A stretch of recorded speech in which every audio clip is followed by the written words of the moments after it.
You're out of your mind. You're gonna tear your hands up. You think so? Oh yeah, he's gonna rip every little piece of skin off. I'm Cyril Chauquet, and I spend my life traveling the world chasing monster predator fish. Oh my gosh. Oh, big shark! And there are few places in the world where fish grow as big as in Florida, USA. So I'm back here on a hunt for a fish known around the world for its legendary size, the Goliath grouper. Prowling in underwater structures, this colossal beast can grow to nearly 900 pounds. Get him, Cyril. Stay on it. Stay on it. And it has such a large mouth that it can swallow huge prey whole, even young sharks. You can tell he's sizing you up thinking, can I eat that? Not afraid of humans, Goliath groupers have even been known to attack divers. I've already caught Goliath groupers with a rod and reel, but getting these huge fish out of the structures they lurk in by rod has its limits. Which is why I want to try a more powerful technique. This is it. That's where we come up with the phrase man versus beast. He's on it, he's on it, he's on it, he's on it. I've tried it with smaller fish before, but I've never tried catching a Goliath grouper with a hand line. It's impossible. This fish is way too strong.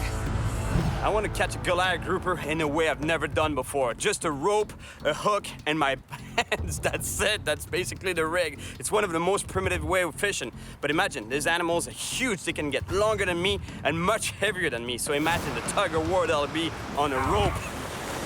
But there's two problems. There's a big weather system moving into the Florida Peninsula, and it's making the water really murky, so it's hard to find a fish, and the bite is not really good. And the other problem, and the main problem, is actually a lot of the wrecks that we want to fish are infested with monster sharks. And the Goliath grouper, they live on the bottom, so by the time the bait reaches down to the bottom, you never know what you're gonna hook. You might hook into a monster shark. Goliath groupers are real titans of the deep, and the big ones aren't afraid of people. As a local spearfisherman, Arif witnessed firsthand. Cyril. How you doing, man? Doing very well. Good to meet you. You as well. Yeah, that was some pretty impressive video I saw there. Thank you. It was intense. At the time, I didn't know that it was like a big thing for grouper to come up and attack people. So what happened exactly? You were spearing fish there? I shot a little lesser amberjack. I saw a big grouper coming out off the corner of the ledge. Right. We were just moved in too quickly. He came up, grabbed onto my foot, ripped my fin off, and then went up and snagged the fish off the gun. Honestly, I don't think that the grouper wanted to attack Arif. I think he really just wanted to take the fish that was on his spear. But unfortunately, Arif was in the way. Wow, I want to catch one on the handline, man. It'd be insane. Yeah, really? You're out of your mind. You're gonna tear your hands up. You think so? Oh yeah, he's gonna rip every little piece of skin off your hands.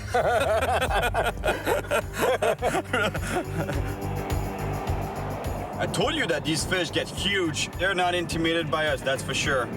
And right now I'm on my way to meet with Mark. He's a good friend of mine. We fished together a few years back for Goliath grouper on a rod and reel. But this time we're gonna build together that hand line that I was telling you about. And it better be strong, because you've seen the size of fish, and also because they live in structures, underwater structures like wrecks. So it's very easy for them to break the line. I arrived in Fort Myers, on the west coast of Florida, right off the Gulf of Mexico. A place known for its large population of monster Goliath groupers. Hey, Cyril, how's it going? Hey, Mark. How you doing, buddy? Good, how you been? Good to see you, man. It's been a while. Yes, sir. You ready to get this thing going? Yeah, for sure, man. That gives you an idea of the kind of fish we're going after, I guess. Mike, do we have any roping back? That's half-inch. You feet of that. Definitely the half-inch is what we want to go with. Really? Yes. It's too thick, no? I've got a customer that was using real small line, and if you don't use something like this, what's gonna happen is you don't have anything, that line will slide through your hand. This cat that we know had to wrap small line around his hand, couldn't get the line from around his hand, and it cut his thumb off. You know what? I think we're gonna go with the thicker rope. Rope as main line, 1,000-pound rated swivel, 480-pound metal leader, a 6-ounce egg sinker, and a 20-odd circle hook. Whatever latches onto that is definitely coming out. Shall we test it? Sure, sounds good. Let's give this thing a tug. I think that'll be a pretty good test.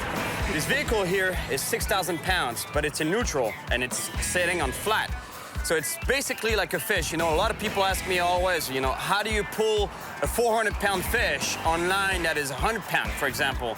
Well, the fish is neutral buoyant in the water, so you're not actually fighting the weight of the fish, you're fighting the strength of that fish in the water. And it's very rare that this fish will exceed its own weight in terms of power. Same thing here, I'm gonna pull this truck, but I'm not pulling 6,000 pounds. I'm pulling a truck that is in neutral, I hope. Is it in neutral?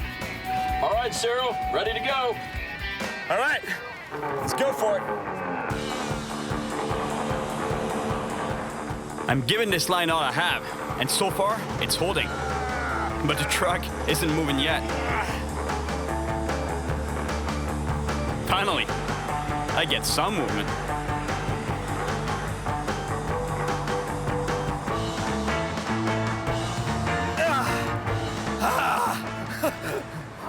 We'll let you know, Cyril, I was feathering the brake a little bit. Make you work for it. What?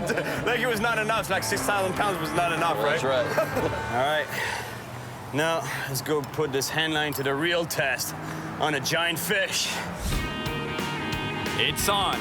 I'm off to catch a grouper with a handline. Well, we're approaching the C-span bridge right this minute, and these 3 pilings that we're coming up on now seem to be the most productive. Let's do it. Let's suffer.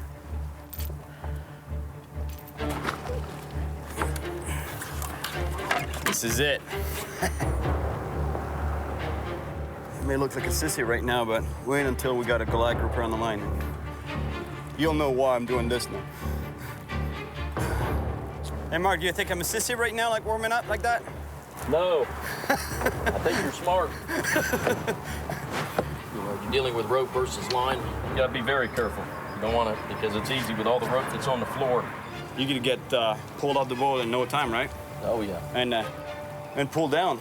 Yes. That actually reminds me of what Ira told me. You're out of your mind. You're gonna tear your hands up. You think so? Oh yeah, he's gonna rip every little piece of skin off. So you know what? I'm gonna try to keep a bit of skin on my hands. When you're going after the big ones, you need big bait. All right, guys, this is it. Thank you. Hey guys, that was pretty cool. There was a tarpon that just came up to the surface feeding there. That was a nice tarpon too, about 40 pounds, I'd say. That's a good sign. That means that the predator fish are feeding right now. Can you feel it rubbing the bottom at all? Yeah, it's on the bottom right now. Okay. These fish are super strong, and an accident can happen quickly. Luckily, I have Mark watching my every move. If a big fish attacks my bait, there's no rod to absorb the shock. All its power will go straight to my hands. Ooh, I just got thumped. Did you? Yep. Okay, we got a fish on the line. Okay.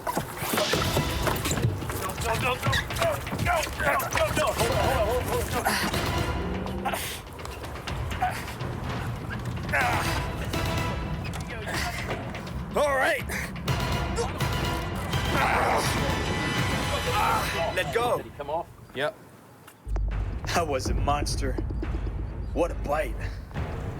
There's a monster down there. So I throw the bait back in the water.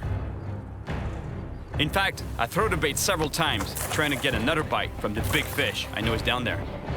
But there's a big storm coming.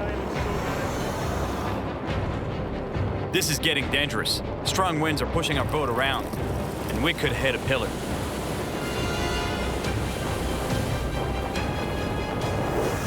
Hey, Cyril, this is the closest thing I've done to handlining, pulling this anchor. We have no choice. To get away from the storm, we have to leave this spot and the big grouper we know is down there. Luckily, Mark knows another even bigger bridge where the pillars are home to huge goliath groupers. You know, these giant fish, they love this type of structures, you know, bridge pillars or pilings, fenders. It provides, you know, think about it, underneath the surface here, it's the pillar continues all the way down to the bottom. So basically around that, you got a lot of barnacles, and those barnacles, they attract all kind of sea life. So not only they have a bunch of food around it, you know, like the food supply stays around those pillars, but it also provides shelter and a break from the current. You see the current is pounding on the bridge pillar, meaning that around it, you know, you got some sheltered areas so that they don't have to be struggling against the current permanently. So that's why they're in here. He's on it. Is he on? Have a bump? Yeah, that was a fish.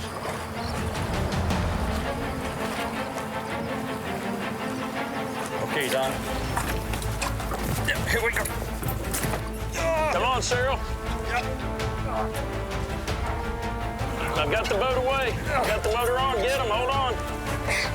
Don't let him get in there. This fish is so strong that it's pulling the boat towards the bridge. Hey, it's a big fish, man. Mark fights to keep the boat from hitting the pillar using the electric motor.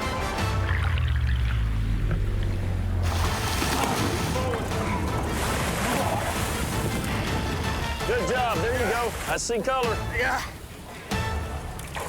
Oh, yeah. There he is. Good job. Man. Good job. Thank you, buddy.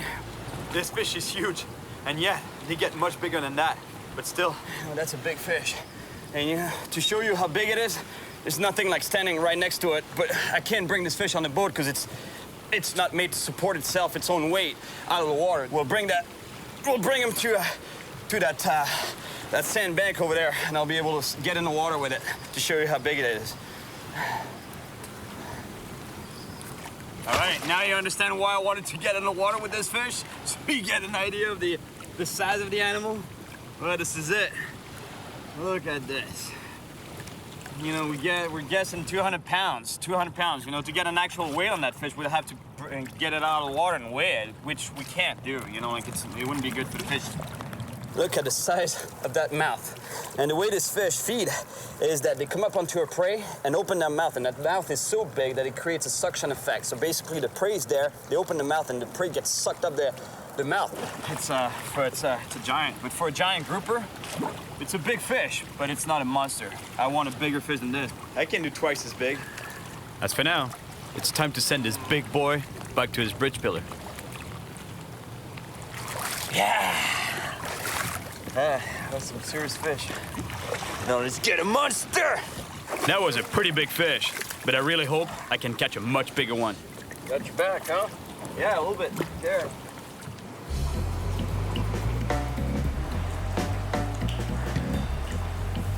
Let me tell you, fighting a monster fish on a handline or on a rope, whatever it is, it's confirmed it's violent. You know, let me tell you, because this morning I came out of bed, I was like, oh, yeah, my poor back. You know, like, and I have a tendency to have back problems, a bad back in general, but at least today it's no fishing happening. You know, there's no going offshore, no going even inshore. So at least it's gonna give my back a chance to recover from that last fight, so I can go back to handlining a monster Goliath grouper. I can't just sit around doing nothing, though. So I figure I should go pay the monster fish a visit in their own habitat. And a little swim might actually help my back. You gotta be Brent. Yes, you must be Cyril. How you doing, man? I'm doing very well. Good to see you. Doing? Is your back doing better today? It's kind of sore, you know. Like I didn't really feel it in the moment, but when it got cold, it's started hurting. Right. Well, and you know, Brent's been diving for years, and he knows some wrecks inhabited by huge groupers that we can dive down to see. How's the visibility? You were saying that. The visibility is going to be questionable, so you know there's the possibility that when we get to see one of these things, it's going to be right there. If you see the Goliath grouper right there in your face, I mean, it's the same thing for a shark, though, because there's monster sharks out there, right? They're there, but I'm not really worried about them because you know there's a lot of area for them to cover, and they travel through those passes, and for the most part, they shouldn't bother us at all. For the most part. Yeah. But that doesn't mean that they're not there, right? Oh, that's exactly right. They're there, but that's gonna be pretty intense, you know. The visibility is almost zero on the water, so that means that if we see giant groupers, they'll be bang right in my face. That's gotta be scary. Plus, there'll be a bunch of sharks around, so you know, if I don't see anything down there, that means there might be a shark right here, looking over my shoulder. All right, this is it. We're just about to get in the water with giant groupers that have been seen here over 500 pounds. just a few minutes, Cyril, we'll be diving with some big fish. Monster fish, I hope. Monsters. Hope to see maybe one the size of a VW. I hope it's just a beetle. There's a big barracuda right here, right underneath the boat. There's a shark too, actually. Oh, there is. No, that's a shark. Oh, that's a shark. Black tip.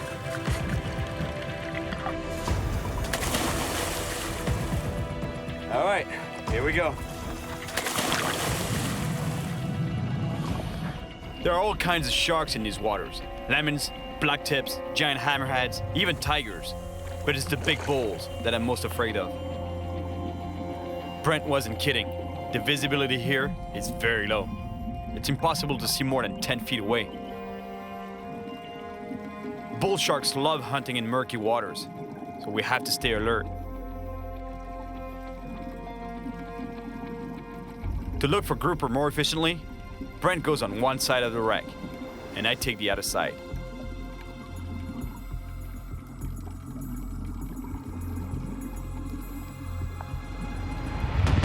I finally spot a grouper. It swims away. I'll try to chase it down.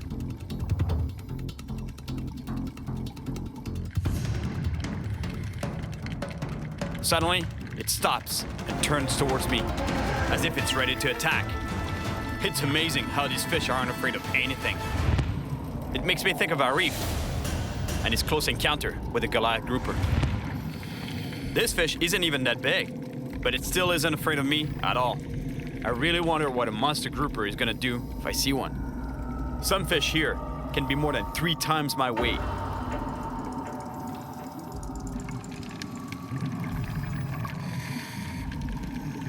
Still nothing. Maybe there's a monster hiding deep within the bowels of the ship.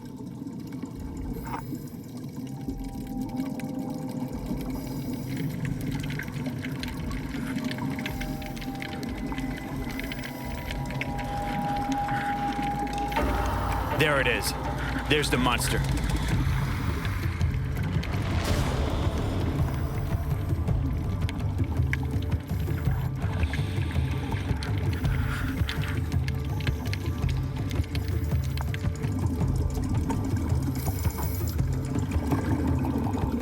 Brent's giving me a sign to go back because he knows the fish aren't afraid of anything. And the giant quietly goes back to the abyss.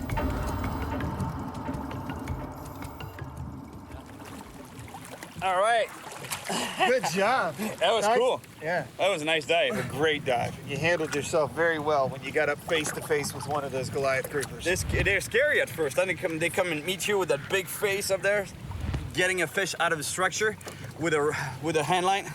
That's gonna be a different story because you see the amount of structure down there. They can go right underneath there and cut you right off on the structure. So that would be pretty intense. After a day of rest, my back is a little better, but still not enough to fight a huge grouper with a handline. So today, I try to catch the giant I'm still chasing with a rod and reel. Hey, Mark. Hey, Cyril, how you doing? How's that back? Still sore a little bit, but it's all right. I think it'll do. All right, let's go for some monsters on rod and reel this time. You know, the rod and reel, in theory, it'll help them out back because, you know, there's some absorption of the shocks, you know, by the rod itself. But it's still gonna be a pretty intense fight, let me tell you, so I hope my back holds up.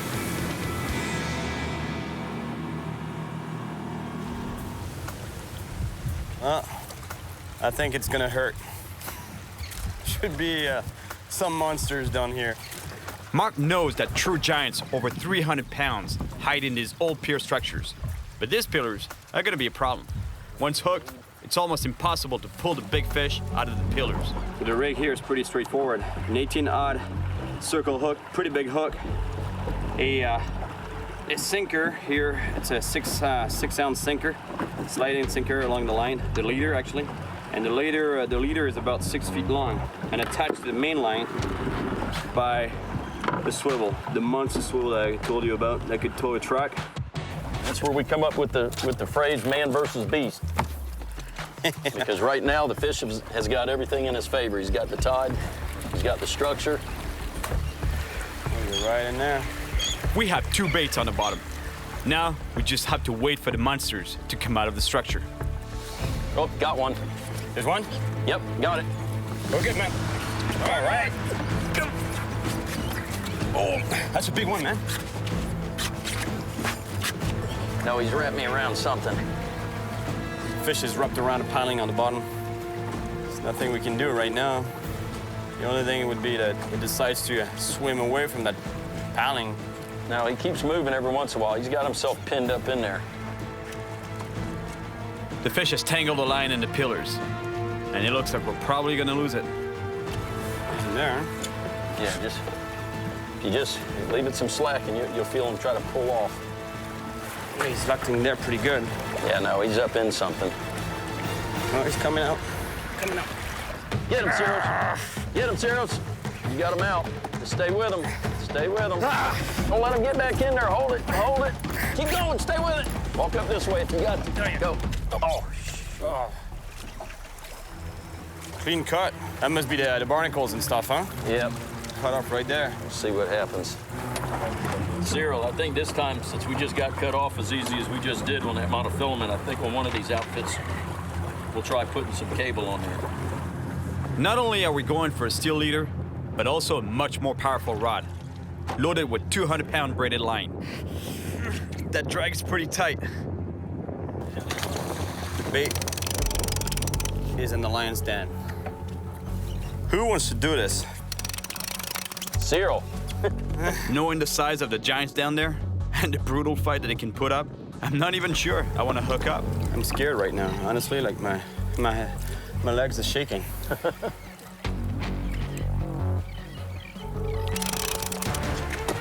Go, go, go. You got him. Get him, Cyril. Get him. Get him. Hold him. Oh, It came off. you still got your bait? That was a monster fish. You got him on? Oh, he's still on there. Go. Still came back. Hold him, Cyril. Hold him. You got him. You ain't that big jack. Hold him. Hold him. Hold him.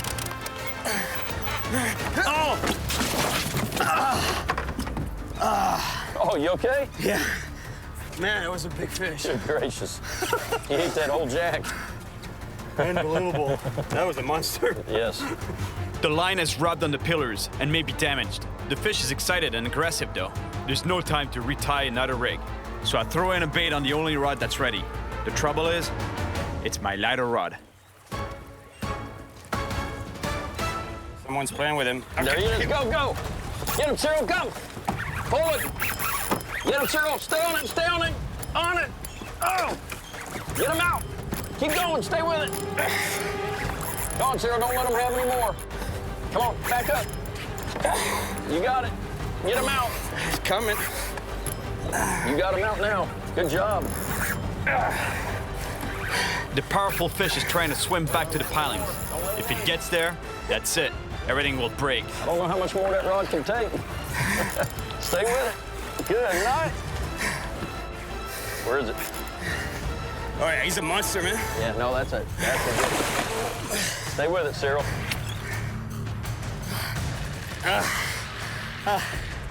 I was supposed to give my back a rest today. Good job. I was sure this rod was gonna break, you know, because it was so bent. Cyril, what do you think we take him over to the beach over there and get some pictures of it? Yeah, that'd be nice. Releasing the grouper near the beach is not only good for pictures, but it'll give me the chance to make sure the fish has properly recovered before letting it go. Some people walk their poodles. I walk my Goliath grouper, my giant grouper. Come on, buddy, pee time. I'm not a poodle kind of guy. I'm more like a Goliath grouper, you know, There you go. kind of guy. It's actually good for the fish, this, what we're doing right now. It's actually putting, it's airing the fish, it's oxygenating the fish. Yeah. This will be a good spot over here, Cyril. Yeah, it's beautiful there. Now we're in Florida.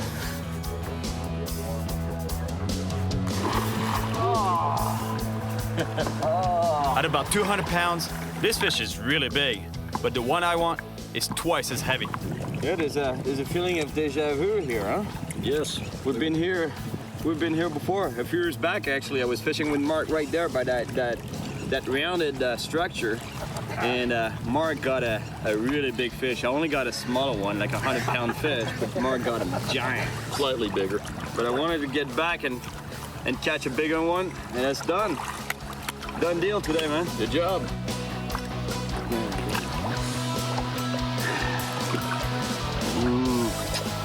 That's some big lips. All right, my friend. See you, grouper. My back held up pretty well. I think I'm now ready to tackle a true giant Goliath grouper on a handline again. Unfortunately, a tropical storm has hit the west coast, so I have no choice. I have to keep hunting that beast somewhere else. Well, I've been blowing off the west coast. The weather over there is so bad right now. Storm after storm. It's really not looking good. However, on the east coast, the weather is holding up pretty good right now. So today I figured I would go down to the Everglades and fish with another buddy of mine, Pete. How you doing, buddy? Oh, man, nice to see you. Likewise. Good to see you, buddy. Ozzy? Cyril, nice to meet you. Nice to meet you. He's got some big goliath grouper spots too. The problem though is there's a lot of big bull sharks in this spot, so it's really hard for the bait to go all the way down before they get taken by sharks. So at some point I might be fighting a big bull shark on a handline, who knows. We head out to sea, to a wreck that Pete knows very well. Great, we just found the wreck. We anchored right next to it. You should see on the sonar there. There's on the fish finder, there's a lot of fish in there. What it means that the predator shouldn't be too far. So let's drop a bait down there and try to catch a monster. Ozzy decides to catch us some fresh bait. Oh, cobia. Oh, look at that. Oh, big shark there, big shark. Whoa, whoa, whoa, whoa, whoa, whoa, the shark's on him. Shark's on him. Oh, yeah, the shark is on him. The shark is on him. Watch out, watch out, watch out. He's underneath you, right behind you. Man, this big bull shark that came up to eat the cobia. Oh, big bull. Where's the net? The bull shark just ate the cobia. He cut you We're off? catching bait, and the distress of the bait that we're catching, the fish that we're catching, you know, it attracts the shark, the predators. He cut you off or he ate you off? One of the two. To increase our chances of catching a monster grouper, I hang a bait up the boat using the handline I built with Mark, while Pete prepares a second handline. Now, let's just hope that bait reaches the bottom without the sharks taking it first. Beautiful. We're gonna get it. What are you looking for, brother? I forgot my gloves. Man, I can't believe I forgot my gloves, because now I'm gonna have to use this rope here without gloves. And let me tell you, that's gonna hurt. Because normally I would have used, especially without gloves, I would have used my thicker rope. But the thing is, it's too short. Here, there's a lot of shark, and especially a really big shark. So if we hook into a shark, we want to be able to stop it to bring that fish back to the boat to remove the hook. I just can't stop thinking about the horror story that Mike told me at the store. I've got a customer that was using real small line to cut his thumb off. But I have no choice. There's no going back. So I have to use the longer, thinner rope to try to catch the giant I want. Here we go. Still feel your bait? Yeah, yeah. He's around. He's next to the bait. I can feel the fish swimming by the bait. Somebody's chewing on it. Yeah. Oh, yeah, I got a bite. I got a bite. I got a bite. I got a bite. Here we go. Whoa, whoa, whoa, whoa! Shark!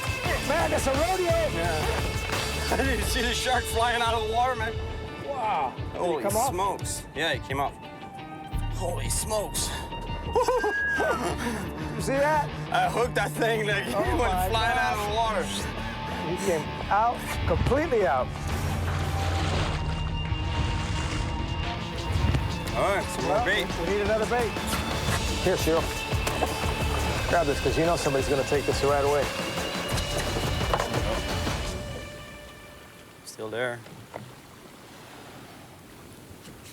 Oh, here we go. Here we go. Here we go. Come on, take it. Here we go. You take it? Took him. Take the bait. We need another jack. Oh, it cut me right off. Wow! Man, they cut that. Unbelievable. Well, let's rig it There again. must have been some big fish down there. That's a big fish by the rocks. Whoa! Something just took the bait on the other handline. Because this guy wants a piece of this action. Yeah. There's a big shark down there, man. Yeah. Holy they pulled the hook. Can you believe that? My gosh. Unbelievable. This is the hook that towed the truck the other day. That's the same hook that I used for the Goliath groupers. You towed a truck? Yeah. I'm not sure I want to fight this. No gloves, nothing. They tell On a people. rope. they tell people. You show that to people, they don't believe it. We're starting to run out of bait. So I'll try and catch some more while Pete rigs another handline.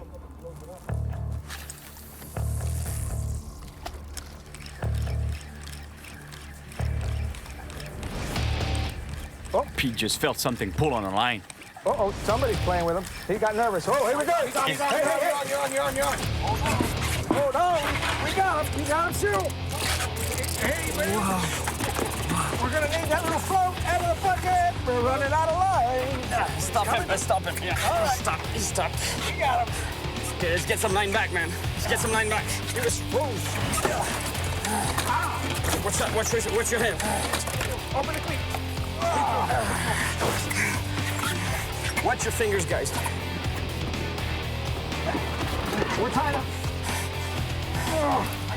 Watch your feet not to get tangled up, man. I'm not sure what kind of fish is at the end of the line, but my feeling tells me it's a monster shark. It really takes off. It's almost impossible to hold this line, this rope. Oh yeah, watch out, Cyril, watch out. Running into the motors here. You saw the boat, you didn't like that. No, this really takes a lot of talent and skill and... Especially without gloves, man, that's crazy. Yeah. Oh my God, look at this That bull. monster. Look at that bull. All right. That is some big bull shark, man. Oh yeah, man. It may not be a giant Goliath grouper, but this is pretty exciting. Good job, buddy. Thank you. You had the bull ready, huh? That's a monster right there. Look at the... Is it your biggest shark here? This is absolutely the biggest shark that I've caught here. Really? He's Yeah. what, 10 feet? Easy. Yeah. He's easily 10 feet, easy right? 10 foot, yeah. Really? There is nothing you could throw down. Big jacks, or catch big jacks, or big cobias. These sharks come in here and take everything. But there's Monster Goliath down there, Oh, right? there's monsters alive, but you can't get down to them. Look at the size of this bull shark. Unbelievable, the size of this animal. And this guy is the only natural predator of the Goliath grouper. This guy would definitely go after a Goliath grouper, let me tell you. He would go after us, too. I mean, I would never swim around here. Never swim here. Straight down. Hard. There we go. The hook is out. All right, you gotta push him forward. 1, 2, 3, let him down. Cool. The shark is totally fine. No gloves, No gloves. thin handline, That was crazy, man. and a monster shark. Look at how I'm sweating. You were right. That tiny line works, man. Oh, man. Good job, buddy. Congratulations. Oh, man. Thank you, Ozzy. But there's something coming our way that's even more threatening than a big shark. The huge storm from the west coast has followed me here. We have to find shelter somewhere up in the river.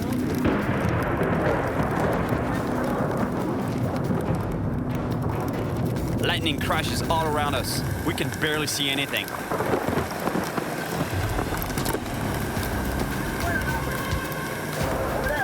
But then I spot the entrance of the river. We have to hurry. The storm is getting worse. We've made it to the coast, but we can't see any shelter. I've been stuck in bad storms before, but nothing like this one. Finally, we find a small shelter.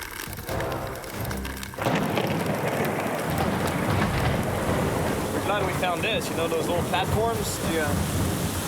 Get some coverage. Let me tell you, it's getting pretty hairy out there. It's my last day in Florida, and though I've caught some great fish, I haven't caught the monster Goliath grouper yet. It's time to change strategy. All right, now I'm meeting with the Lee family. They're commercial fishermen by trade. And one of the things I love about commercial fishermen is that usually they know the spots because they've been doing it for generations. So at this point, I think these guys are my best shot at catching a monster. How you doing? Good. Good to see you. Good to see you too, man. Chad Jr., I guess. Junior. My father, David. Yeah, glad to meet you too.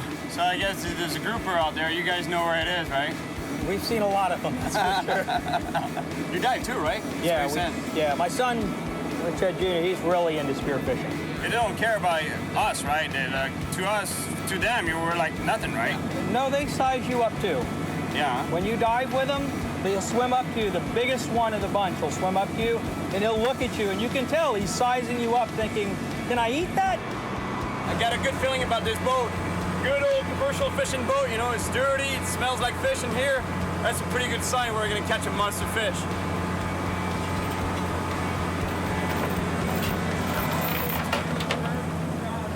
You're gonna hand line this fish. Right. Okay? The reel isn't doing anything but just holding the line for you. All right. What we're gonna do is basically the bait's gonna go to this hook. This leader is gonna come out.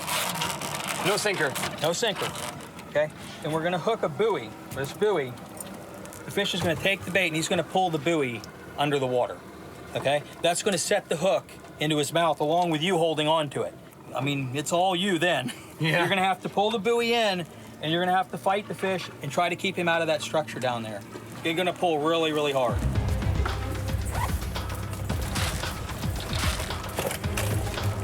After what these guys told me, I think I want to go safe here.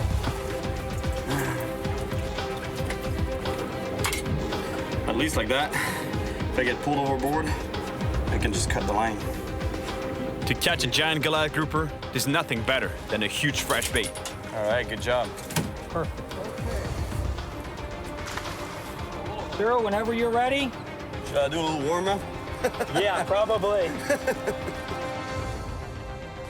Like when you take, Yeah. when he takes it, if you take it and you make 2 wraps like Yes. that, it binds down, there's no way you can get it off. And that fish is strong enough to take you over, take you down to the bottom. Make 1 wrap like that to where you can open your hand and release it. Have you ever had a close call on them? Pulled me from here back to the corner. I was on my knees like this with the line over the side like this. Finally, the hook straightened out. God, those fish are really aggressive, huh? Mm-hmm. Look how big that buoy is. And yet, it tells me that if a big Goliath grouper takes the bait, that buoy will go right down underwater as if it was a rubber ducky.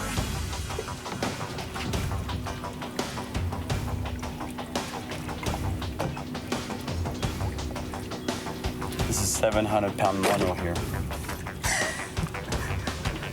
After a few minutes of waiting, something big takes the bait. Cyril, Cyril, Cyril! Stay with him, stay with him.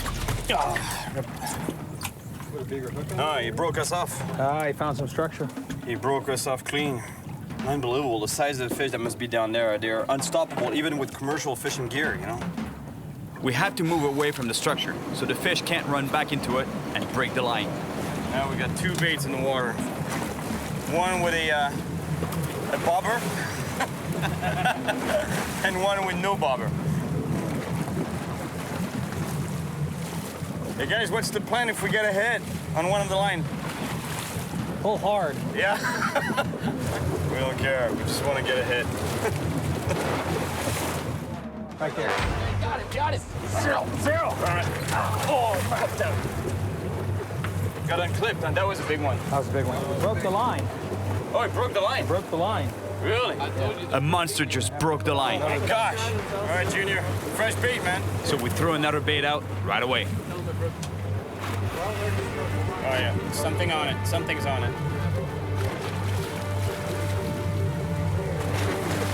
Something bumped it. Leave it out there, Cyril. Let him take it. There you go. He's got it. Wait.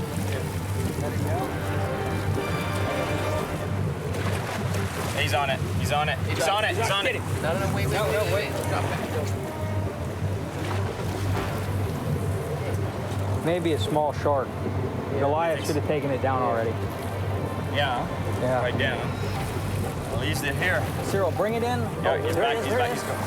Got it. All right. Go ahead. No. I don't know why he's turning it loose. Yeah, I know. It's a Goliath. There's no teeth marks on it. No, it's definitely a Goliath. It's a Goliath. Yep. No Take teeth us marks. back up on top of it. It's my last day here, and there's another storm coming. I have one last chance to catch a monster. You know what I think? I think you and Chad ought to jump in and see if you can't chum some up. What do you mean? I mean, jump in the water, swim down to the bottom. But but I'll spook the fish more than anything else. No. These Goliath groupers, they're very territorial. I mean, they're in a school somewhere around this structure. When you go down there, they're going to come up to you. You've done that before? Yeah. It works? It worked. Got a little bit of lightning in the background there. When you're diving with bull shark, lightning will be the least of your problems. Indeed. Chad Jr. gets his spear gun ready, just in case we get attacked by a predator. If you see the giant tiger shark you've been looking for, Yeah. and he happens to eat you, can I have your fishing poles? You can have him, man. Thank you, man. The goal is to provoke the giant groupers to attack the bait at a distance from the structure. We have to be quick. It's really not the barracuda that I'm worried about. It's the sharks. And not even this guy here, but the big ones, like bulls and tigers. Oh my God, look at this bull! Sharks like the one I caught in the Everglades are all over the Florida coast. And I've met people we've been attacked. One bull shark shot up from the bottom. It grabbed the leg, and the first bite, I just felt the bones just crunch. I'd better not think about that story though, because right now, I gotta go all the way down to the wreck and hopefully trigger an attack from the monster grouper. The wreck is 60 feet beneath our boat. We have to dive down to it, and I have no idea what we're gonna find when we get there.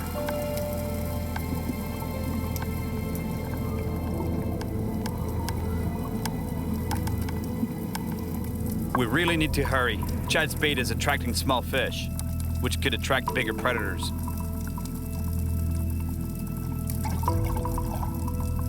Chad Jr. heads down to the bottom with his spear gun for protection.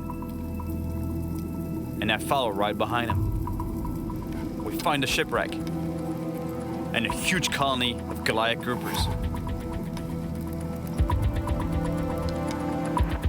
The grouper turns and approaches. But then, we're suddenly face to face with what I was fearing, a bull shark. We have to go back up quickly. Let's just hope a grouper follows us back. It looks like our plan worked. The buoy is moving on the surface. Cyril! We need you, brother! We need you, brother! I race back to the boat. I can't lose this one. That's good. That's good. It's a big one. Good fish. This just might be the monster grouper I've been searching for. You got a sharp prop back there. Easy, don't want to get under the boat. You got a prop. You got a sharp prop back there. You don't want to cut him on the prop. Oh, that's a monster, sir. Oh, yeah, that's a monster. My God. That's what we were chasing. Yeah, man. Yeah, we got him. Hey, we needed was live bait. We did good chumming down there, right? Side of this fish, we get next to it. My God. Unbelievable. Look at the size of this fish. Look at the size of this animal. How many pounds do you think he is? I would say he's every bit of 400. Yes. That's what we were chasing. Man, look at that mouth. Yeah, it's a bucket.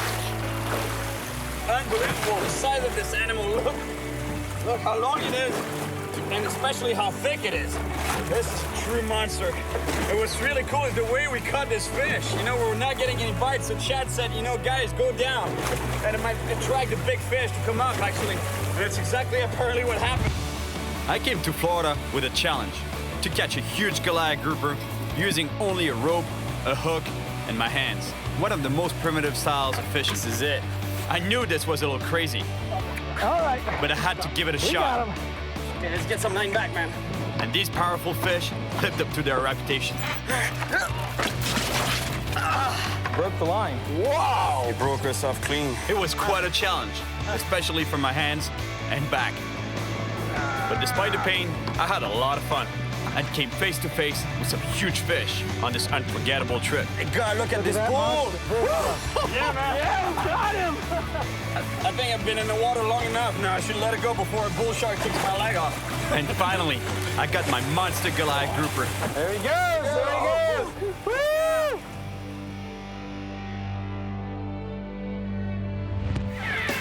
Jellyfish got me pretty good. Look at it. You know what they say fixes that, don't you? Yeah, you gotta pee on my back? Yeah, but it's not going to happen. I'd rather stick to my pain right now. I believe that. Some big lips. I will let you know, Cyril, I was feathering the brake a little bit. Make you work for it. Yeah, man, it's coming, it's coming. Catching you a big fish. Oh no, the line is wrapped around my foot. Aguas, cuidado. My name is Cyril Chauquet, and I spend my life traveling the world, chasing monster fish. And that's exactly why I'm here on the west coast of Mexico. The water in this region of the Pacific Ocean is known for its great population of billfish. Yeah! Anglers from around the world come to Zihuatanejo, hoping to land a monster sailfish. Pica, pica, pica, pica algo. But this comes with its own set of problems. Cuidado, cuidado. Having been clocked at 68 miles per hour, Sailfish are known for the explosive speed and amazing jumps that sometimes put fishermen in dangerous situations, especially for the locals who fish with nothing but a handline. Injuries, cuts, and even lost fingers are all part of the risks of this technique, and the fishermen from around here have seen it all. Esto que vemos aquí es como un cuchillo. I want to fish like the true local fishermen do. And even if I know the dangers involved with handlining for sailfish, I'm gonna take my chances. Cuidado, cuidado.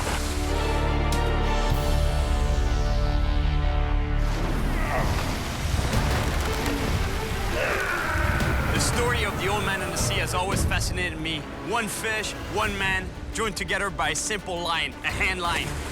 I've caught big fish on hand lines before, and let me tell you, when you're fighting something like a big bull shark, it's extremely violent and almost unstoppable. But with the sailfish, it's like holding on to a torpedo. Vamos. There's even stories out there of fishermen getting tangled up and pulled out of their boats or even getting their fingers cut off. And I just hope that everything will be all right and I'll be able to leave here with all my body parts. The west coast of Mexico is one of the best places in the world for billfish angling, especially around the town of Zihuatanejo. Located around 130 miles up the coast from Acapulco, Zihuatanejo has always been a sleepy fishing village, until recently. Since the 70s, the population went from 7 to 65,000 people because of tourism, and the fishing in the area is still really good.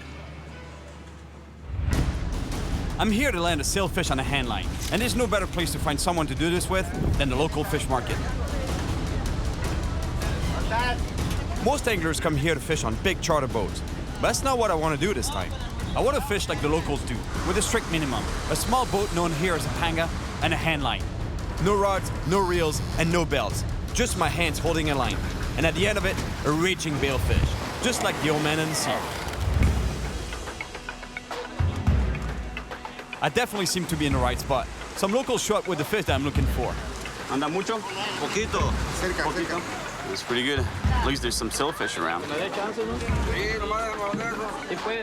But if I want to catch a sailfish on a handline, I'm gonna have to start by finding someone who will bring me out to the fishing grounds.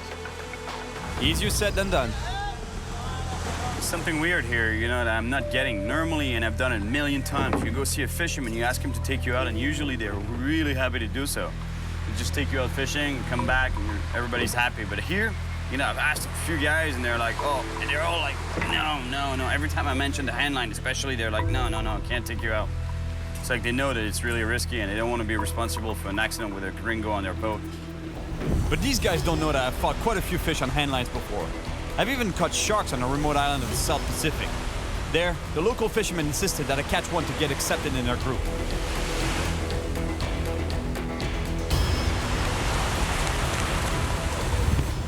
After a bit more searching on the beach, I find a man who tells me that the fishing in this town is controlled by a group of elders, and I need their blessing to be able to fish like the locals do.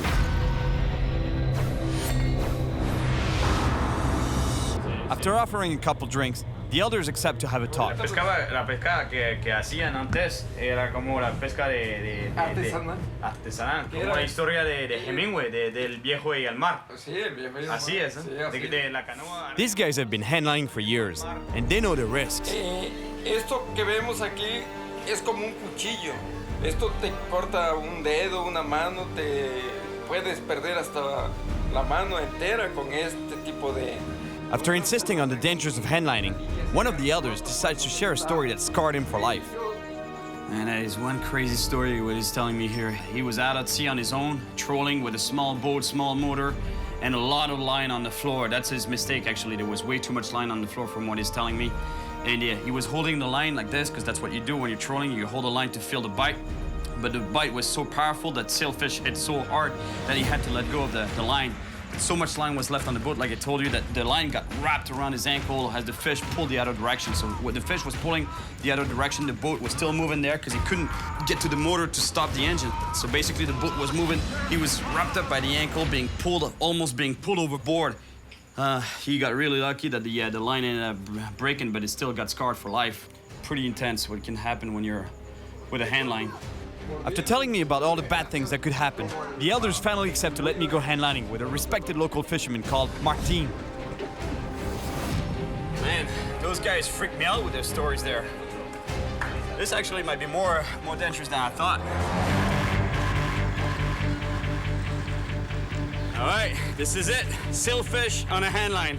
Let me tell you, there's something weird about going fishing without fishing rods. Just a backpack and my hands.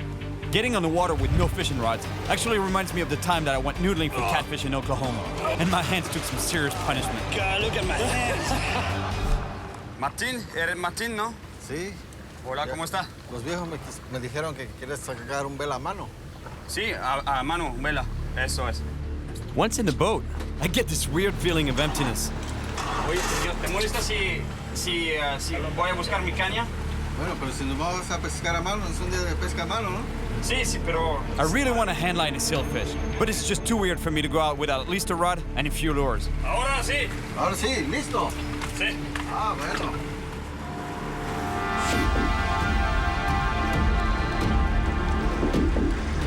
It's a handline fishing day, but at least I have a fishing rod on the boat. I feel much better about it now. On the way out of the bay, I noticed some action on the water. Oye, mira, jurel. Son jurel, sí, cazando. ¿Vamos? ¿Quieres probar? Sí, con línea a mano. Castea una, a ver si sacas, a ver qué tan bueno eres para castear. I gotta make at least a couple of casts to see if I can catch one.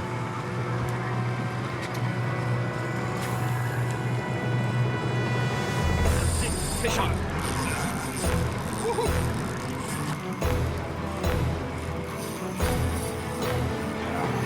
It feels good to catch a Jack Crevalle on a fishing rod just before I go for a fish on a handline. This jack is just about 20 pounds, and yet he has a lot of fight. You see the fight of this fish on a fishing rod? Imagine a sailfish on a handline. Puedes sacar el pez. Con línea a mano. Línea a mano, a ver. Después. Weighing up to 220 pounds, more than 10 times this jack, pulling in a sailfish with my bare hands is not gonna be easy.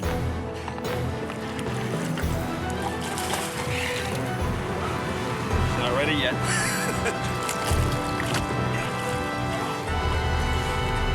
Yes. Woohoo! Buena esta. Sí. Buena caranga. Man, I love Jack Crevalles. They fight so hard. Such a powerful fish. They're great. And this guy is the exact same family as the Atlantic version of the Jack. But what I've noticed is that in the Atlantic, their fins are more yellow, whereas here in the Pacific, they're more grayish. And you hear that sound that they make? It's caused by their pharyngeal teeth that they have in the back of the throat. And they make that sound when they're in distress. Such as here, I guess, on the boat, but don't worry about it. I'm gonna put you back in the water, so no worries.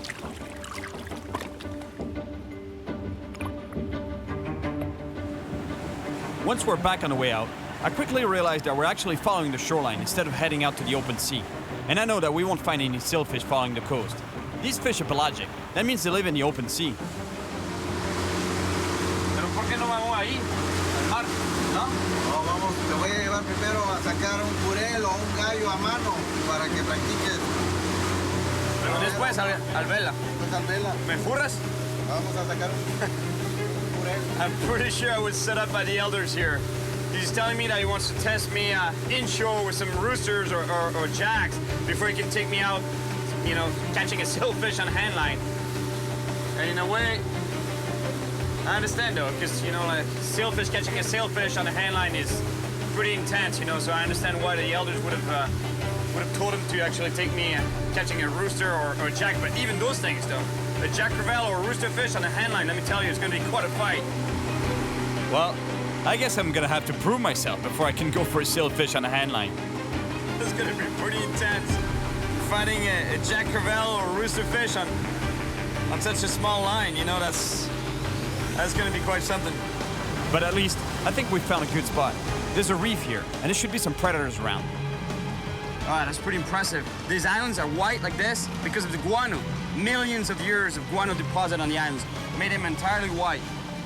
Martin is very confident about this spot, so we start trolling around the island. And it doesn't take long before I get my first bite. All right, here we go. Yeah. Aquí tengo. Aquí. Oh, yes, fish.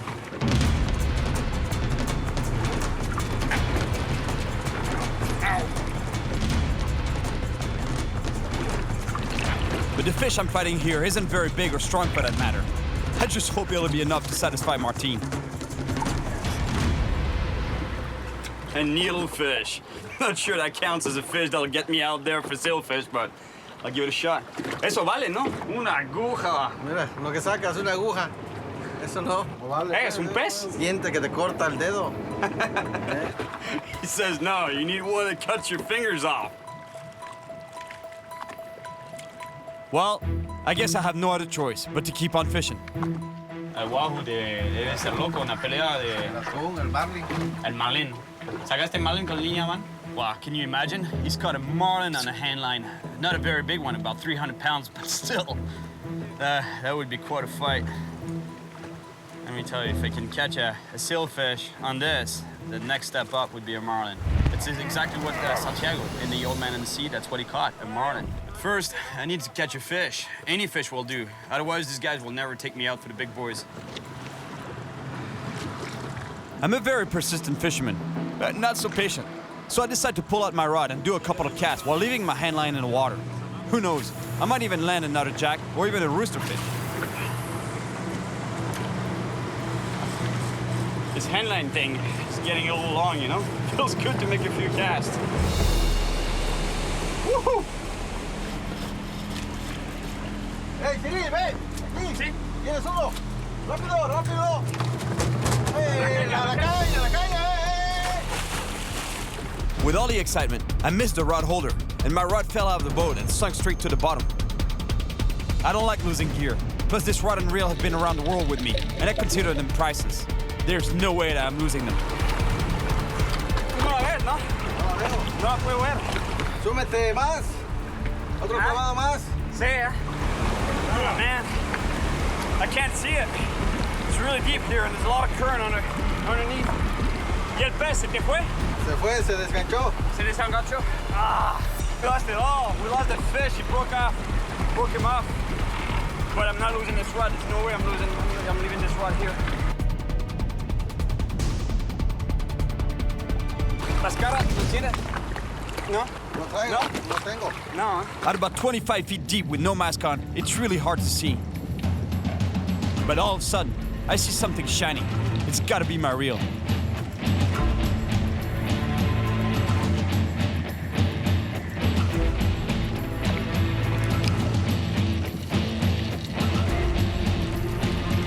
Hey, Cyril, ¿qué? ¿Ya tienes la caña? Aquí, mira. Oh, buena suerte. Eso es buena caña, no la quería perder, amigo. I lost the fish on a handline, but at least I got my rod back. Martin's patience is starting to wear out, and if I don't land a fish soon, my chances to go handlining for sailfish will be gone. But finally, I get a bite. Oh, pica algo. Dale. Sí. Dale. Yep. Fish on. Dale. Bang. Hooked up on a Dorado. That's a Dorado I have at the end of the line there.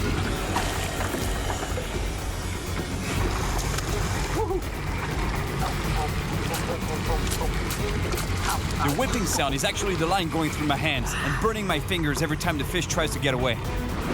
Really gotta watch out not to get tangled up in the line, the loose line on the boat there. If you think this fish is pulling, that's nothing compared to a sailfish. Yeah. Dorado on a handline. I don't care about the pain. It's a good-sized Dorado, and I'm gonna bring it in no matter what. This fish is what I need to prove to Martin that I'm ready for a sailfish on a handline.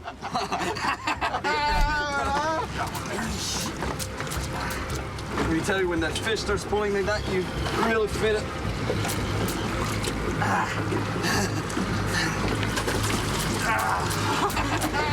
That cracks him up. Every time I feel the line ripping through my hands, I can't stop thinking about what it's gonna be like with a sailfish. After all, it's only the fastest fish in the ocean. Just to get this fish on the boat, and I think I'll have my approval for a sailfish on a handline. Yeah. Woo. Ahora puedo ir al pez vela. Claro, vamos a verla ahora. Bonita, ¿eh? Bonita. Beautiful mai. Female mai. Lo vamos a comer ese pez. ¿Lo quieres? ¿Me lo quiero comer? Sí. ¿Te la quieres comer ahora? Claro. He wants to eat it right now. Right now? Dame 5. Gracias, amigo. I never even realized that my finger got caught on the line during the fight. But who cares? It was worth it. I'm pretty sure that the others will give me their approval to go out for a sailfish on a handline tomorrow. I would have loved to release this little Dorado, but Dorado, it's almost impossible to release in front of people that love to eat this fish. It's one of the best tasting fish.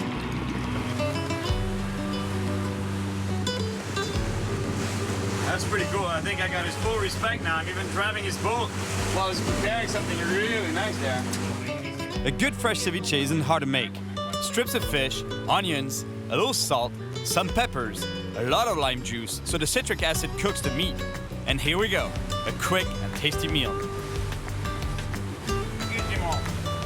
Buen día. Oh, ¿qué pasa? Ah, la cortada.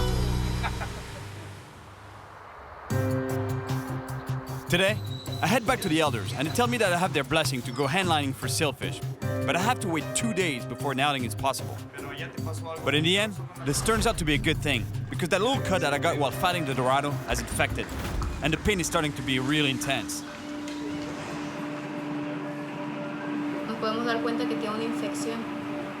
She's got a little tackle box, Barbie style. Pink and all. That's cute. Her tools might be cute, but let me tell you, they really hurt. I think I would have liked it better had she cut me straight, without the shot, the anesthesia. I can't wait to go handlining for sailfish, but this 2-day wait is gonna make me go crazy. I think I'm gonna have to find a charter boat to bring me out so I can try to catch one on the fly rod and show you just how fast and strong these fish are. Even though you've been in a car at 60+ miles an hour, let me tell you, it's really hard to imagine how fast a sailfish is. And actually, one of the best ways for me to show you how fast these fish are would have been to catch it on a fly rod, especially because I love catching sailfish on a fly rod. You would see that reel spin like crazy. Then you would really have an idea of how fast they are. But the problem, I lost my flies on the way here. Number on your plane receipt. Can't believe it. I forgot the flies, my fly box. It feels like everything is trying to stop me from going fishing. But building a fly shouldn't be a problem. Here at the local market, they should have everything I need. So let's see if I'll be able to find what I need to make a homemade fly. I need something that will grab the attention of a sailfish, and chicken feathers should be a pretty good start. Hola, hola. Plumas de pollo, ¿no tienen? Got the eggs. The chicken shouldn't be too far. Hola, señora. Hola. ¿Cómo está? Bien. Pluma de pollo tiene? ¿Seguro? No, en la tienda no hay. Creo que sí. Sí, eso es. Perfecto. Yes. She's got feathers all over the floor, actually. Exactamente lo que necesito. Sí. Gracias. Muchísimas gracias. Me salvaste la vida. Ciao. One more stop at a local bar, and I should have everything I need. Generally, sailfish hunt prey close to the surface, and corks float. So you see where I'm going with this? I think that now I should be able to build a fly that will work just fine for sailfish.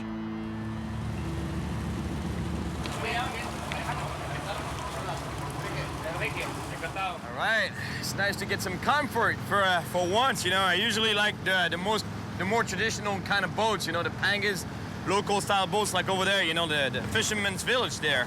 That's where I want to fish. Don't get me wrong, I like sitting in a comfortable chair, but right now I really want to be with the local fishermen. I respect these guys. The conditions and equipment they fish with, and the fact that fishing is all they do, makes them true hardcore fishermen. Just like Santiago in The Old Man and the Sea.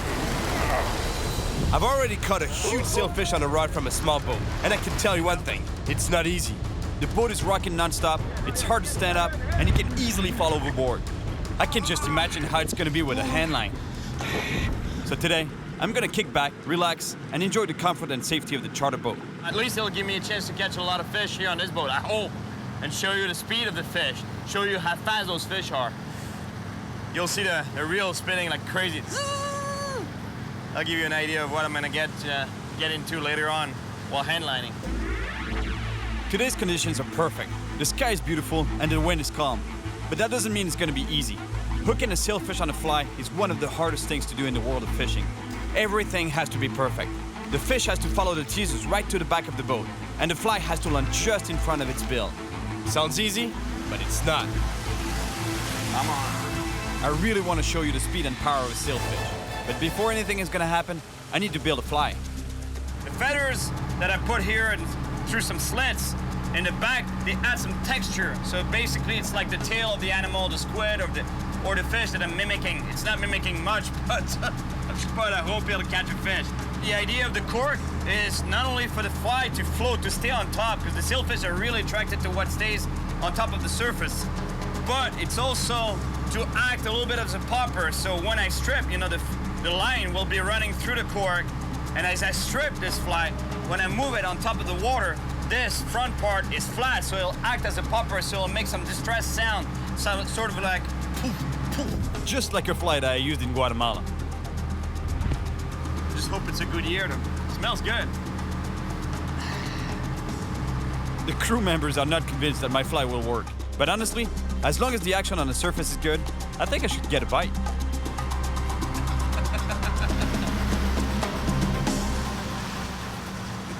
Just like the pros, except for that.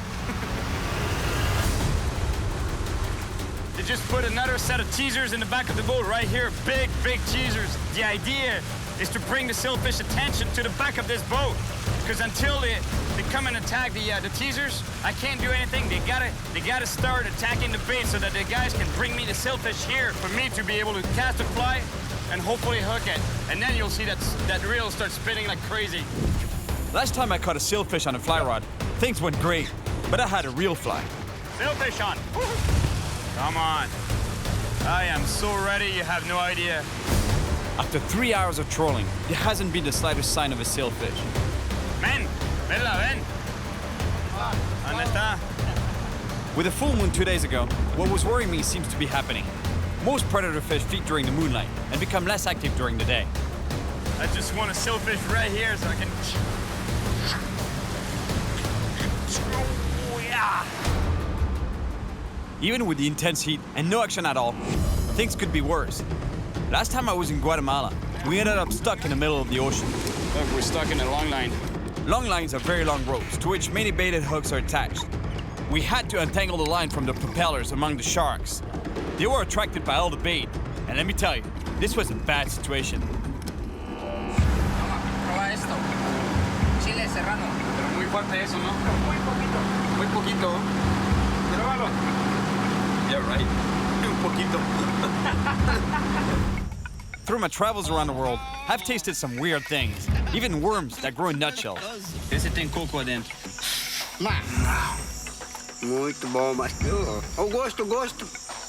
Muito gostoso. And now, the crew wants me to eat a pepper for good luck. At this point, why not? Muy poquito.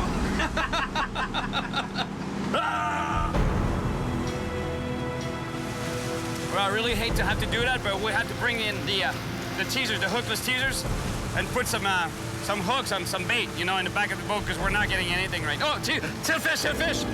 Mira.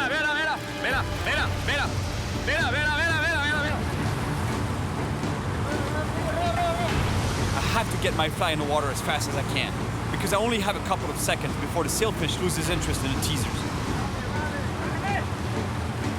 Oh, he's going for it. He's going for the fly. He's going. Ah! Come on. Eat that. Take it. Come on. Woohoo!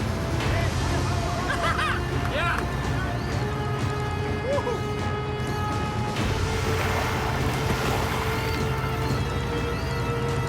Woohoo! Beautiful. I start seeing colors, man. Vámonos. Ah! Sí, guatanejo. Muy buena mosca. They can't believe I caught this fish with my homemade fly, the corkscrew fly. Man, I thank that guy that had that bottle of wine last night. I think I'm gonna have one tonight. Woo! Yeah. Es fuerte ese. Grande. Now you understand how fast these fish are? Imagine with a handline. Aquí, vera. And I got him. You got him? Yeah. Woohoo! Pez vela a la mosca. A la mosca hecha aquí.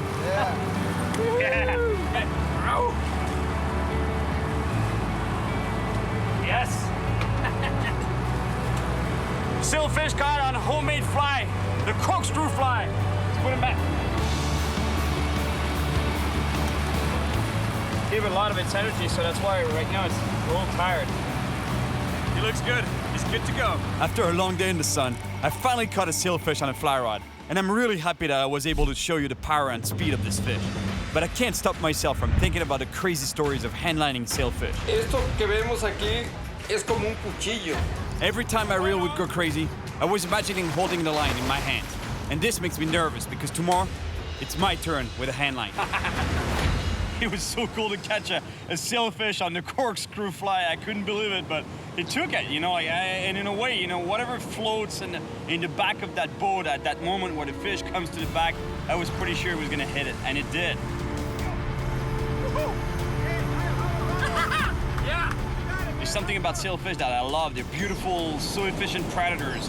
They use that sail-like dorsal fin to act as a wall, you know, and they circle around the bait to push them into a ball, and that's what we call a bait ball. And then once they have a concentrated bait ball, they go one by one into the bait ball with their bill, and boom, boom, you know, and they stun the fish or they kill the bait fish, and then they only have to grab them and eat them. Tonight, all of Mexico is celebrating the Lady Guadalupe. This is a national event that you don't want to miss. People from everywhere join up to parade and play music in the streets. They also lay out flowers and effigies of the Virgin Mary in front of the churches to receive her blessing. With what I'm gonna do tomorrow, maybe a prayer or two wouldn't be a bad idea. There's something about street food I love. For some reason, it's the only place to me, in my opinion, that you get the real taste of the country's food. Muy rico. After a little bit of street food, it's straight to bed for me, because tomorrow is the day that I catch a sailfish on a handline.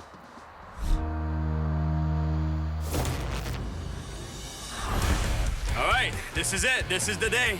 Martin hooked me up with a couple of guys that are willing to take me out.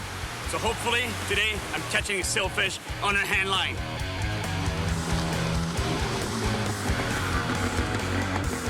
Hola, ¿cómo estás? Bien, ¿cómo estás? Tranquilo, amigo. Todo bien, todo vamos muy bien. Hola, ¿cómo estás? ¿Cómo te llamas? Arturo. Encantado, Cyril. Arturo and Freddy are considered the best sailfish handliners around. With these guys, it's just a matter of time before I get to catch a billfish just like in the Old Man and the Sea.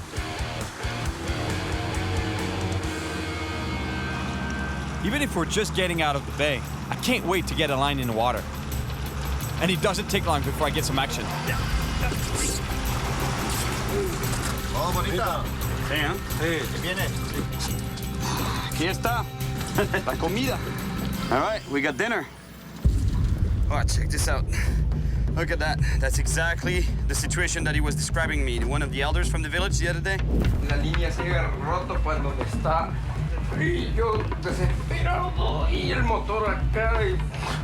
Y ni una cosa ni otra. When there was a lot of coils of line on the bottom of the boat here on the floor. That's exactly what just happened to me. Imagine if my bait was in the water right now. I get a hit, I get all tangled up, and I go overboard. All right, time to head out towards the deep sea, the pelagic predators' hunting grounds. All right, today, I'm catching a sailfish on a handline. We're getting close to sailfish territory, so to get their attention, Arturo and Freddy put some hookless teasers in the water. And now, the essential part. The line, the hand line. It's not much at all, let me tell you. It's just a lot of line on the spool and a hook. That's it, and obviously, that's the main tool. But this time I didn't forget my gloves. Let me tell you, if we get some action, it's gonna burn. I'm gonna feel the burn. These guys have felt it before. ¿Y tú te falta dedo? No, no mire, ¿no? No te falta nada. No, tranquilo. Dicen los ahí que es peligroso, pero no es tan peligroso, ¿sí? Pues a veces sí. Sí, ¿eh? Arturo explains to me the different dangers between a small and a big line. One thing's for sure, if something goes wrong, things won't be pretty. The thinner the line, the more likely you get to get cut. The fish is pulling a lot of pressure, so that line will go right through your finger. But eventually it'll break because it's less, resistant than a thicker line. Thicker line will not necessarily cut you, but if you get cut up, you know, like tangle up around your finger or your hand, the problem is that it won't break. And what happened is that you lose a finger or you're worse, you know, you could possibly lose a hand. I doubt it would happen, but you're pretty dangerous. So you know what? I'm not gonna take any chances. All right. I know I'm sporting a little Rambo style here, but you know, if stuff starts to hit the fan, you're pretty happy you have that, I'm telling you.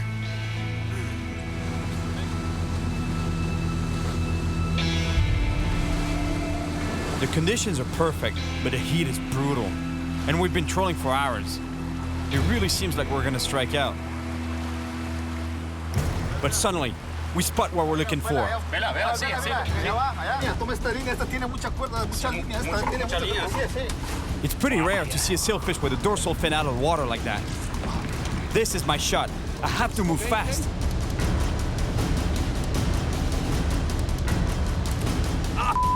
My gloves got caught up in the line. I throw again as fast as I can. But it's too late. The sailfish is too far.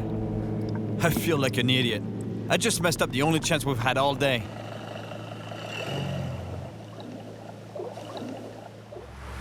Ok, Cyril, ni modo, lo siento mucho. No fue un día de mucha suerte, muy poca suerte. Eso es la pesca, Es la amigo. pesca, Sí. es la pesca. Es lo que la hace excitante. Bueno, pues así. The guys are really cool, and they want to help me live this traditional fishing experience. So they come up with another plan. Está alejada. All right, well, at least there's a plan B, you know, and plan B sounds pretty good, because what he was saying is that there's another beach that they know that we can spend the night at and leave from there to some better, more remote spots for sailfish, apparently, because here there's a lot of pressure. We're pretty close to town, and they were saying it's not the best fishing waters here for sailfish. So we're going to sleep on a beach and leave from there tomorrow morning to get to a better spot and hopefully catch a monster sailfish. Look at this spot. It's a beautiful beach. Freddy prepares the skipjack that I caught earlier. Meanwhile, I dive in to help Arturo properly anchor the boat so the waves don't push it into the rocks during high tide at night. Now, we just need to set up camp and then it's dinner time. Or I guess I should say snack time, since we only have one small fish for everyone. Aquí está. Si paso al test contigo, está todo bien. Tequila va. Tequila ahora. All right, gotta take care of my Mexican friends here. Oof, that's gonna hurt. Freddy!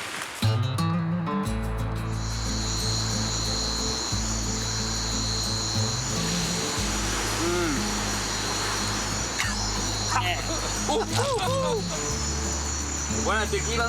Sí.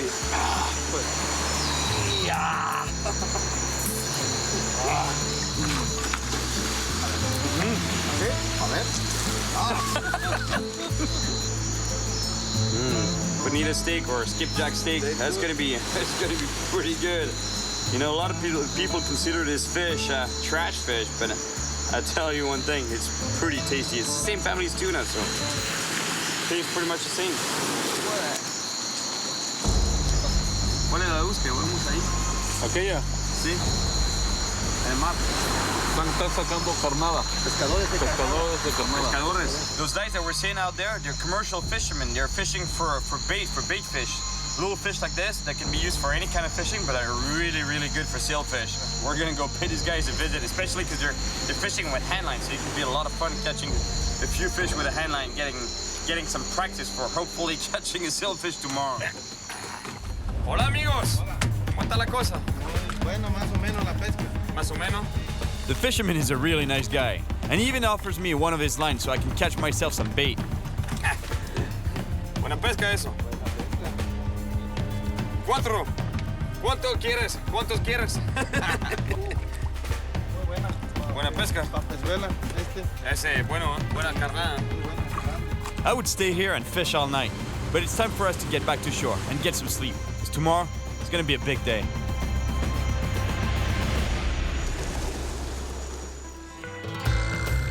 It's my last day in Mexico, and even if yesterday was a total fail in terms of fishing, today I'm more psyched than ever. Hoy es el día. Hoy es el día, claro. Hoy sí. We head out towards the secret spot, and the guys are convinced that this will be the spot where I'll catch a sailfish. And we even have some great bait fish that I caught last night. Buena vibra ahorita. Sí, buena vibración. ¿Lo sientes? ¿Se siente que viene el vela? Ahora sí nos vamos a... Ahora sí. All right, today is the day. We're getting really far from the town of Zihuatanejo. And what that means is that, in theory, we're getting to some areas that have almost zero commercial fishing pressure whatsoever.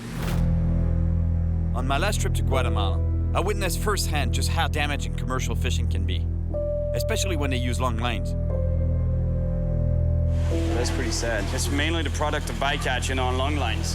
It catches anything that's out there, really, because it's baited hooks. It's a bunch of baited hooks on the line, and whatever's around will take it. So mainly dorado, obviously, but shark and sailfish. Arturo and Freddie are convinced that I'm gonna land a sailfish around here. I hope they're right, because today, my last chance.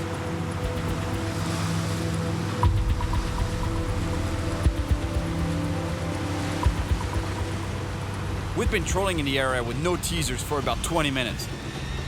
When finally...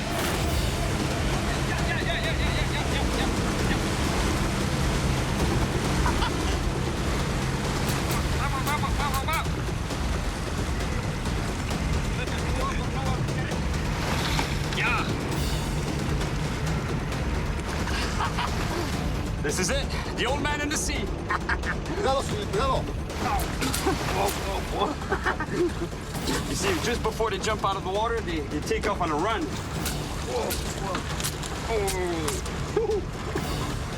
Cuidado. Es muy peligroso. Sí, ya tenemos uno. Told you it was better fishing around here.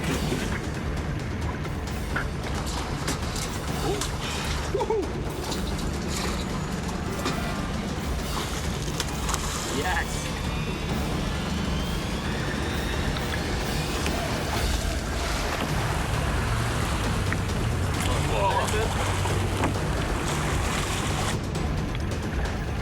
Yes, we're seeing it. Here we go. Silverfish on the headline. Just when I think the fight is over, the fish goes for another run. My wrist gets caught by the line. I have to follow the sailfish so the line doesn't cut through my flesh. I managed to get the line off my wrist, but I get caught again. Tengo al niño pegado en el pie. Se viene.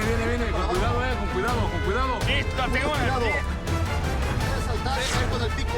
Aguas, cuidado. That's it, I'm free.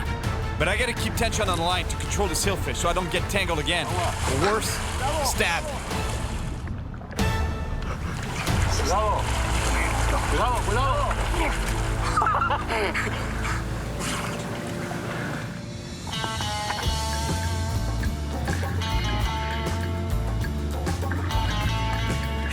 Yes, sailfish on the handline. The old man in the sea style.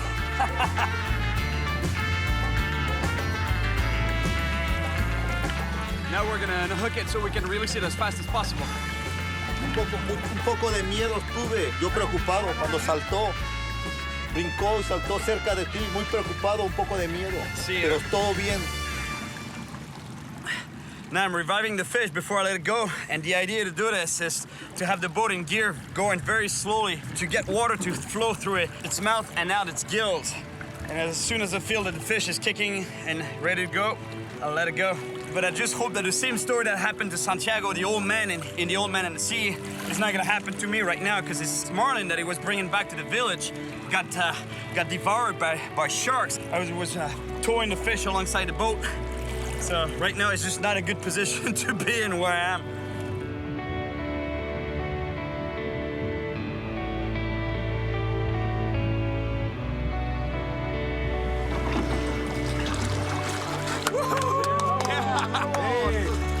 Bueno, Olvera se fue. Buena captura. Sí.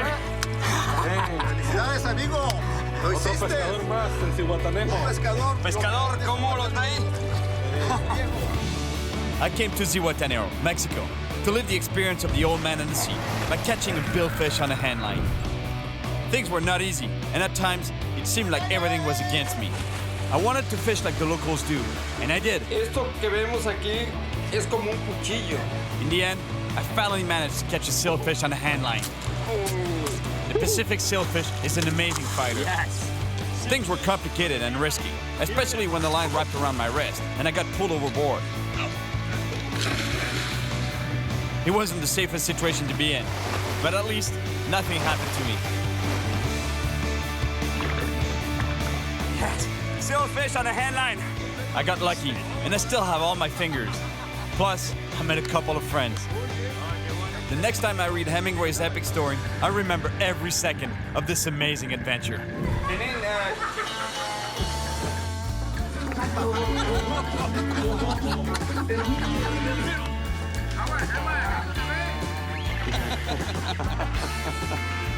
Hey, Cyril, I think you got a scorpion on your shirt. Yeah, he's my buddy, man. And with this, kills everything. You need a little bit of a bacteria, gone.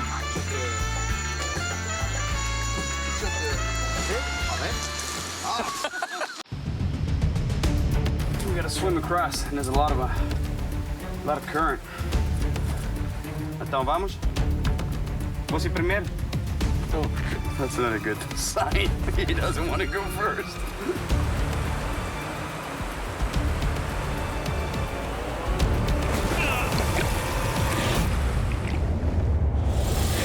My name is Cyril Chauquet, and I spend my life traveling the world chasing monster fish, especially the big predators. And that's exactly why I'm here in South America, in the Amazon rainforest. Even though it's one of the most dangerous places on Earth, It's bad. I love it here. Electric eels, It's very dangerous. It can shock you. caimans, piranhas, Look at the size of this piranha. and even anacondas are everywhere. But it's also where the most colossal and rare fish can be found. I want to go on an expedition for several days in indigenous territory where I heard that they're real monster fish, capable of pulling fishermen and even their boats down. And it's so remote, I'll need to learn new techniques in order to survive in the jungle. I've already traveled to the Amazon several times. Here we go. But this time, my goal is to find one of the biggest and most powerful predator fish in the world. He's not coming up. A beast that grows to over 300 pounds. Yes! The shark-like Crevalle. Oh my gosh!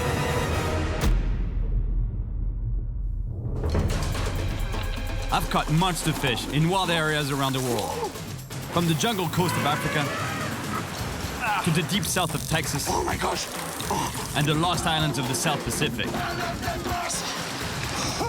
But this time, I'm chasing a fish so deep in the Amazon jungle that I need to refresh my survival skills before I begin. Before I start my quest for the mighty Paraiba, I'm here to spend a day at the Jungle Warfare Training Center. I'll be learning specific survival techniques of the Amazon.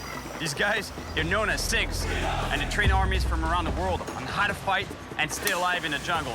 I know it sounds a little extreme, but I'm spending more and more time in distant places, and having a couple new tricks in my bag won't do me any harm. The SIGs are an elite division of the Brazilian army. They specialize in combat and survival in the Amazon. Armies around the world come to train here and learn their techniques. And my goal is exactly that, to learn new survival techniques for my trip in the jungle. Let me introduce you to Simba. He's the mascot of the SIGs. I don't like seeing animals chained up, but the SIGs insisted on taking precautions. All right, it's on for survival training. Obstacle 1, snakes. This is cool. They're gonna show me some snake handling. There's a couple of ways to grab a snake. They were telling me that the safety range of the snake is usually about 1/3 of its length. So you don't want to get any closer than that, because otherwise they can coil up and get you. So 1/3 is the right distance. Diretamente você pode fazer. Posso. Com a mão? Sim? Sim. Sim? Só puxar. This is the right way to hold a snake. See, this is pretty safe. With my finger here under its jaw and my thumb right in the middle of its skull there in the back. And here, the snake can't really do anything. Posso ser SIGs? Yes, I cut the snake SIGs way. No stick. Obstacle 2, finding drinkable water. The water from the river is not drinkable if it's not boiled. So it's critical to find alternative sources of water. This is a water vine. It's critical when you're in the jungle and you want to find water, especially in the curvy part here. is gonna be full of water, so that's why I have to cut it here. Can keep the vine up there without losing the water that's in the bottom part of the curb. It's tasty water too. Obstacle 3. Sleeping in the forest. Pode ter serpente, mas assim, à noite, a selva, a gente não se caminha à noite. He was basically telling me that it's very important to set up camp before dark, because after it gets dark, the jungle comes alive. Snakes, spiders, all kinds of wild animals. Plus, you know, you don't see anything at all. Fogo é muito importante. Muito importante porque animais, eles não se aproximam do fogo. Sim. Eles têm medo do fogo. Obrigado. Muito obrigado para você.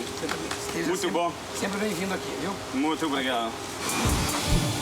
At least now, I have a few more survival tricks up my sleeve. Knowing how remote I'm going, I'm pretty sure I'll need them. My destination? An almost unreachable native territory. And from what I've heard, there are massive paraibas lurking out there. The Amazon is a huge wild place. It's almost the same size as the United States. A third of the world's animal species live here. But the reason I love the Amazon so much is because it contains more than 3,000 species of fish. Look at the teeth on that thing.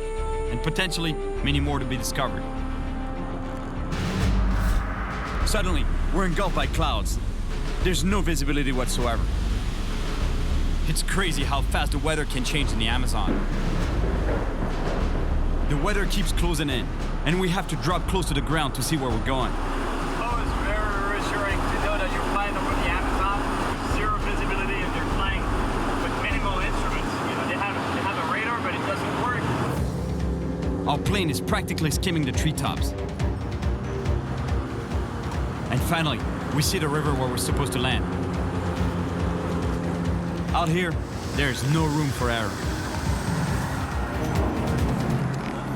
I have serious respect for these Amazon bush pilots.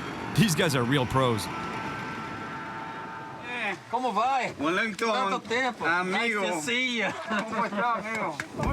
I've fished many times with my good friend Wellington. Last time, he even pulled a hook out of my leg. Piraíba grande. See? Wait on you, man. I was worried on the way down because I could see the water was brown and kind of muddy and the water had gone up, but apparently he's telling me that the Paraiba, they're still on, they're still hitting. That's a good thing. I have to admit, seeing how high the water is after all the rain, I'm a little concerned, but I still believe we have a shot at finding a monster Paraiba.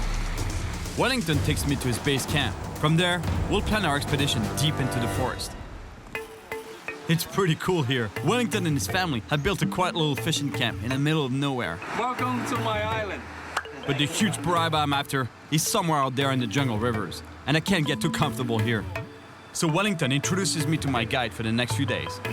Isaiah is gonna be your guide. So he's the one that knows all the way around. Yeah. So he's gonna take you to some spot that you gotta work for it. So Isaiah, you can trust him. He's my man. He knows everywhere around. My new friend Isaiah isn't very talkative, but hey, at least he looks like the real deal. And anyways, there'll be plenty of time to talk on this trip. All right, here we go. On the hunt for the Paraiba. To be honest, I don't really know what I'm getting myself into. Wellington was saying that it should take 3 days to get to the spots. We'll see. I've been fishing rods to catch some fish, and he's got his bow and arrow. The guy looks pretty hardcore. He was already sharpening his arrowhead as I was talking to Wellington, so I'm pretty sure we won't starve.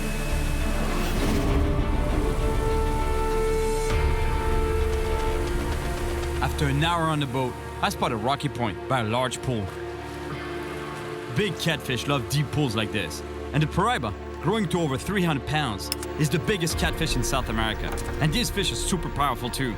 So I can tell you, to get him out of deep holes like this one, you'd better build strong rigs. The rig is pretty straightforward. A sliding sinker on the main line or running line that is attached to a swivel. And the reason why I'm using a non-flexible metal leader is because of the piranhas. Here it's infested with piranhas. And so this keeps the piranhas and the piranhas' teeth away from the main running line and to avoid cutting you off.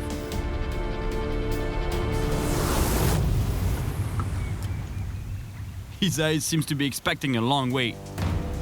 But then... Fish on. Ah, this bites like a piranha. It's a big piranha.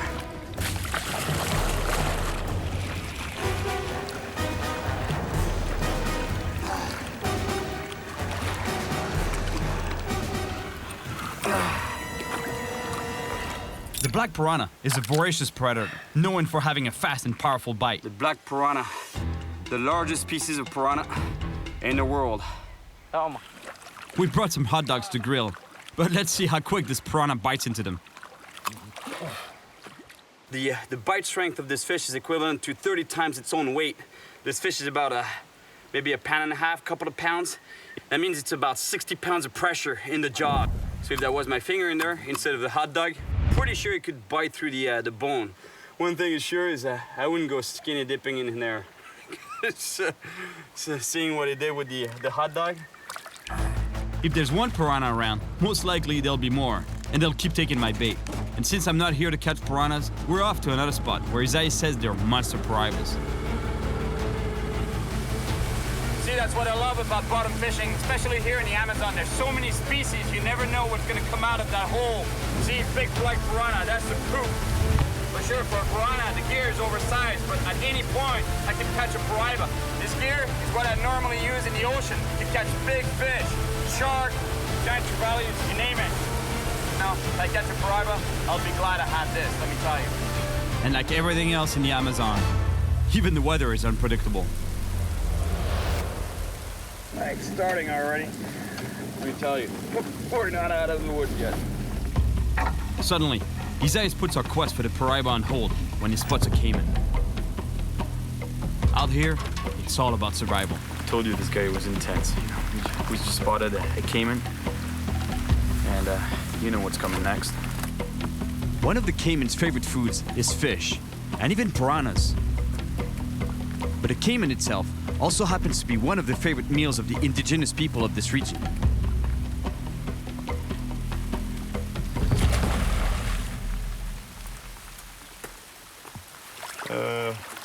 Feel bad for him. He wanted to get his shot, you know, but I don't want to kill a caiman. We'll catch a lot of fish. We won't starve. Vamos pegar peixe. No problem. We get moving again. Isaiah wants to show me a spot where he knows huge piraibas have been caught before. Okay, looks good here. You can see that there's a bit of a rapid there. So here there should be a deep pool, and the catfish, they love that. Either they sit on the bottom of the deep pool, or in the case of the piraiba, they can hunt in the water column. It should be a good spot.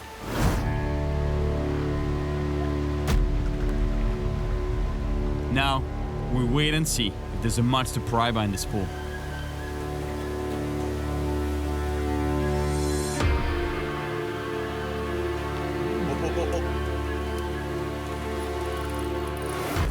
Here we go.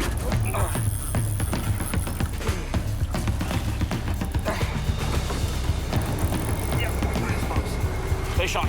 Isaiah moves the boat towards the middle of the river so I can fight the fish away from the roots and branches along the shores.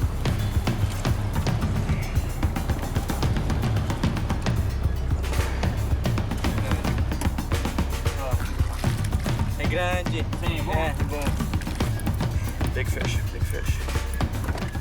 It's a big fish.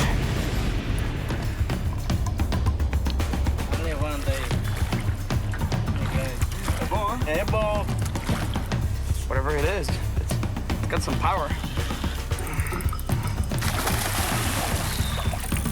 Jundia.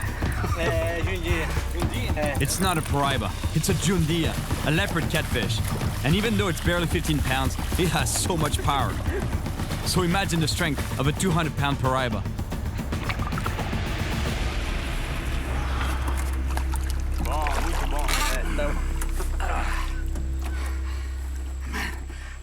Honestly, this fish, I can't believe it. The power that they pack, it's unreal. I think pound for pound is the strongest freshwater fish I've ever fought. It's just unbelievable. And he bent my rod as if it was nothing, as if it was made out of rubber. Unbelievable. This guy is so powerful. Man, you're strong. The Jundia leopard catfish. Well, seeing the power that this small catfish had, I'm glad I brought my heavy rod. Because piraiba can be more than 20 times that big. Muito bon. At least Isaiah and I are starting to get along great. We're not far from the native village where we're spending the night, but in order to get there, we have to navigate some big rapids. They These rapids are too big for our small boat, so we need to find a safer spot to cross them. The bottom is a minefield of big rocks, and we can't risk breaking the propeller. We have no choice. We have to get out and push the boat upstream against the current. It's really hard to walk safely in this current. It's much stronger than it looks, and it's full of holes between huge slippery rocks. Very easy to get hurt here.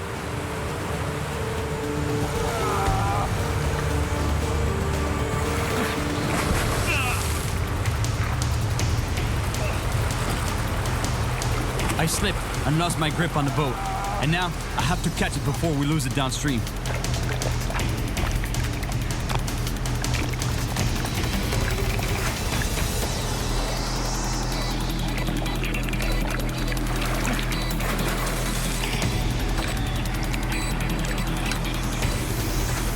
I just hurt my leg real bad, but we have to keep going and get through these rapids.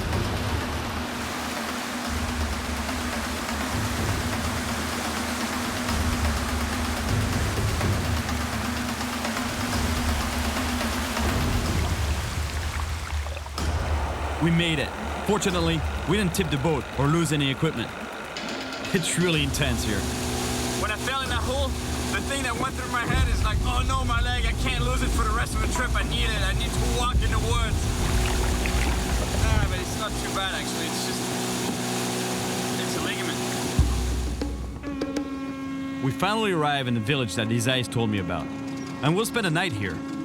In the morning, we'll leave on foot, in survival mode, hiking to isolated fishing spots in the jungle.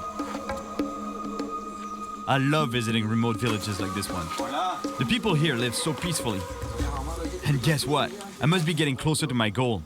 They're cooking a small paraiba, also known as a filioche. Onde pega? No rio aqui? Nesse rio. Nesse rio? Nesse rio pega até lá em cima que pega. Lá que pega mais grande que mais. Tem muito grande? Muito grande. Esse filhote, mas tem grande? Grande. Sim? É cabeça assim. Cabeça assim? É. Muito grande. Verdade. Verdade mesmo. Wow, that's a good sign. Look, that's a filioche's head there. That's a baby paraiba. That's a really good sign. That means I'm in the right area. See, para pegar paraiba. The chief knows that I want to catch a really big paraiba, so he tells me a story about how their gigantic size and incredible power can make them very dangerous. Wow, that's a crazy story. He's telling me that one of the villagers was in a canoe fishing with a handline, actually a rope, and he hooked on something that was so big he was pulling the canoe around and pulling him around. And at one point, it flipped the canoe. The canoe went literally down, and the guy got ejected from the canoe. He had to swim to shore. He had no idea what happened. A fish this big can only be a giant paraiba. That's the only species that could do that. Before bedding down for the night, the chief invites us to eat with him. Tonight is our last meal in civilization, so I don't want to miss this chance to have a delicious jungle barbecue. Too bad that the piranhas ate the hot dogs, otherwise I would have put a couple on the grill. The big day has arrived. See, when I was telling you that I hurt myself when I was pulling the boat through the rapids? Check this out. That's what you call a bruise. My leg really hurts, but the fishing spots we're headed to are inaccessible by boat, so I have no choice. I gotta walk. All right, here we go. This is finally happening. The true expedition is starting. After the paraiba. I know some survival techniques, but I'm not sure I would attempt this trip without his eyes and his machete and bow. This guy is a real survivor. You see?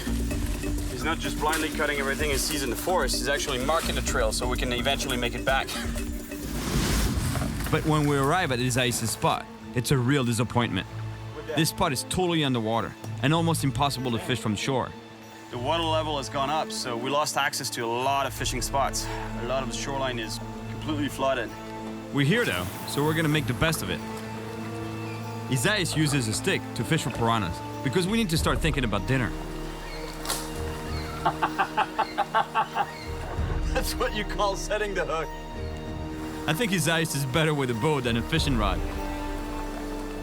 In the blink of an eye, he disappears into the forest. I guess he's gone hunting for our next meal.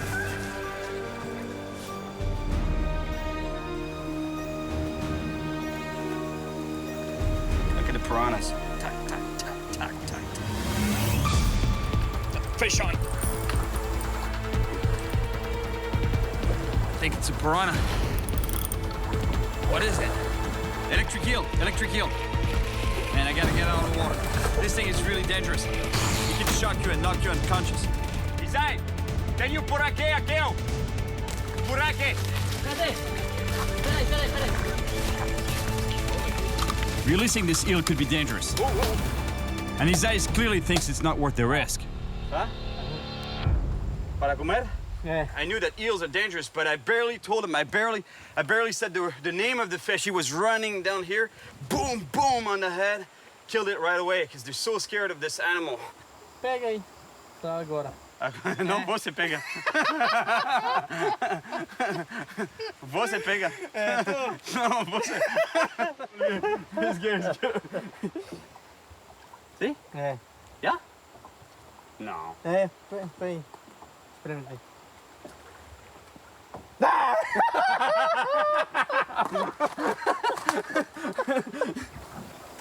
Look at the size of this eel. It's too bad we had to kill this animal, but at least it's gonna make a nice dinner tonight. Although, I wonder what it tastes like. It's getting dark, and we can't make it to the next spot, so we're forced to set up camp. On the menu tonight, electric eel. You know, normally the advantage when you're surviving in the woods with a fishing rod is that you eat good fish. You know, you don't have to eat bugs or weird stuff, weird food. But in this case, the only fish I managed to catch is an electric eel. It looks pretty disgusting, but it should be pretty good. I'm sure it's gonna be all right.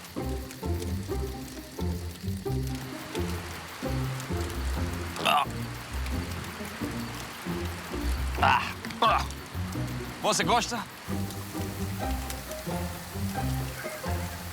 Não é bom, hein?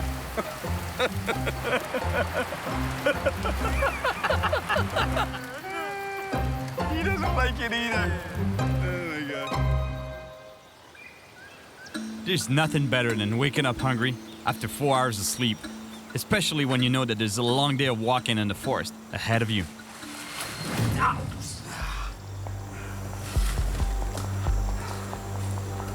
Tudo bom?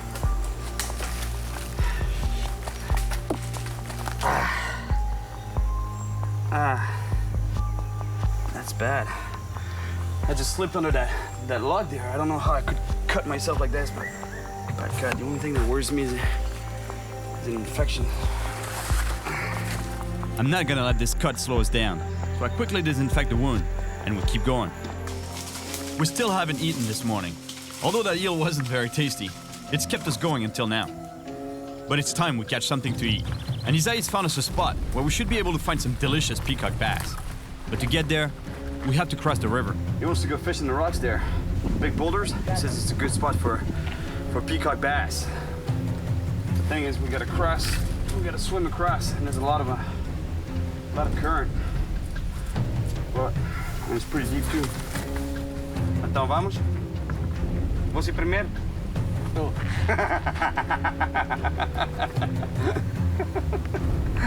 Not a good sign. He doesn't want to go first. I'm always a bit apprehensive before getting in the water in the Amazon. I know what's swimming in there. And this time, I have a fresh cut on my foot.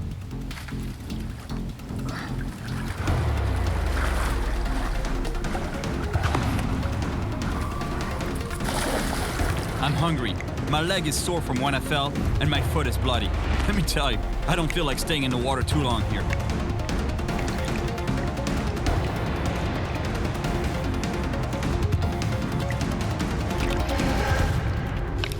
We made it, and we didn't get eaten alive. But we lost our metal pot that we used to boil water for drinking. That's gonna make finding drinkable water a challenge. But first, let's try to find some food. I tie on a jig to try to catch a peacock bass. Isaias goes fishing also, but he doesn't bother with a rod and reel. And I barely have time to make a second cast when... Pode ver? É. Tucunaré? É. Hey, bom.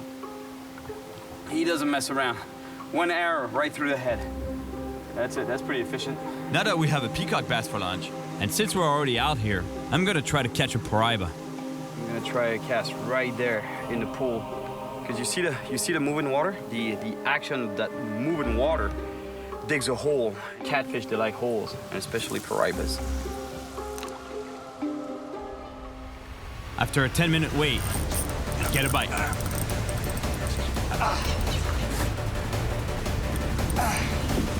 It's a piranha. It's a black piranha. It's a big one. Look at the size of this black piranha. What a beautiful animal. The largest species of piranhas in the world, right here in my hands. It's nice to know that I just crossed the river right there to get to these rocks. And that's what's swimming in those waters. Look at the teeth on this fish. Same kind of teeth as a shark. I think there are too many piranhas around here to catch anything else. Another spot, and still no paraiba. And now we have to find a place with dry wood to make a fire. So we're back in the forest again. We're crushed by the heat, but at least we find something that will give us some energy and help us on our hike. A Brazilian nut right there. Comes from that huge tree here.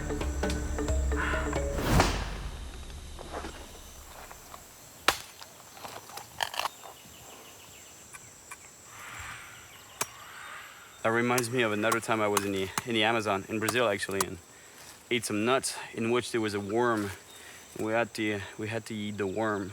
Oh, muito bom, mas actually the taste was pretty good. You just had to forget the fact that it was a worm that you had in your mouth. Para você. Bom. A lot of work for a little nut. It was worth the effort though, because apparently these nuts have so much protein that 2 of these will keep you going for the entire day. Bom, muito bom. After 2 hours of hiking through the forest, we come to a river crossing, and this one is easily 300 feet wide.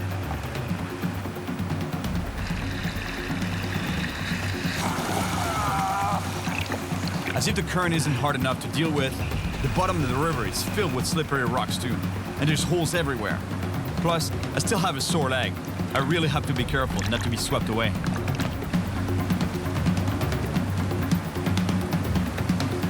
Isais is always in hunt mode, and he spots our next meal.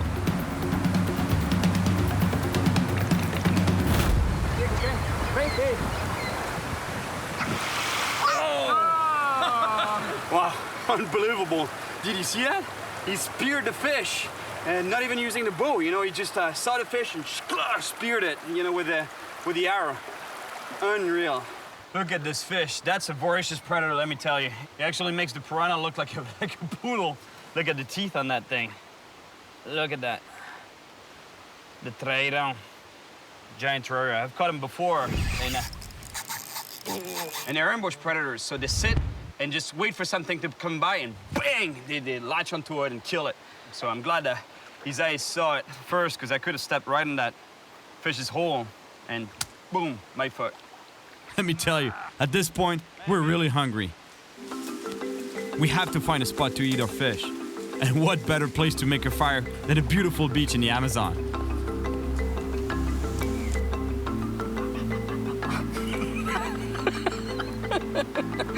The peacock is delicious, but not big enough for the 2 of us. Luckily, the traia that Isais caught, he's there to finish the job. Isso é bom, hein? É. Não é por aqui, hein? Não. É gostoso. This makes surviving really cool. It's really hot, and when we crossed the first river, we lost a metal pot that we used to boil and disinfect water. So now, we need to find safe drinking water. But these water vines aren't very generous. I'm so thirsty right now, looking for water vines, but they're all pretty dry, the ones that we find. Suddenly, Isais sees his next prey, a spider monkey. His hunter instinct kicks in, and he takes off after it like a jaguar on a hunt.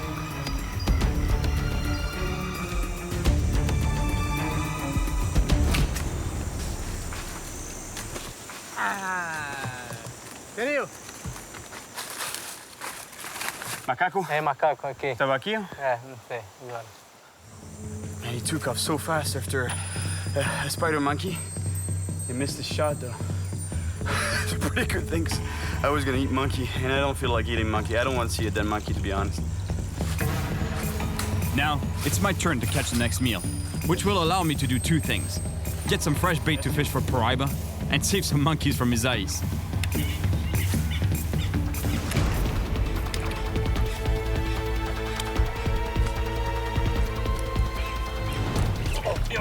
Oh, fish on. Oh, nice big cut.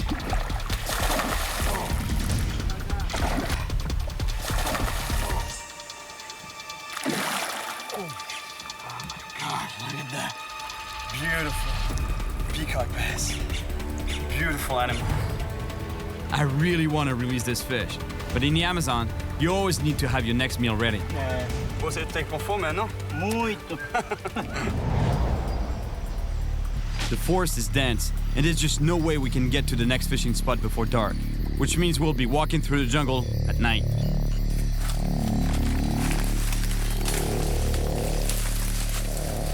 So, we have to travel at night, which is not recommended, because the whole jungle wakes up at night. Usually, there's animals that are moving around during the day, but at night it's even worse. You know, like and the main thing is the snakes. We broke the 6 #1 rule by not setting up camp before dark, but we had to make sure we found a secure spot. All right, we're gonna set up camp here.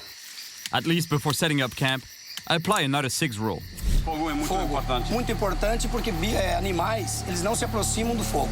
We make a fire to keep the animals away, especially panthers. And then we put up our hammocks. Feels so good to be laying down. Normally we have a tarp that we would install on top of the hammocks, but I'm way too tired right now. I'm beat. Honestly, I'm... Boa noite, amigo. We hardly slept, and we're very thirsty. Tem? Veneno. Ó. Não. Não. É veneno? É. Sim? Ó. Chega. Isso não é bom, hein? Se bebe, Quando bebe aí, morre. é. See? Wow. Oh. This vine, although it's got water, it's poisonous. If you drink it, You might die from it. I'm really tired, and I'm getting a little discouraged. The high water is keeping us from accessing the good pools. But before we turn around, Isais knows one last spot where I might be able to fish from the shore. let me tell you, it feels good to be out of the woods for a little bit. It's nice, especially on the beach. Because it's so dense in there. It feels claustrophobic completely, you know, like the forest is right there in your face. I have a good feeling here. I can see the sky, the weather is beautiful, and I have another shot at the monster fish I'm after. I just hope that there's a Paraiba around.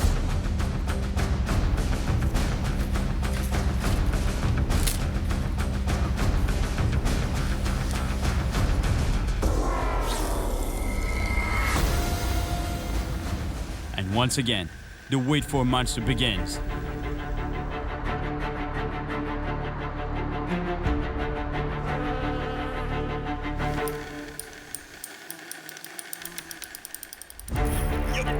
Fish on.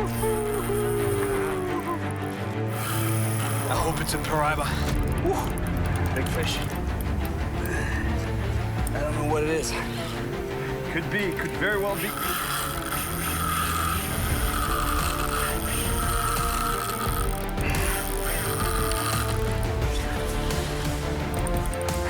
This fish has given me an incredible fight. It could be the monster Paraiba I've been looking for.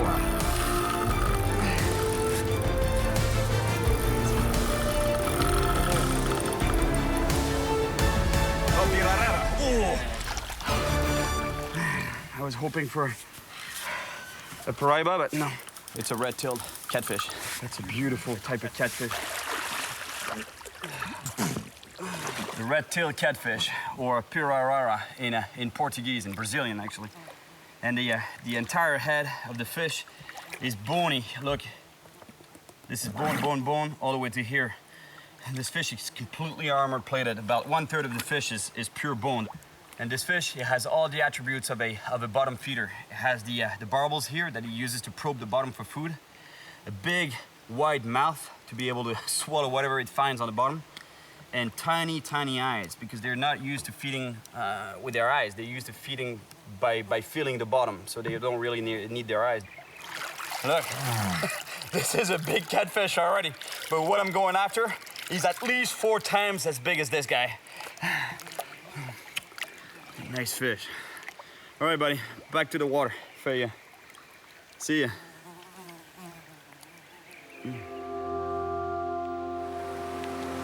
Isaias tells me that we should turn back. We've gone far enough, and it's really hard to fish from the shore.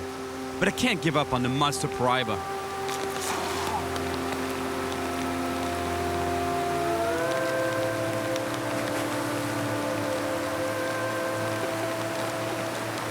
Honestly, fishing from the shore here, I didn't think it was going to be this tough, to be honest. This river is great, but you know, there's a lot of good spots that I can see from the shore here, but fishing them from the shore is impossible. I'd need a boat or at least a canoe, something, you know, to get access to them, but. We're exhausted, but the hardest part is that we have to turn back.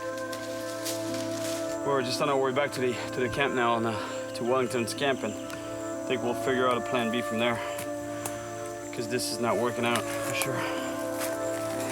We're on our way back to the boat to head back to Wellington's camp and figure out our next plan of attack. It was great, you know, I caught some nice fish, but maybe not a lot, but didn't catch the Paraiba. I'm feeling tired and discouraged, but there's no chance I'm leaving here without catching the fish I came for. Acampamento! Acampamento! Oh, man. Valeu, Cyril! This is gonna be luxury.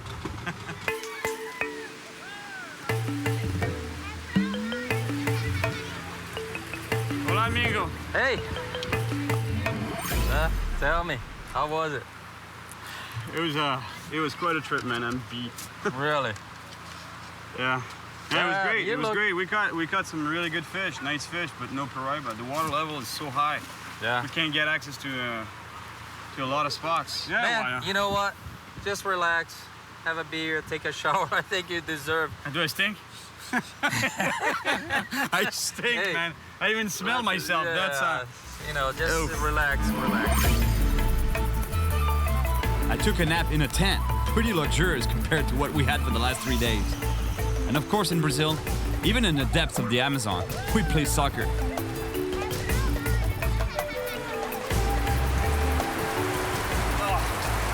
running water and soap feels so good, you have no idea.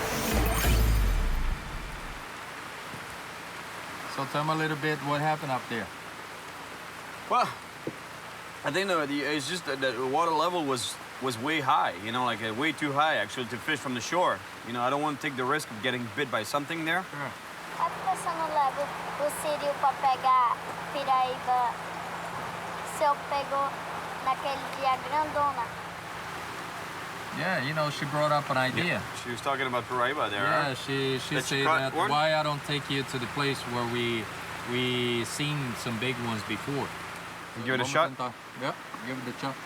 All right, let's drink to that, man. Here we go. But I'm glad you made it back safe, buddy. yeah, that's a good thing.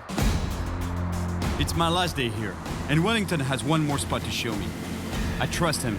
He knows this area like the back of his hand. But after everything I've been through, I don't want to get too excited.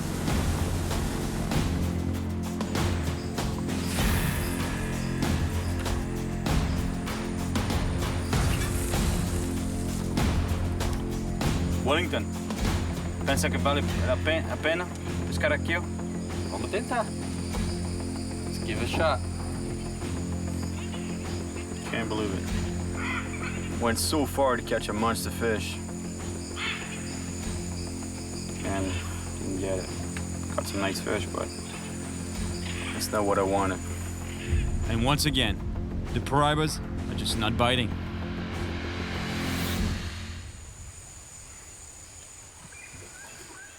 But then... Oh. Here we go.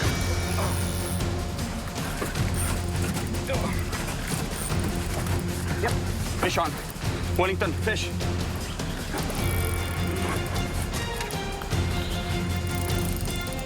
that it?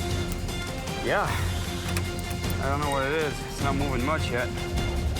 This fish is seriously heavy and powerful. It's dragging our boat across the river.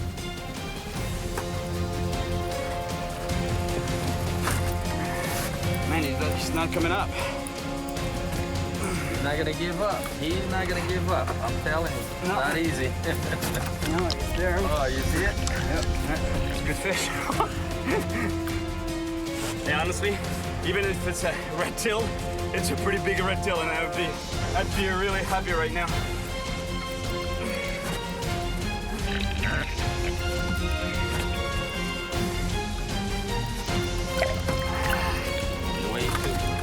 It's coming up now. It's coming up. Right, it's a Paraiba. Yeah, it is. I can't break him off or lose it. This is the fish I've been chasing. I can't believe it. Honestly. Look, that monster, man. Oh, man. Yes! Size on that fish. Look, size on that fish. Oh my God. Unbelievable. Hey, Wellington, hey, boys, hey, patient. Hey, Grange. We're gonna bring this fish to the shallow water there to release it. Not let it go in deep water because it's pretty tired, so we want to give it some time to breathe, reoxygenate, get some strength back before we let it go. And you're gonna see the size of this fish when I get right next to it. 6 feet long and about 180 pounds. That's the Amazon right there. Look at the size of this thing. Unbelievable, the size of the animal. Beautiful Paraiba. That's a monster. One of the biggest fish in the world right here in my hands. My gosh. Look at that wide head. Big, wide head and slender body. Very muscular. It's funny when you think that I went running around, in the bush, like trekking around, trying to find the most remote waters to try to catch the thing, living with his ice. And then, finally I catch it right here. I come back with Wellington, and we catch this monster right by the camp.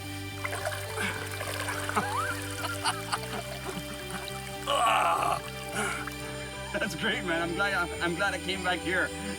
You saved the day, man. Oh, he's ready. Look at him swim.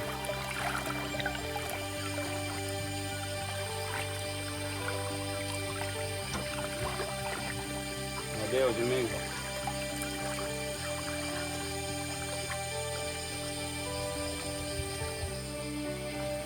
Yeah. Yes, Wellington. Muito obrigado, amigo. Muito obrigado. O melhor você. O melhor você. Muito obrigado, amigo. This quest for the Paraiba was really something. I went on an expedition deep in the Amazon forest to catch a huge fish.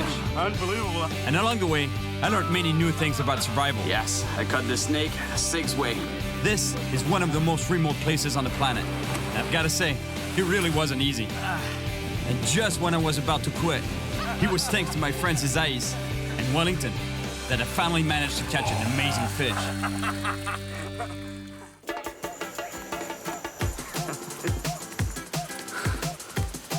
I'm pretty sure he doesn't like the taste of turtle, because otherwise he would eat it.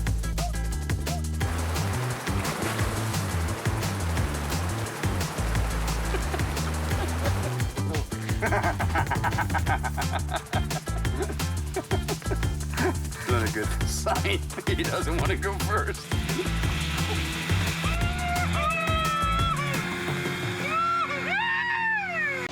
Minus 40 degrees, winds over 60 miles an hour.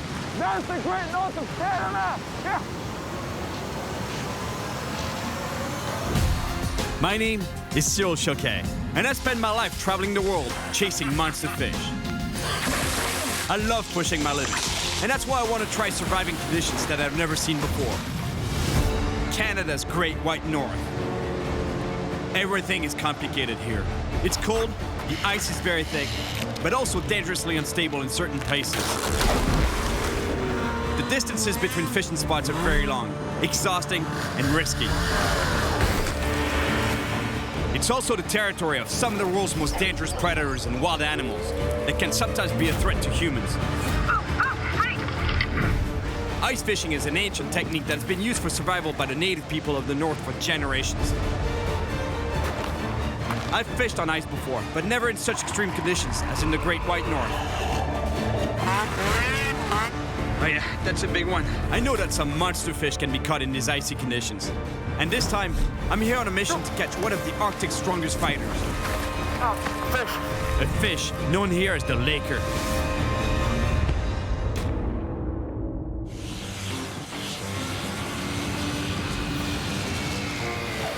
I'm arriving in Crevalle, a small town located in the far north of Canada, more than 1,000 miles north of New York City, on the Quebec-Labrador border.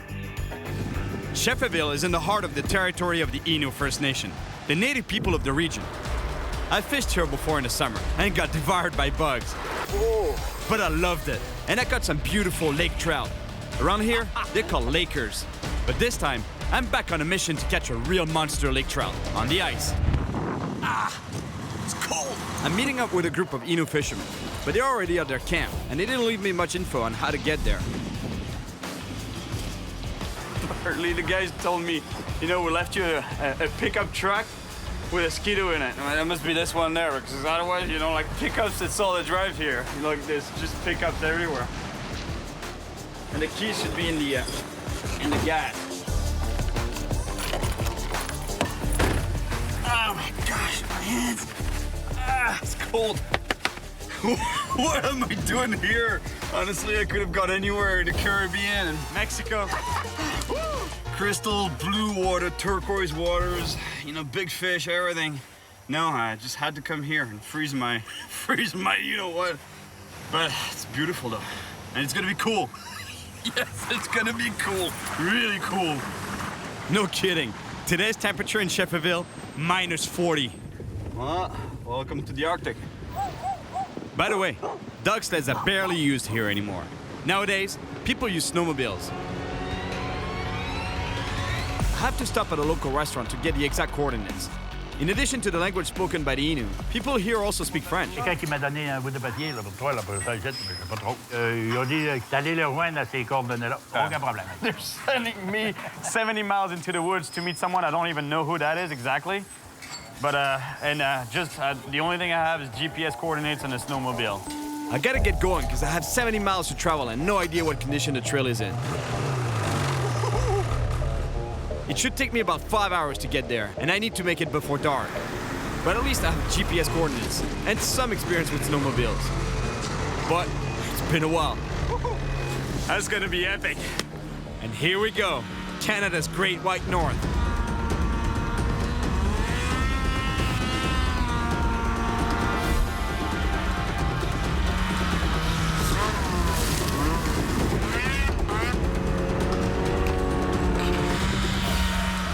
Well, let's try to stay on the trails. All right, it's all good. Straight ahead, another 50 miles. Here we go again. I've still got a good ways to go, but I'm taking a beating from this ride, and I'm really starting to get tired. At this point, there's nothing I can do except go forward. I have to get there before nightfall.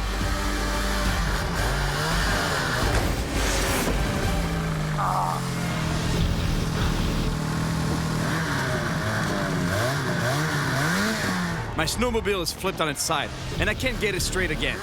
I'm really stuck. And just to make things worse, there's 5 feet of powder, and every time I hit the gas, I just go deeper and deeper. Oh no. I'm 5 miles from the camp. I just did 65 miles, and the total was 70 miles. I just jammed myself right here. Now I know why I got stuck. Did you see how thick it is? The only thing I can do now is wait for the guys to come and get me. But I have to stay warm. In the Amazon, soldiers build fires to keep animals away. Animais, eles não se aproximam do fogo. Here, it's so you don't freeze to death. Plus, this should help my friends find me.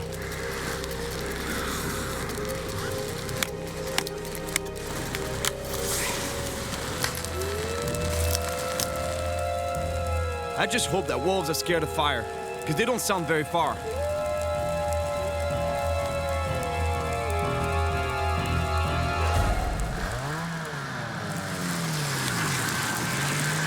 Yes. Let me tell you, I've never been so happy to hear the sound of a motor. Hey, venez pas là, si vous allez vous prendre. Content de vous voir, les gars.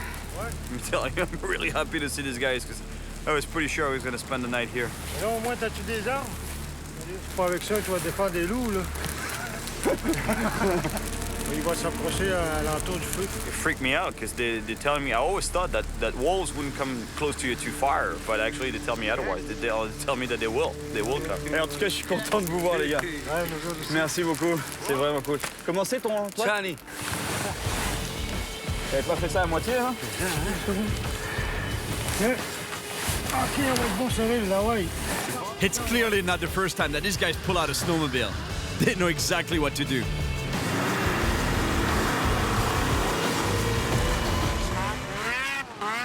I got really lucky. Tonight, I get to sleep in a warm bed before going fishing tomorrow. Rule number 1 when traveling alone on a snowmobile: never leave the trail. I think I'll let the guys take the lead to the camp.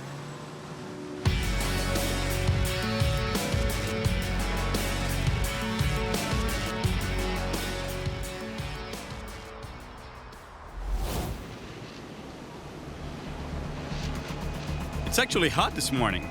Minus 30. It's so beautiful. So peaceful and quiet. You can't hear a thing at all. Except for the nasty cold wind blowing in my ears. Cyril. Hi. Tiens. Quoi? Ça va être bon pour toi, là. Je t'ai pris. This morning, the guys decided I should have my own gun while I'm here. They want me to have a gun with me because they say it's good for 2 reasons. If you get stuck in the woods like I did yesterday, you can have that for protection. Because you could be attacked by wolves, or even actually surprisingly, they were saying a moose could charge you. And if you get stuck for a long period of time, then you can start hunting for survival purposes. I've fished in remote places a lot, but this is the first time that I actually need a gun. I might as well get some practice.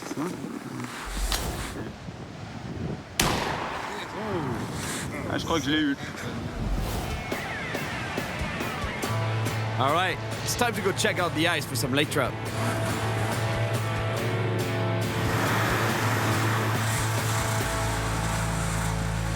Andre does all his fishing using a traditional technique. He puts bait lines through holes in the ice, and he'll come back later to see what he's caught.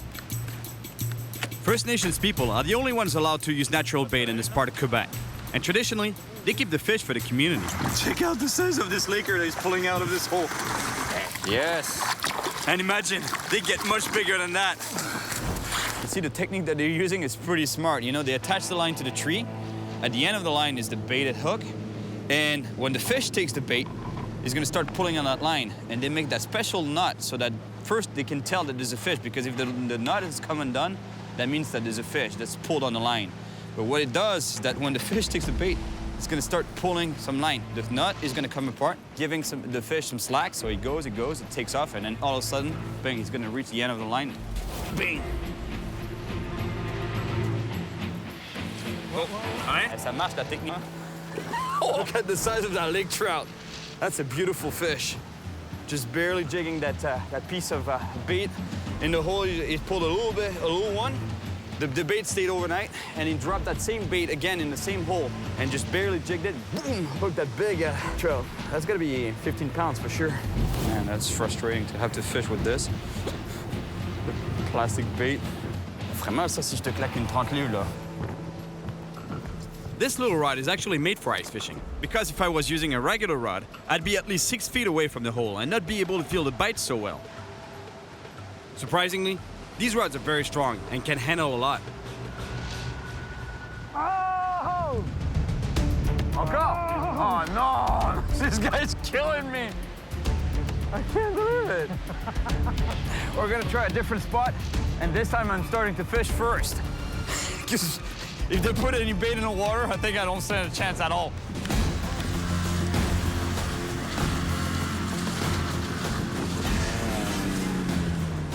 Ce que je voudrais faire, c'est faire peut-être plusieurs trous, puis changer, de jigger dans un, tu jigues dans l'autre, c'est ça, comme tu fais? Ouais. Well, guys, if you've never seen this, it's a nice drill, or a nice auger, that would be the right term for it. And what it is, it's basically sort of like a chainsaw motor on a giant corkscrew. And it's gonna get me through the ice. Il y a de l'essence au moins dans votre machine, là?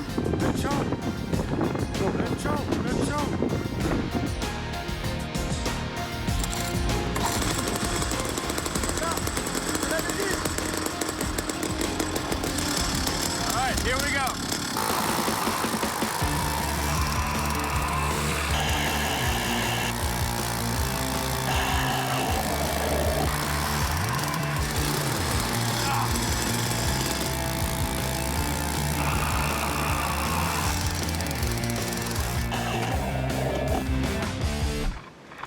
Let me tell you, ice fishing, it's definitely a sport. Try drilling 3 holes like I just did. You'll see what I'm talking about. You don't want to leave your hands exposed to the wind too long. Even if the wind is in my back, it's still nasty. All right, let's catch a monster laker on that jig. But the guys don't seem convinced by my artificial lures. Yes. Oh, je l'ai loupé. Laisse-les là. Faut pas la bouger en fait. Oh, yes! Oh, elle est revenue. C'est ton absence, t'avais dit. Il est pas assez gros. No wonder. These guys use giant hooks that are normally used for sharks. Let me tell you, the Inus, they don't fool around with their fishing. They're after monsters. Comme ça, Jules, comme ça. Oh, c'est elle que j'avais au bout de la ligne! Tu me l'as piqué! Sometimes fishing is about patience, but in this case, let me tell you, it's about willpower, because it's cold. If this was a competition, they'd be destroying me right now. I don't even have a catch to my name yet. But I can't give up. Even with my artificial lures, I know I'll land one eventually. Fish on, fish on! I got one! Oh! See, that's what I was telling you. Look how cool it is to fight a fish on such a tiny rod. You feel the fight. Oh! He doesn't like the sight of that hole. Okay, here it is. It's coming. Okay, here it is. Come on, fish. Show me your face. Yes! Woohoo! Yes! Ma première! My first lake trout. Beautiful. Man, that was quite a fight. Ça te dérange pas, t'es sûr si je le remets à l'eau? Nope. I put this fish back as the guys told me they've caught enough for the community. One down. Woohoo! Yes! It was my first trout on the ice, but it's far from the monster I'm looking for. It's not gonna happen today, though. It's getting dark, and we have to head back to camp.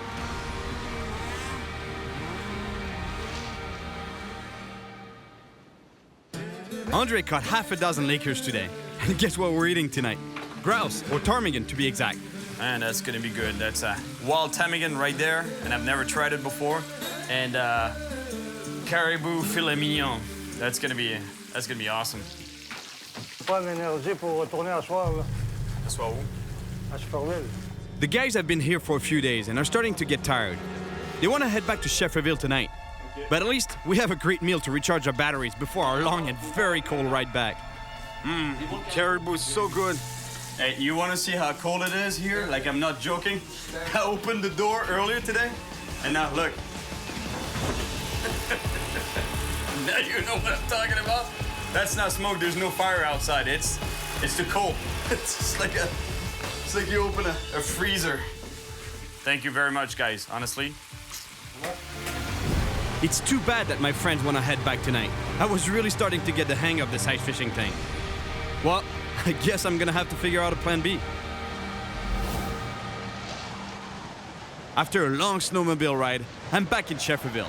I may not have caught that giant lake trout I was hoping for, but I have a good idea where to find it. On the ancestral land of my old friends, Christian and Albert. I fished with them during the summer, and the action was crazy. And the flies were even crazier. I got in touch with Christian, and I'll be heading out to their camp by snowmobile tomorrow. So today, I've got a little time to kill. Ouais, on y va maintenant? Ouais. Excellent ça. All right, the kids want to go riding some powder. And they even want to tie a rope to the skidoo and do some snowboarding in the back, of which I've never done, but that'll be cool.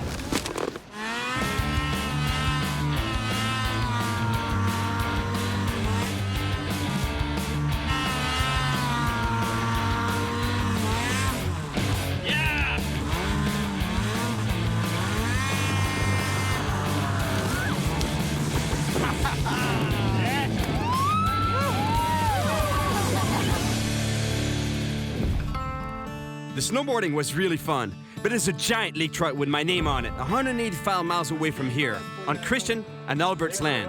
That means 10 hours of riding to catch a fish.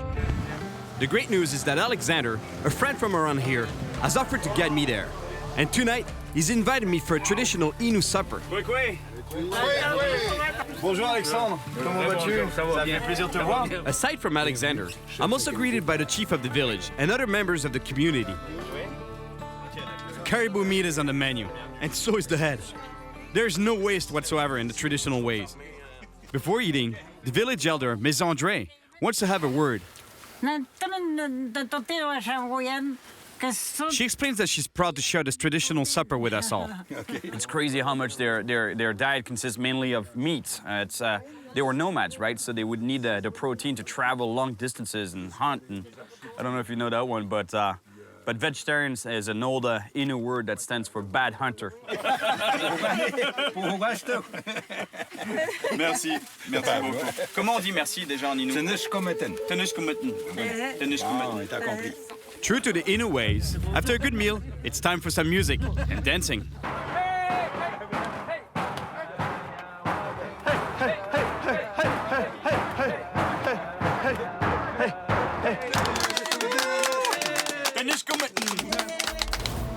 I've got a very big day tomorrow, but I'm also a fisherman. And Chani, one of the guys I was fishing with at the beginning of my trip, has invited me to do a night run for Lakers nearby. Yep. It's a Laker. All right. Nice fish, man. Nice Laker. You're gonna eat it, right? Because the snow is not good for the trout. I'm pretty sure there's another one down there. Come on, man. Come on, give me a chance. Let me jig a little bit. You're getting all the fish excited. Yeah, that seems to be how it works around here, right? I tease them and you catch them. Fish on!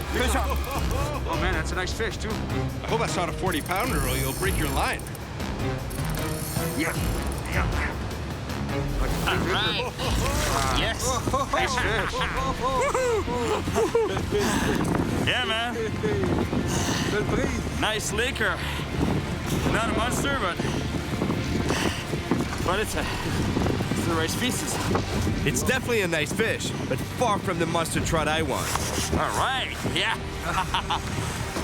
Yes. Beautiful catch.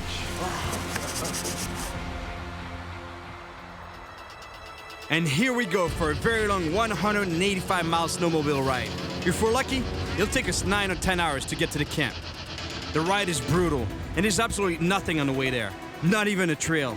We only have a GPS and a satellite phone, just in case things go bad. Alexander is a great guide and really knows his way around here. But when you're in the middle of a huge lake, sudden blizzards will sometimes hit you out of nowhere.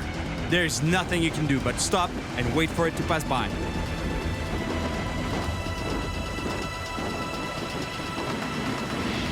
Minus 40 degrees, winds over 60 miles an hour. After what seemed like forever, the blizzards eventually died down and we can keep going.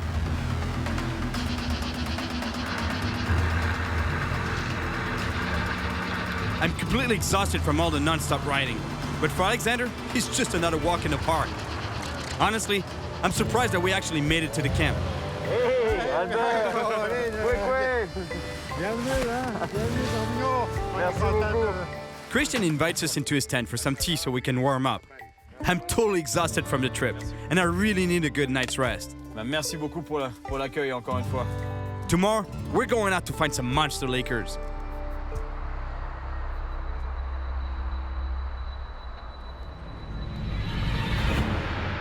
This is how every day starts in the north. 6 layers of clothing are needed to create the insulation necessary to be able to spend 10 hours on the ice. This adds about 40 pounds to my body weight. Looks like I'm about to climb the Everest. No, I'm going fishing. Christian knows a really good spot for lake trout just at the foot of some rapids, but we have to be careful here. The thickness of the ice varies because of the underlying currents. Yeah, let me tell you, this is one of the most extreme fishing conditions, if not the most extreme fishing conditions I've ever faced. I think if you get stuck here, your life expectancy, not very long. Aside from being extreme, ice fishing is also very tricky. It's truly the definition of looking for a needle in a haystack. I'm fishing in a 10-inch hole when the lake is about 10 miles long. So the fish could be anywhere. We drill another hole, hoping to hit the right spot. But the thickness of the ice is just ridiculous. We can't even go through it with that drill. It's more than 45 inches thick. 100 yards from here, we drilled another hole there, and it was this thick. That's it. You know, only this much ice. And here, we can't even go through it. Toi, tu voulais même pas y aller, là, vers le rapide, hein? Non, carrément pas. This kind of ice is extremely dangerous and has taken several Innu lives. Tu connais des gens qui sont tombés sous la glace? Oui, des gens de Crevalle qui sont disparus sur la glace. So what he's telling me is that they lost a few people from the nation actually under the ice over the years. It's scary. My friends have to set up their net under the ice, so they send me upriver to a spot where there should be some huge lakers. I'm a little stressed now that I'm alone. If the ice breaks and I go underwater, I'm done.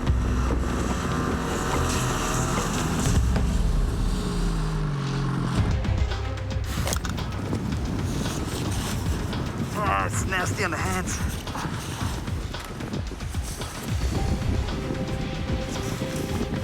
After the stories I've been hearing, I'm kind of nervous to drill holes on this river. But there's supposed to be some big lake trout around here.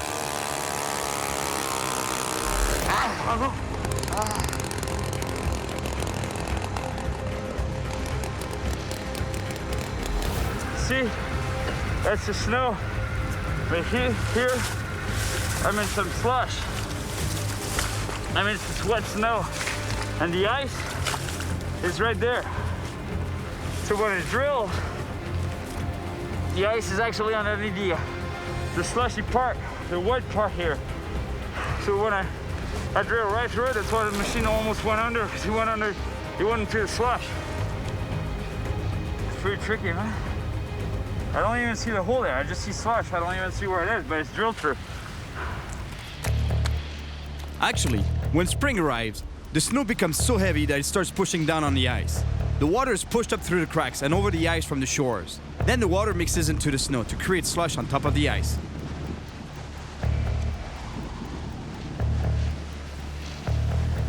Hey, anybody down there? Come on, wake up.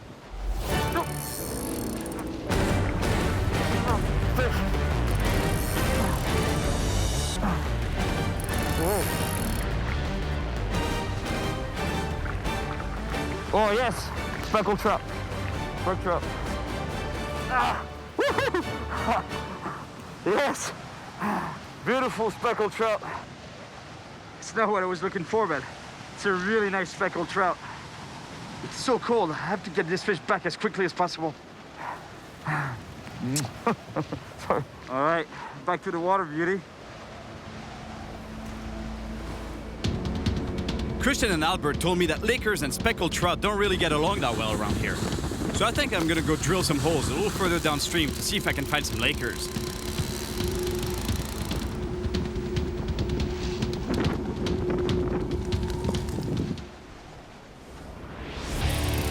Fish on, fish on. I think that's a leaker and a nice fish. Come on, fish, get your head in that hole.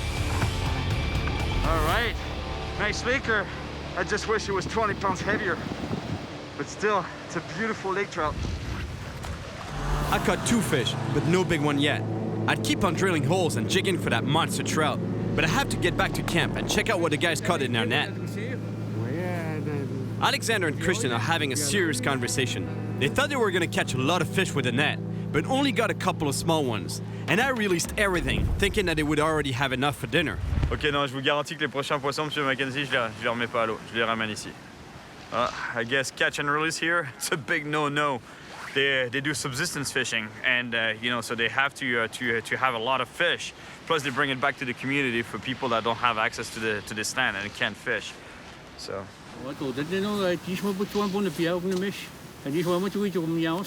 We have no choice. We gotta get some food.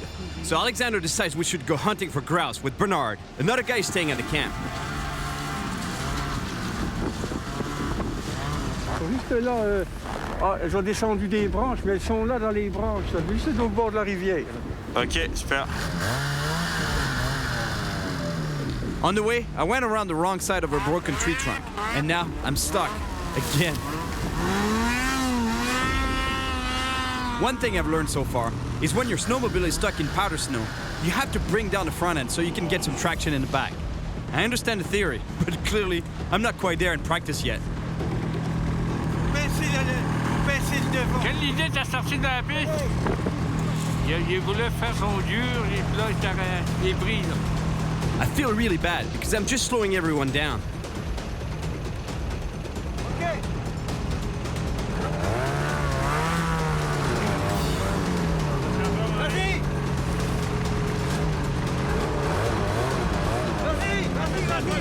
Vas-y, avant.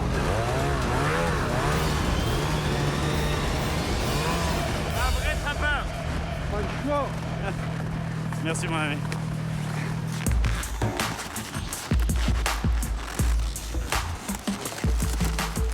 Alexandre, les miennes, elles sont un peu moins traditionnelles, disons. Hein?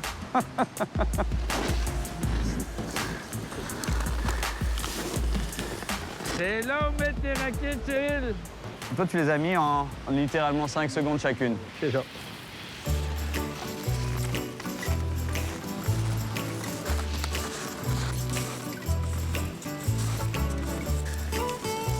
I'm seriously having problems with my little modern snowshoes. What kind of snowshoes are these? He went right over it and I went right through it. Oh my God. Useless.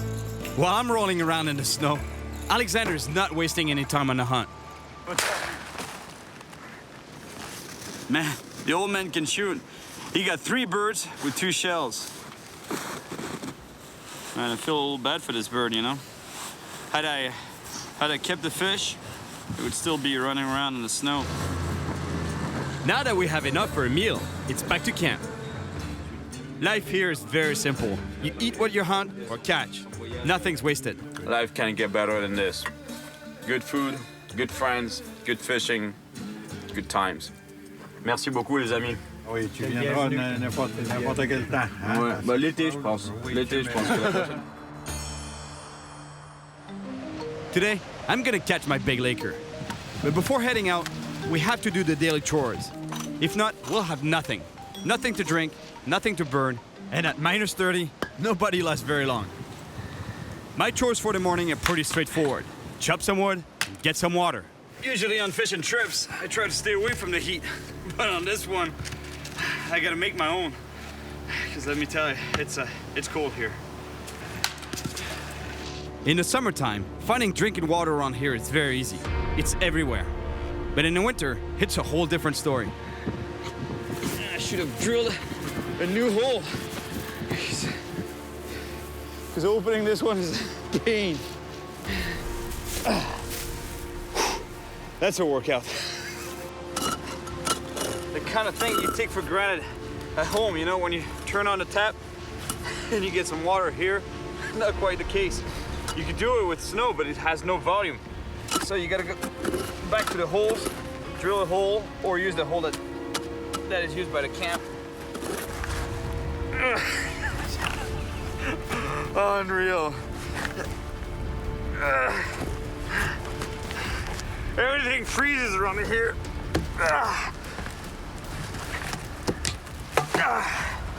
Damn.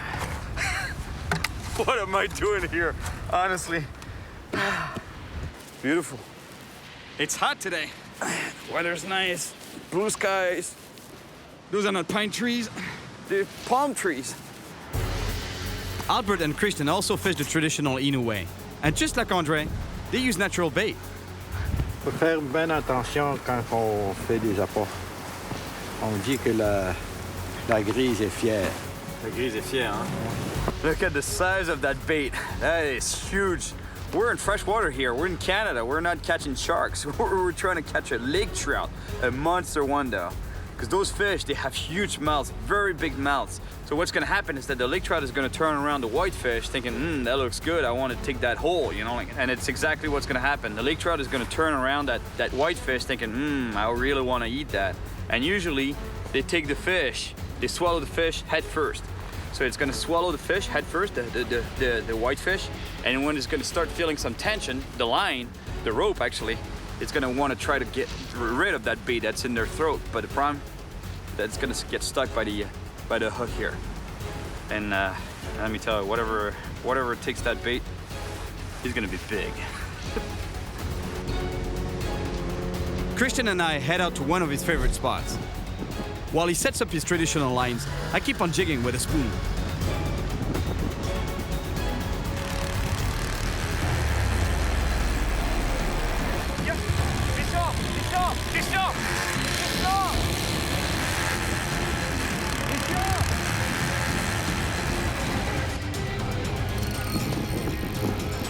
Big fish. Ah ouais, t'as pogné? Ouais, viens voir.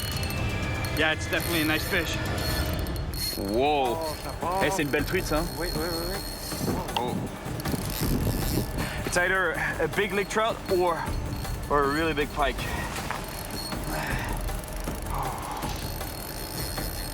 I don't like that. You know, it's rubbing against the ice on the edges of the hole. Oh. It's just like exactly the same thing as jigging in salt water, in the ocean. You know, butterfly jigging, you fish vertically, and when you get a hit, Yeah, that's gotta be a big fish. I've been on this fight for at least 6 or 7 minutes. Easy. Une chance qu'ils n'ont pas cette technique-là, les Inuits, ils seraient gelés de...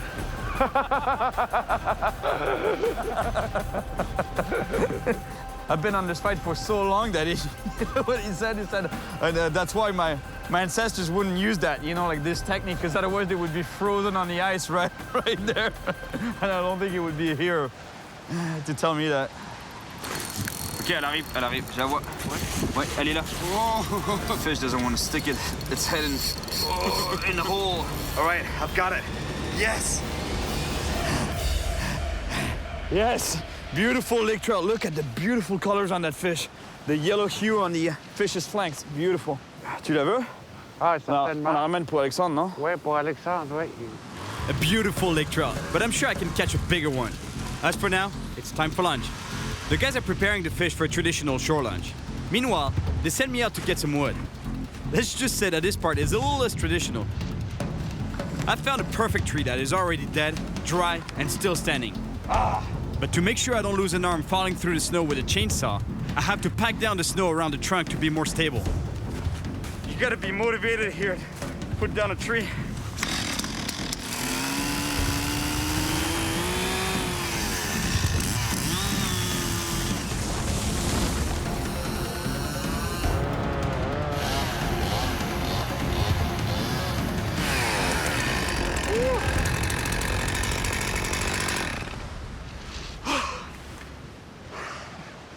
The advantage of cutting your own wood is that it heats you up twice. First when you cut it, second when you burn it. As much as I like to release my fish, it's pretty hard to pass on a nice lake trout fillet. Plus, it really helps to fight the cold. La bière. So tasty. Feels so good to eat something hot, especially the freshly caught fish. We just caught it right there about 5 minutes ago. No, maybe 10. I'm not giving up on my giant trout yet. But today's the return to Shefferville. We don't have enough gas left to make it back though. But that's not a problem. There's a bush pilot flying out towards East Labrador, and he's dropping off a barrel of gas for us. In this kind of environment, the only way to survive is by helping each other out. And that's what people do up here.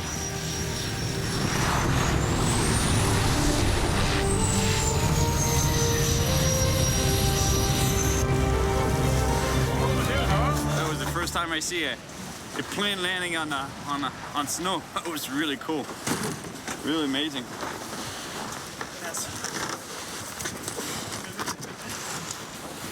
C'est quoi, c'est un fût de bière? Ah, c'est bon. Je vais regarder les autres d'abord.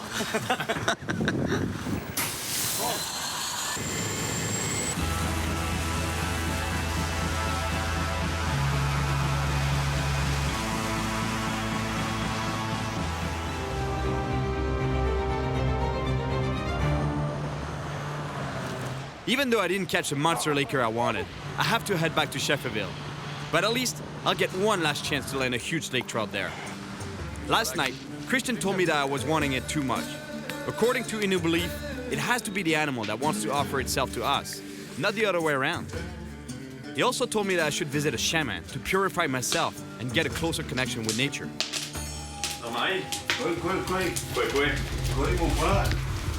I'm hardly in the door, and the shaman is prepping me for a sweat lodge ritual.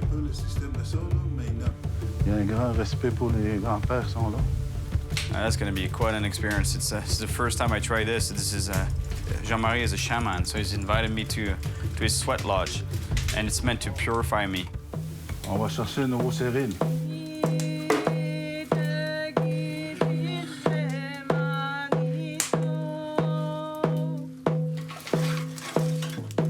Heated stones are brought into the tent so that the shaman can splash water over them and create a lot of steam.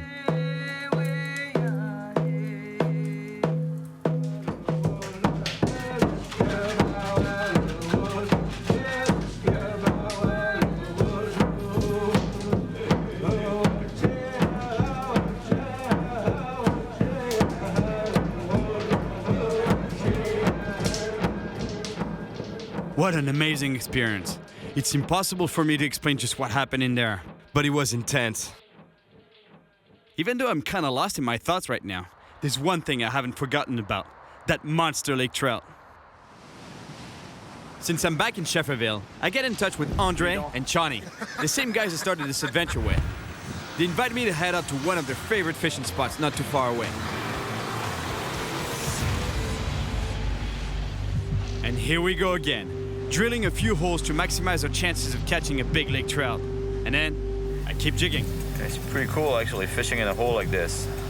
It's really mysterious. You have no idea what's going on down there. You can't see anything. Everything goes on here, in your mind. You can imagine that the fish going around the spoon and looking at it. Fish on! Ah, dropped it again. I just lost a pretty big fish. That was quite a hit. I can't believe I just lost that fish. It might have been my last shot at a big laker. Fish on! Allez belle, les gars! Nice fish. That's quite a fight I'm getting right here. I think we got a big trout here. Yeah, the line is only 10 pounds, so I can't really put a lot of pressure on that fish. Otherwise, I might break it off, and that's a big fish. What I don't like is that the line is rubbing against the ice at the bottom of the hole, and it's pretty sharp, so that might cut me right off there. Hey, c'est marrant, hein? J'avais froid aux mains, mais là, je sens plus rien. I think that fish is right there. Yes, its head is right by the hole. I think it's a monster trout, really. It's fighting like crazy. Come on, get your head in that hole, fish. Okay, c'est bon. Oh, yeah. That's a nice one. Oh, yes. Oh. Yes. Yes! Yes! Now I'm happy. That's a nice lake trout right there. Nice fish. Avec une canne à pêche d'enfant. Vous êtes sûr que ça vous dérange pas si je la remets? Non, vas-y. Oh, my hands, man. Ah, yes. Ça marche finalement la cuillère. Merci beaucoup. I came here to catch a monster lake trout on the ice. And I ended up living a true northern and cultural experience with my new friends. Merci. Merci beaucoup. Even though the cold was brutal, What am I doing here? the scenery, the snowmobiles, the fishing, and the amazing people made me forget about the sub-zero temperatures. And I got to live one of my best adventures yet. Woohoo! Yes. Sure, I got stuck with my snowmobile a couple of times, but in the end, all was good. I even got to snowboard behind a snowmobile. Ice fishing in the Great White North is not easy. You have to be ready to take the pain on a trip like this. And every fish caught is well deserved. This kind of fishing is great, and I loved it. But let me tell you, it's no vacation. Beautiful. It's hot today. Weather's nice. Blue skies. Those are not pine trees. They're palm trees. I think I'm gonna go to bed. Come on, show me a little respect here. Came all the way here, drilled a hole, showed you some light. The light of the sun. This is the light of the sun. You should be coming here and checking it out. I'm a walking popsicle.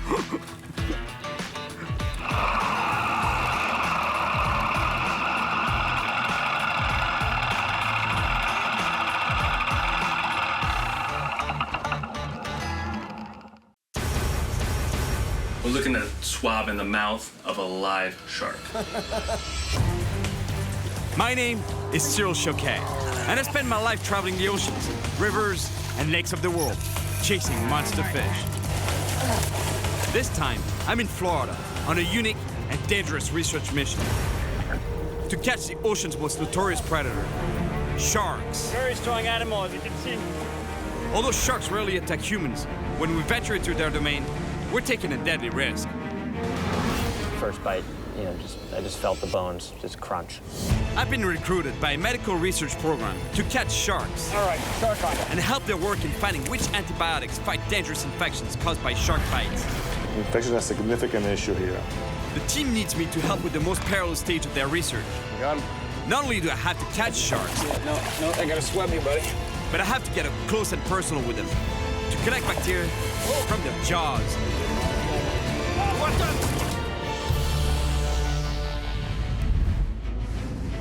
Usually when I catch sharks, it's by accident while I'm fishing for something else. But in this case, it's not, and it's for a good cause. In the past, I've caught sharks for different reasons. In the South Pacific, I caught them to win the trust of some local fishermen.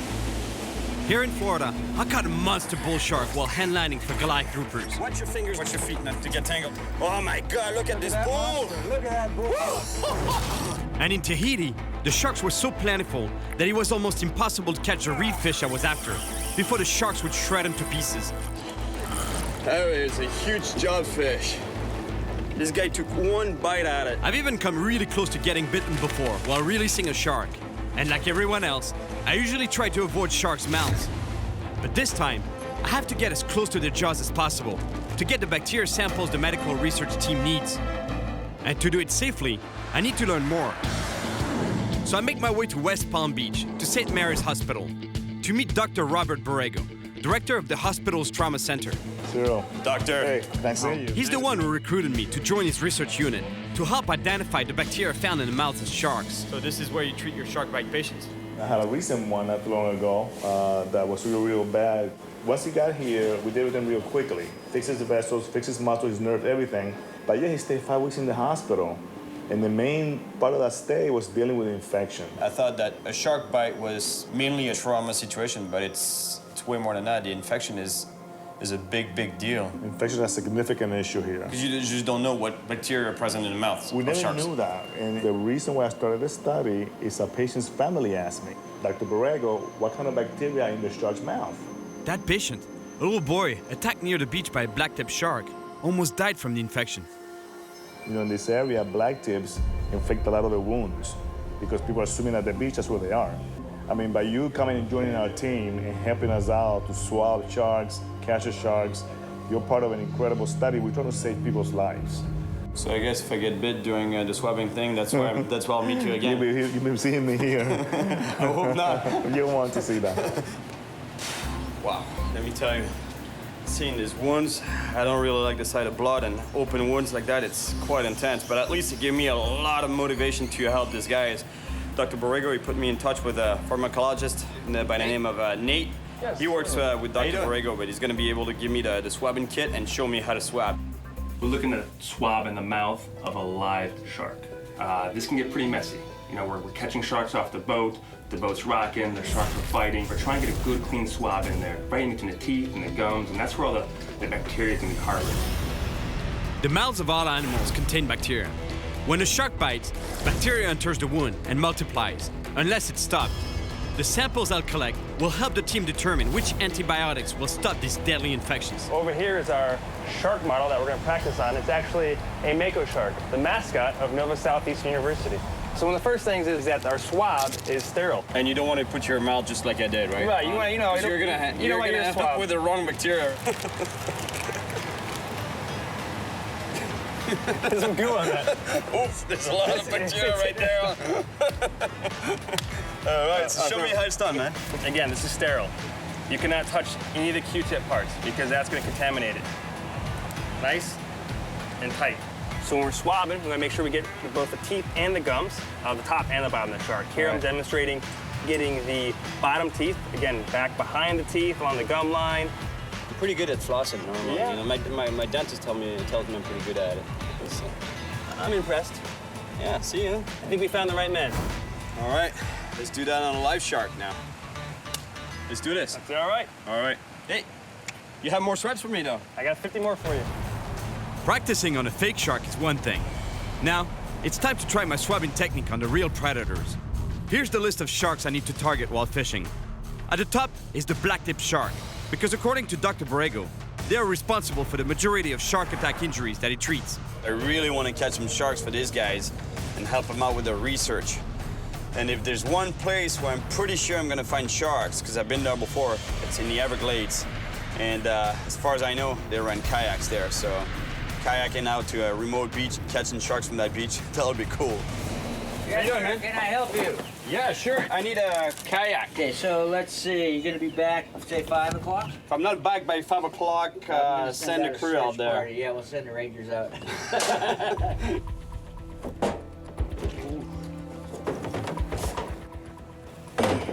It's a lot of rods, but that's what I need, though. One small rod to catch bait from the shore. I have bait, but fresher bait will be better. And 3 big rods to set out for sharks. So three rods, 3 times as many chances of catching a shark. However, that's gonna be a real pain paddling with this. Hope I'm not gonna lose one. With so many rods in the kayak, I have to be very careful not to tip over. Sharks are not the only predators out here. I haven't left the docks yet, and already a huge croc is blocking my way out of the canal. Look at the size of that croc.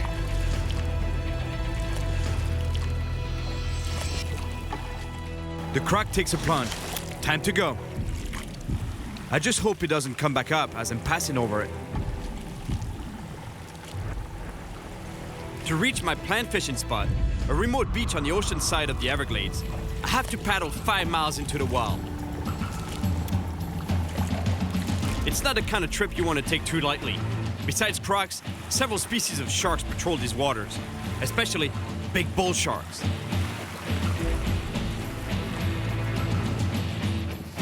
This beach is perfect for landing a shark and making sure the swab does not get wet. This is exactly the beach where I've caught a bull shark before.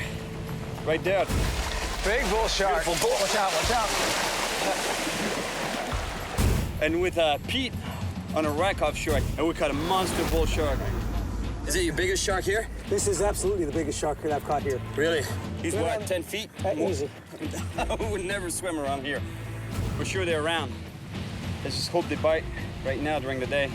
They're usually more aggressive towards the evening and night. There are sharks out here that can weigh over 400 pounds.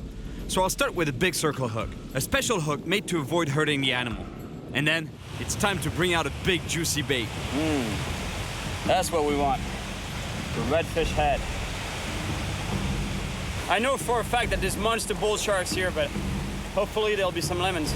The bait and sinker combined are too heavy to cast, so I have to go in a kayak to drop them in deep enough water. I gotta be careful paddling out in such choppy conditions. I really don't feel like falling in, because I know what swims around here. I check if it's deep enough to drop the bait, and it is. Now, I need to quickly get back to shore to get ready for a fight.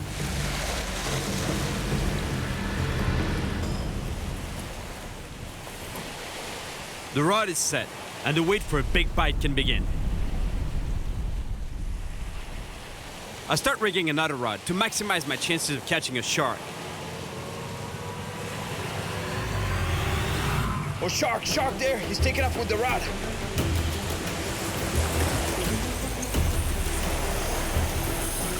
Here we go. Oh. Yeah, here we go. Here we go, shark off. Oh no, I lost it. I can't believe it. This shark broke me off. You know what? That fish must have wrapped around the line. Oh yeah, he turned around on the line and cut it off. It must have bit the line right off. That, I'm telling you, that was a big shark. It's clear now. There's definitely big sharks patrolling this beach. I have to get back in the kayak and drop another bait out there. Just what I needed. The wind is picking up, and the water's getting really choppy. Ah, damn! I just tipped over, and now I'm the bait.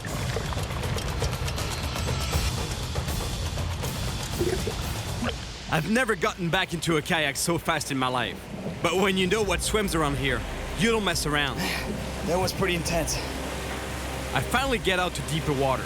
Time to throw in the bait and rush back to the beach for some shark action. It's clear there are sharks here. Now, they just have to find the bait. I hope they don't take too long, because I have a long paddle to get back, and I don't want to get stuck here after dark. Here we go, another bite.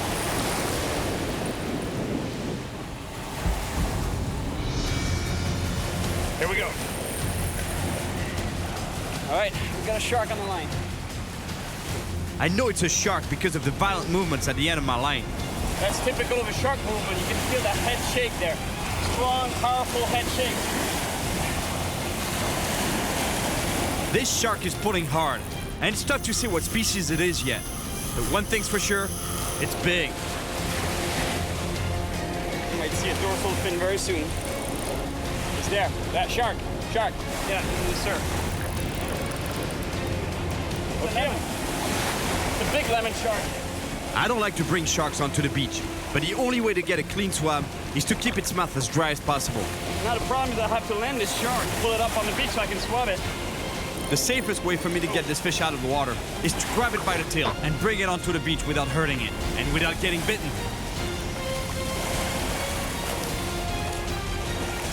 This fight is almost over, but now the real battle is about to start. Getting the shark onto the beach. Come on, buddy. Lemon sharks are super flexible, and this one could twist around and bite me in a split second.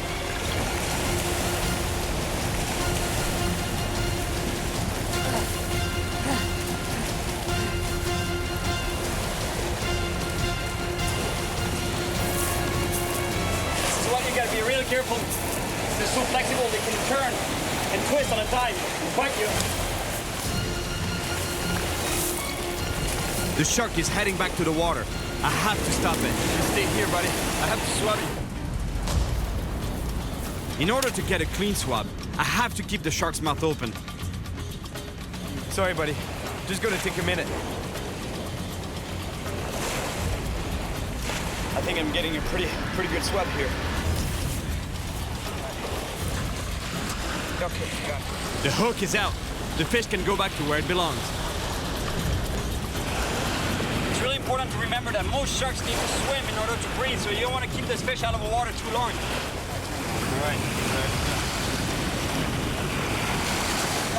All right, finally, I think I got a really good swab on a lemon shark. Yes. I just spoke with the team and they were pretty happy that I got a lemon shark sample. Hopefully it's good. It was my first swab. We'll find out soon enough because I'm dropping it off with Dr. Borrego. They'll be able to tell me if it's good or not. I got something for you. Oh, so you're working, huh? Yeah. Beautiful. Not a lot, Thanks. but that's Awesome. a lemon from the Glades. Lemon shark, they all count. Yeah, big one too. Thanks very much. About 200 pounds. Hey guys, get that to the lab right away, will you? Yes, sir. Make sure that gets right away. Thank you so much. You're welcome. Appreciate it. I'll get more. Okay, bye-bye. Thank you. First shark is done. A lemon from the Glades. But this is just the beginning. It's 1 down and 3 still to go. The next step is to meet up with Josh, another fisherman on the research team. We're gonna try catching sharks off the beach again. But this time at night, when sharks come closer to shore and use the darkness to sneak up on their prey. Josh. Hey. Come on, man. How's it going, man? I didn't recognize any shark. A few bites, but it's pretty slow. You've been kayaking the bait out? Yep. Are you gonna kayak going on too? Yeah, I can do it. Yeah, why not? It's a very good idea to bring really fresh bait out in the dark in some shark-infested waters. Once again, getting the bait into deep enough water requires a ride in a kayak. See ya, man. Nice knowing you. And Josh is the first one to make the trip out there. I have no choice but to watch, wait on shore. He's going far, man. I thought I was crazy, but I think he's pretty intense. He's way up there. It's shark-infested waters. It's the best time of year to catch monster sharks from the beach. There's monsters that have been caught here. You're talking fish that are over 1,000 pounds. And yet, he's kayaking the bait out. It's pitch dark. He's not seeing anything. He's going, I don't know. I can't even say where he is. Josh makes it back safely. And now, it's my turn. What's the biggest shark you've caught out here? Over 1,000 pounds. Over 1,000 pounds, huh? Hammerhead? Yeah. Gosh. It wasn't me, it was my friend, but it was a very impressive catch. But it was caught here, in the same spot. It was caught, yeah, near here. Where I'm kayaking the bait to, right? Oh yeah. I think we hooked a great white here once. We fought a fish for 50 minutes. Couldn't move it. Really, huh? Dude, that kind of freaks me out a little bit because they'll hit your kayak. Well, we're cool with one bait on the bottom, man. If there's a shark, you'll find this bait. Give me this thing. Are you scared? I'll drop it. Come on. It was stressful enough in the Everglades when I had to take the bloody bait out in the kayak during the day. But now, in the darkness, there could be a shark right under my kayak, and I wouldn't even know. Here we go.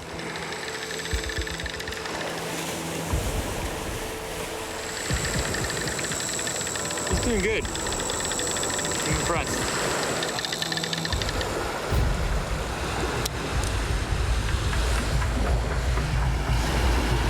He's still struggling with the rock. He's tangled up. Let's go, drop the rock.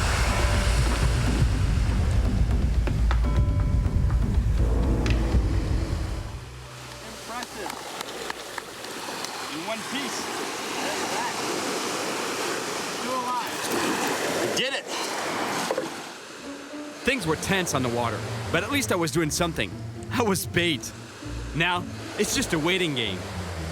It's pretty tough to catch a shark, isn't it? Yeah, it's not, you gotta put that time to it, right?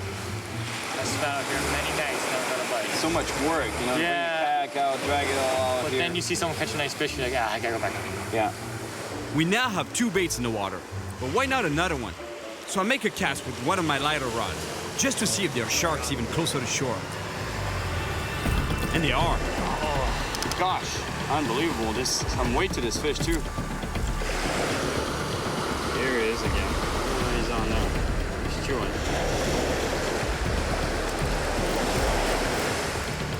Nice clip.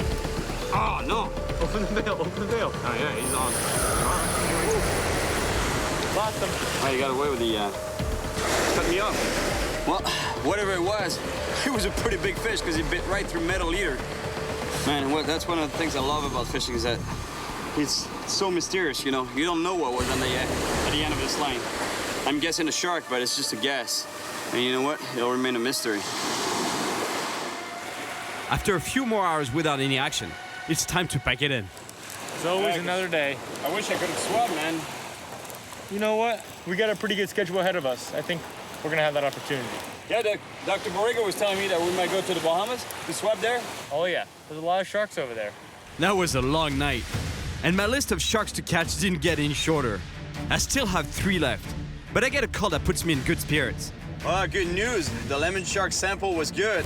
All right, finally we're gonna get a swab today. That's a relief because I was not sure about it.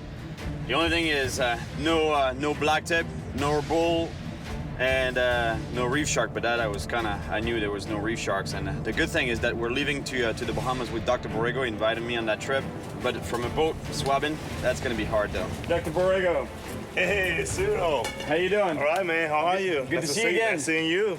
All right. We got the crew here. All right. Josh, Nathan, you already know them. Josh, how you doing? Johnny. Johnny. Cyril, nice to meet you. Nice to meet you. Exactly. Yeah, we're gonna go find some nice reef sharks. Big reef sharks? Oh yeah, big 6, 8 foot reef sharks. Dr. Borrego is an avid fisherman and owns his own boat, which comes in handy for his research. All right, here we go. On to the Bahamas. The trip takes us about 4 hours to get to the Bahamas, the mecca of sharks. But we only have a short window to fish. Heavy storms are expected to hit this area in just a couple of hours.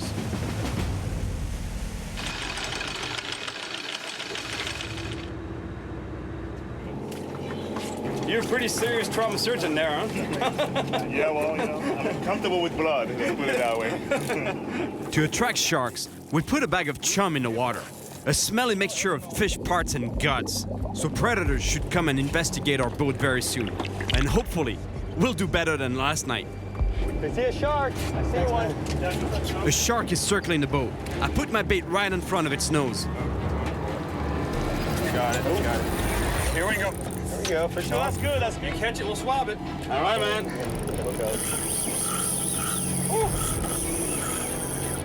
You be real careful, you know, when you handle a fish around the boat like that, because the line rubs just a little bit against the hull. You could damage the braided line. Good job. There you go, you got him. The shark is at the boat, but now the dangerous part begins. Getting a usable swab is really tough, with the crashing waves, the rocking boat, and the shark thrashing around. He's not cooperating so much. The shark is thrashing around too much. Nate can't get a good angle, so he passes me the swab. But then... Oh, cut us off. Oh. What happened? Break you off? Yeah. At least you got a little bit of something there. Yeah, something. No problem. We'll get the next one. All right. The shark broke us off. It broke the cable. Shredded the cable right here. We don't know if our first swab is good, so we throw out another bait. Here we go. And the shark takes it right away. This one's really not that big. Mr. Borrego, do you need a swab on that one? Cyril, the more samples we get, the better off our study's gonna be. This is a small shark, but every sample is valuable for the research. I know that even small sharks are dangerous though, because they can move really quick. In order to calm the shark down, I'm trying something I've never done before. Holding the shark by the nose and turning it on its back to put it into a kind of hypnotized state called tonic immobility. But obviously, I don't quite have the technique down yet. You gotta be real careful, you know. As small as this shark is, you know, one sharp movement, fast movement, just like that, gets your hand, lose a finger or two. All right, Doc? Absolutely. No, you have to be careful the whole time. All right, buddy. You're going back. Okay, he's good. After battling 2 sharks, we're still not sure if we'll have a clean swab or not. So we have to stay out until we get a good bacterial sample from a reef shark. I would so jump in the water right now. You have no idea how hot it is here. Unbelievable. I don't think it's a good idea though. The boat is anchored first, and there's quite a few sharks down there. Hey, you guys, that storm is packing tons and tons of lightning. We gotta get out of here. The storm is catching up with us. We don't have much time. Josh sets up a gigantic bait. And now, let's just hope we catch a shark in the next 10 minutes.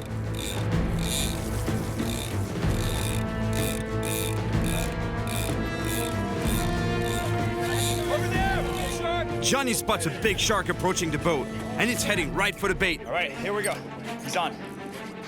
It's a big reef shark. We have to get a good swab on this one. But with the dark clouds closing in fast, I have to bring this powerful shark in quickly. I have no idea how we're gonna calm this animal down enough to get a proper swab. That's it. Don't lose him, Cyril. That's good, that's good. Nice big shark. That was a big old reef shark. Good job, guys, good job. All right. Big reef. Yeah, I'm taking the swab. Okay. Yep. I'm gonna have to be really careful to get a usable sample. This is my last chance today to get this right. We're gonna get too much water in there. Nate and Josh managed to stabilize the shark. Good job, guys. Getting a really good sample here. That's a clean one. The swab is done. Now we can let this shark go. The guys cut the circle hook in half so it can easily fall out of the shark's mouth. All right. Great sample. You guys get him off? Good job. You're gonna be happy with this one. Good job. That's a nice Thank you, man. Thank you. All right, we got samples. Yes. Mission accomplished, and just in time to avoid the storm. We got 3 reef sharks. Now, there are only 2 more species of sharks left that I need to get samples from. It's Nate. Really? Not good? Just one? That was Nate. Imagine, he was telling me that out of all the samples that we got in the Bahamas, only one is good. Only one. It's funny, you know, he was with me there. You know, it's hard, you know, the boat is moving, the fish are thrashing their heads. It's pretty hard getting a sample from a boat. So I have an idea. To get better at handling sharks beside the boat, I'm going out with some biologists I know who specialize in studying sharks. Nice meeting you, finally. Oh, I know. This is cool. This is Casey Zender. She's one of the students at UNF. Cyril, nice to meet you. These guys are pros at getting sharks as steady and calm as possible. Derek, nice to meet you. That way, they can run tests on the animals before releasing them. How far do we go? Pretty close. We're gonna be about less than a mile and a half from shore. Hell yeah. It's crazy how many sharks can be that close to shore. Yeah. Yeah. How big? And how big they are, huh? They can be 10 feet. 10 feet long, huh? The biologists intend to catch and study as many sharks as possible today. And if I'm lucky, we may catch a bull shark and a blacktip. What we're doing here is we're baiting about, you said 50 hooks, right? Yep. 50 hooks to put on a long line. It's used commercially for offshore fishing and all kinds of fishing, actually. And but in this case, it's going to be used for scientific purposes. Right now, we're about to pull the main rope to which we'll attach all the baited hooks. Casey, looks like you've done that a couple of times, huh? Yeah. Yeah. Well, I'm standing in a pool of blood, so it's a little slippery. Hey, Derek, you did a good job, huh? Absolutely. you know how to not get dirty there. Sorry. All the baits are set. Now, it's time to see if we have any sharks on the line. Well, I say we're gonna have some luck with this long line. I think so. Long line should be good, yeah, I agree.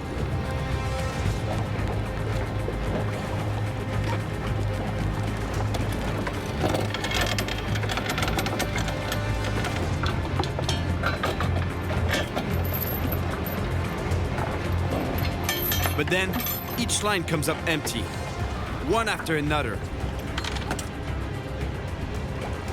It's almost as if the sharks know what we're up to. We get through almost all 50 hooks, before finally... Got a shark! Shark. Yep. Shark? Yeah, we got one. All right.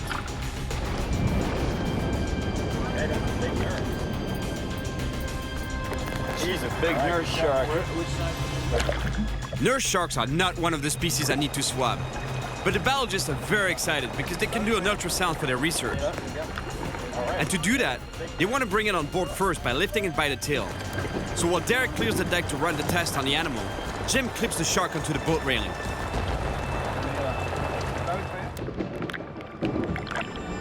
But then... Oh, no! He snapped the line. We're going for the rope to tail wrap it, and it just snapped the line right off. That was a big nurse shark. We continue to pull up the long line, but no more sharks. Gentlemen, we're officially skunked. And lady. Hey guys, it's okay. Happens. They call it fishing, not catching, huh? Right, yeah, exactly. Hey guys, I know where the sharks are. Somewhere over the rainbow. Yeah. All right. Let me tell you something. I'm starting to feel a little discouraged about this whole swabbing thing. It's not easy, you know. The trip to the Bahamas, only one good sample, and then now with the biologist, 50 hooks in the water, and we get one shark. Plus, it's a nurse. It's not really the species that we wanted. Plus, we lost it anyway. So I was talking to Dr. Borrego, and he was telling me, Cyril, don't get discouraged. Meet with Anthony. He's the shark bite victim that I treated. And he's gonna crank you right back up. So that's what I'm doing now. I'm gonna meet with Anthony. Anthony. Hey, how are you? I'm pretty good. Yourself? Yeah, good. Nice to meet you. Nice to meet you too. Is that the scar there? Yeah, it is. Here, I'll show you. Wow. It's, So how did it go? How did it happen? well, we were actually right out here, about 3 miles offshore. There's a number of wrecks that sit in around 200 foot of water. Around April and May, all the cobia come through. The cobia follow the bull sharks and they follow the big rays. So when you're out spearfishing with the cobia, you're going to see the bull sharks. And I was with 2 dive buddies, and they each shot their cobia and moved off the wreck. I shot the last cobia, taking my time to get a lift bag on it, and out of the murk, one bull shark shot up from the bottom, and I looked down, and all I saw was the head and the mouth coming straight up from the bottom. The first bite, I just felt the bones just crunch. Its whole mouth was about that wide. Eventually let go. I mean, the water just went red. Somehow, with his friend's help, Anthony was able to get out of the water and eventually to Dr. Borrego's operating table. But his 5-week ordeal dealing with deadly infections was just beginning. I grew up fishing my whole life. I never really thought about an infection from getting bit from a fish. But it doesn't take much to kill you with a blood infection. I know I wouldn't really be here in the state I am if it wasn't for Dr. Borrego and his team. The work that you guys are doing, it saves lives. I mean, I'm living proof. I'm glad you're here to tell me the story today. I'm glad I'm here too, and thank you. Hearing Anthony's story makes me realize just how important this work is and how much I want to help Dr. Borrego catch those last 2 sharks. A bull, like the one that attacked Anthony, and a blacktip, like the one that bit the little boy. So it's time to head to the West Coast to meet Sean, a local fisherman. He knows a remote spot in the Everglades with some monster sharks. Hey, Sean. Hey, great to meet you. Great to meet you too, man. How you doing? Good, doing great. Well, I'm gonna have to get really close to that mouth, like I was telling you, right? I need to swab the mouth. Great. You handle the business end, I'll handle the tail rope, and we'll drag them up, so. All right? All right. Let's go do it. Let's do it. No time to lose. We're headed to a remote beach near the Everglades. This brackish water environment is ideal for finding bull sharks. And Sean says he's seen blacktips here too. I don't think I've ever used that much natural bait on this trip. Unbelievable. I guess that's what it takes to catch sharks. Here, we don't need to take the bait out by kayak, or by boat for that matter. The water drops off immediately, so the sharks should be patrolling right along the beach.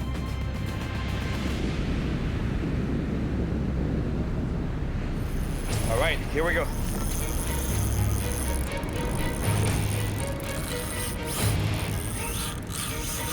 Here we go. Hey, Sean. I hope it's a bull shark or a blacktip. The blacktip and the bull are the last 2 species on my list, and I haven't swabbed them yet. Woohoo! It's in the current. Yep. Good fish? How long have we been here? 30 minutes and a sandwich? And already we're on. See, the way I'm fighting this fish is I'm putting the rod butt right underneath my thigh here, so I can put a lot of pressure on this fish like this without tiring myself. Ah, man, it's a lemon shark. Yeah, it's a lemon. Yep. Lemon shark. Good size, though. Yeah. It's another lemon shark, but that's fine. Dr. Borrego said the more data they have, the better for their research. So I'll still swab it, if I can land it first. Better fish than I thought. I just saw him lengthwise. No, he's 200 pounds. He's pushing 8 foot. Yeah. Sean, you wanna grab the rod? I'll tail it. Yeah. I don't have a choice. To get a good swab, once again, I have to bring this shark onto the beach without hurting it and without getting bitten. What? All right. Look at that. Whoa, what? Yeah. Right in the corner of the mouth. Yeah.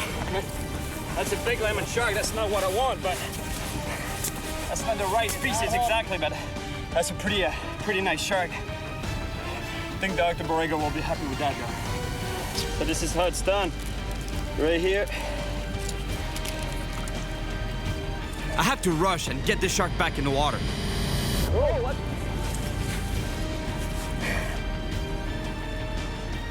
Oh yeah, it's gonna be a nice clean swab. All right, I really gotta rush to put this fish back in the water. It's gotta get swimming. Thank you. I didn't grab the hook here. This should be fine. Got it? All right, buddy, just gotta remove that hook and you're good to go. It's barely hooked, huh? You see that? Yeah, it's right in the side. All right, there you go. here we Good release. Let's get him swimming. You think he's gonna be pretty healthy, so watch out. He's gonna flip around on you. All right, bud. Just hold it. Man, I love these animals. They're so beautiful. All right, he's good. Yeah, he's ready to go. All right, there you go, buddy.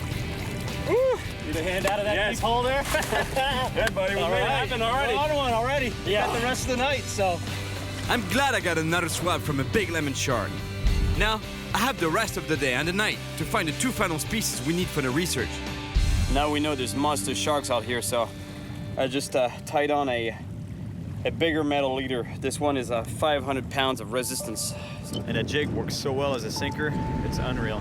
While we wait for the sharks to show up, we need to prepare for the coming night.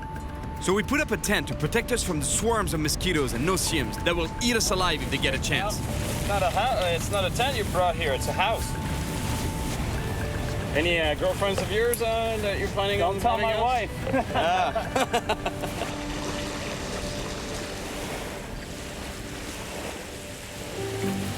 Sharks usually get very active when the sun goes down.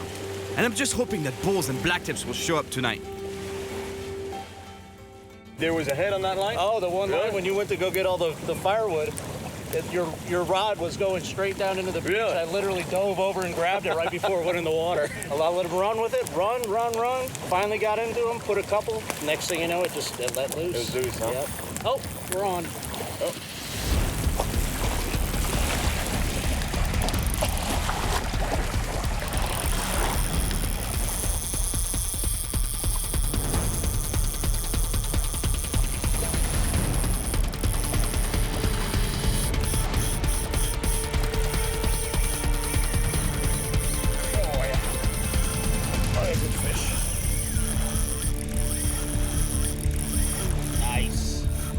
We got a really nice shark on the line. Let's hope it's a bull shark. I don't know if we're gonna have to go swimming after him. Let's hope it's not a lemon. Let's keep our fingers crossed. Bull would be fighting more than that, though. All right, you see some color? That's a lemon. Looks like a lemon shark again. Yeah, another lemon. I've already taken samples from 2 lemon sharks. But I know the team could always use one more. And this one comes with an extra passenger. Look at this animal, it's such a cool animal. It's called a remora. And this fish, what they do is they live on big fish such as sharks or rays, and they stay attached to the shark or the ray, and they feed on the scraps, because these fish obviously feed on a lot of other fish, and they usually are scraps. And this fish, these guys here, they take advantage of that. But the way they attach to the shark is really interesting. Look, on the top of the head here, it's a suction device that they have. This thing here, they use that to stay attached to the animal. So basically here, they clamp on that and boom, you see? They can stay stuck on it. How cool is that? All right. No, don't go just yet. I gotta swab you, buddy.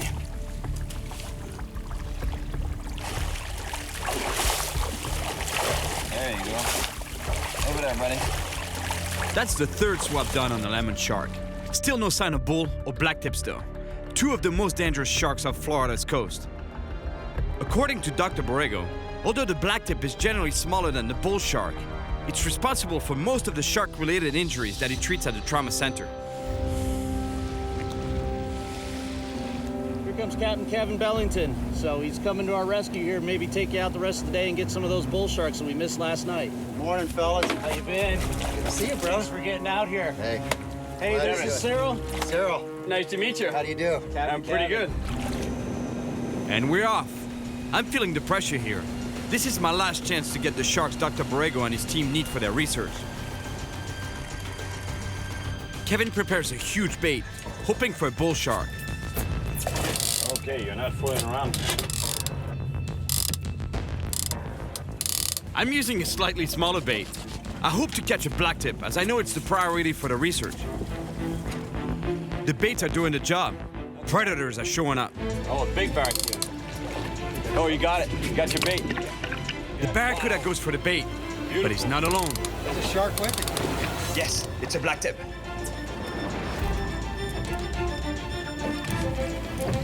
Yeah, somebody's on this. Here we go, black tip on. You talk about an aggressive shark. It's not very big, but it's exactly the species we're looking for. A black tip shark. Get his head up. Yeah. My God, look at the teeth on that shark. It's the same kind of shark that attacked the little boy. I have to get this sample. This might be my last chance. I'm gonna go get a swab. I'm getting my swabbing kit ready, and Kevin tries to bring the shark on board so I can swab it.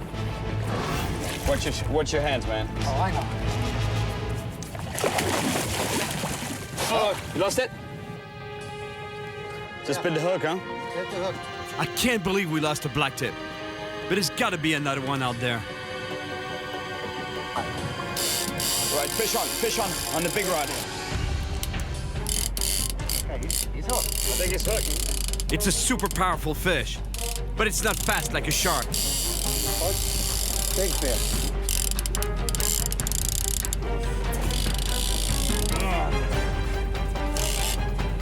Big fish. Might not be a bull, though.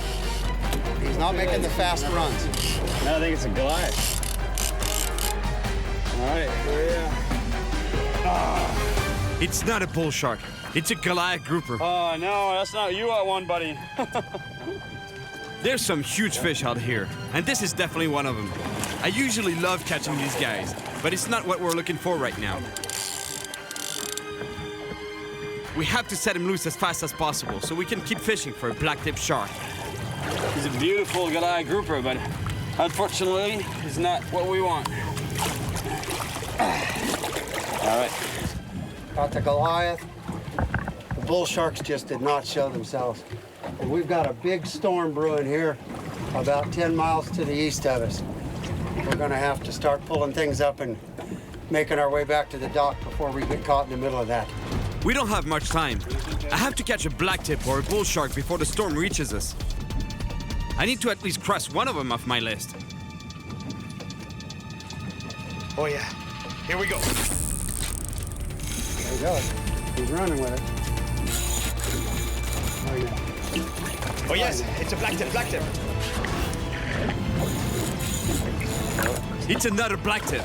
And this time, we have to hold on to him and get that sample. This is my last chance. But the way the shark is fighting, I could lose it at any moment.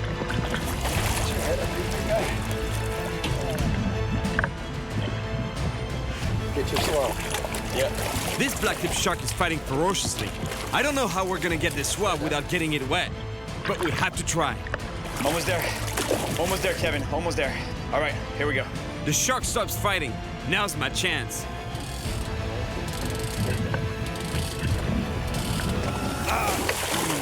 I lost one. It's ruined.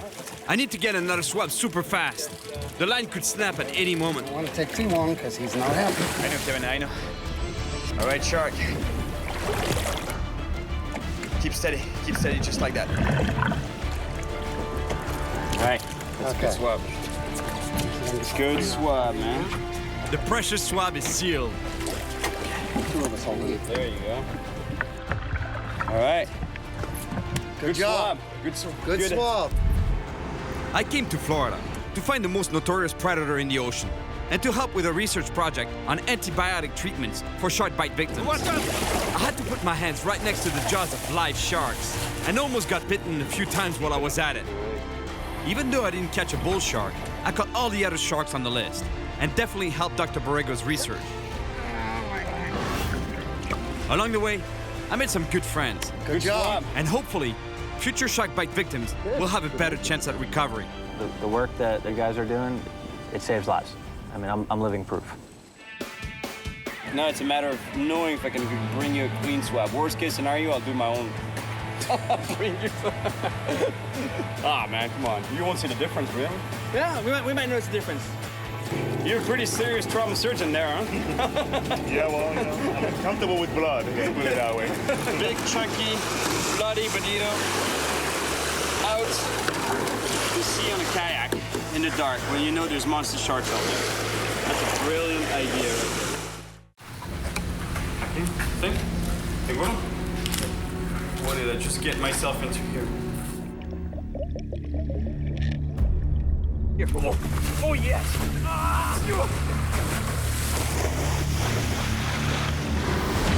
My name is Cyril Chauquet, and I live for adventure. I travel around the world looking for the biggest, most powerful, and potentially dangerous fish. And that's exactly why I'm back here in Brazil. The Amazon forest is one of the wildest and most dangerous places on the planet.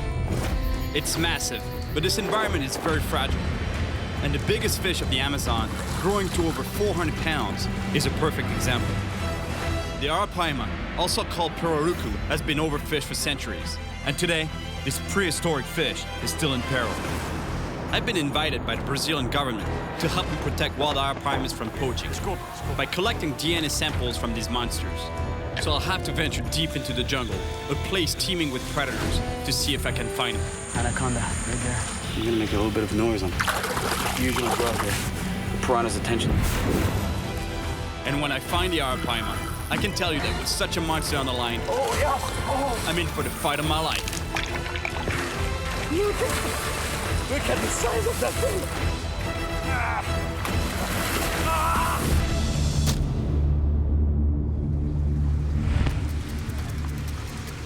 I'm back in Brazil, in Manaus, a city with a population of over 2 million people, right in the heart of the Amazon forest.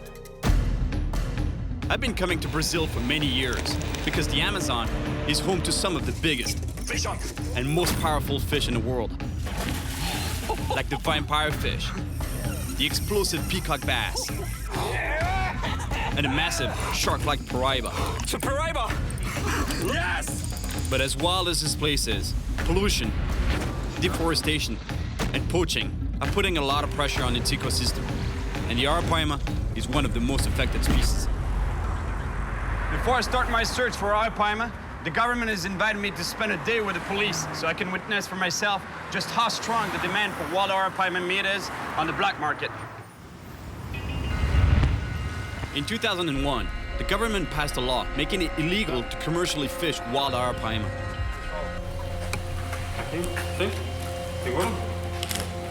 What did I just get myself into here? Estão decidindo agora qual a rota cada uma das. It's telling me that we have two teams entering from two different sides of the market, the two main entries. That way they can't escape. Because its meat is so highly valued, poaching and the illegal trade of arapaima, or pirarucu, as it's known here in Brazil, is devastating its population. Each year, more than 7,000 tons of arapaima disappear from the Amazon basin, and the species is still threatened. Right now we're on our way for the first operation of the day. We're gonna bust a market, and I'm in the undercover vehicle because we're gonna be the first arriving at the location. But there's two other teams of cops. They're gonna take the market in sandwich. And from what he was saying, there might be some pirarucu meat, illegal pirarucu meat. They had someone investigate the location for the last week, and they're pretty sure they're gonna bust someone. To be honest, I'm feeling a little nervous. You know, I don't really know what I'm getting myself into. The fact that they put me a bulletproof jacket is not a good thing. vamos. We just got radio confirmation. Our contact in the market just spotted a vendor selling illegal wild arapaima meat. He's trying to escape, so we have to rush.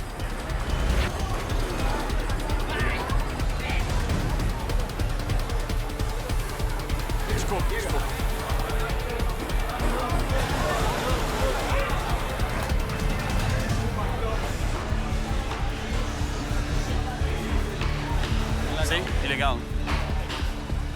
That's illegal pirogue meat right there. Last week only, they caught 2,000 kilos. That's about 4,500 pounds of pirogue meat here. That's why I wanted to show you this, you know, like I don't really take any personal interest of going into the market and busting people, but I just wanted to show you how bad it is, how bad the situation is. We found the arapaima meat, but we're still looking for the suspect. And the officers start questioning the vendors. Let me tell you, I've done quite a few markets around the world, and usually it's good vibes, you know, high-fiving, a lot of people there, but today it's not the case. The fact that I'm wearing this is, you know... Esse é o lago. Essa guia, ela fala o que ela autoriza, que é o pirarucu. You see that tag there? That means that it's legal. It was raised in a fishery, in a farm. If it didn't have that, that means it's wild fish, and that's what they're trying to find here. After a long search, the officers finally find the suspect, and while they arrest him, we collect the illegal meat. Muito pesado. It's actually a lot of bags, and those bags are really heavy. They're at least 100 pounds each.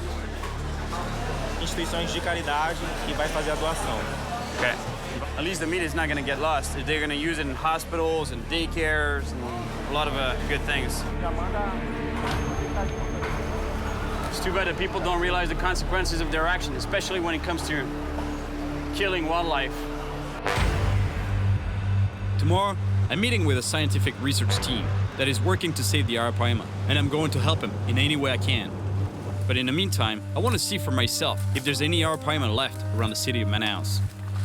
I hiked to a remote section of river, where the police told me there might still be wild arapaimas.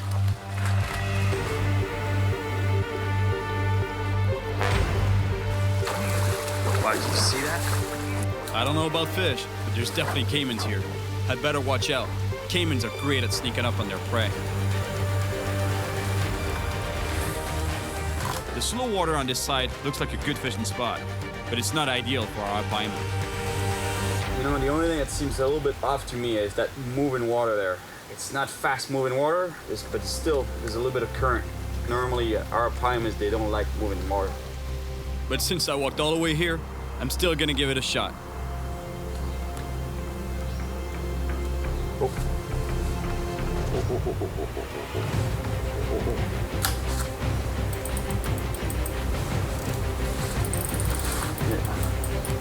Come on. Get this one. That's a big fish. Whatever this fish is, it's really strong, and it's pulling me in. But with caimans around, I don't want to get too deep in this river. He just caught me by surprise. This fish was not fighting that much, and then all of a sudden, boom! I still don't know what it is, but it's huge. The drag is almost locked on my reel, and the fish is still headed for the underwater branches. If I don't stop it, I'll lose it for sure. I want to keep him away from that log. Right here. It's a really big fish, but I know that arapaimas tend to jump in combat, and this fish isn't even coming close to the surface.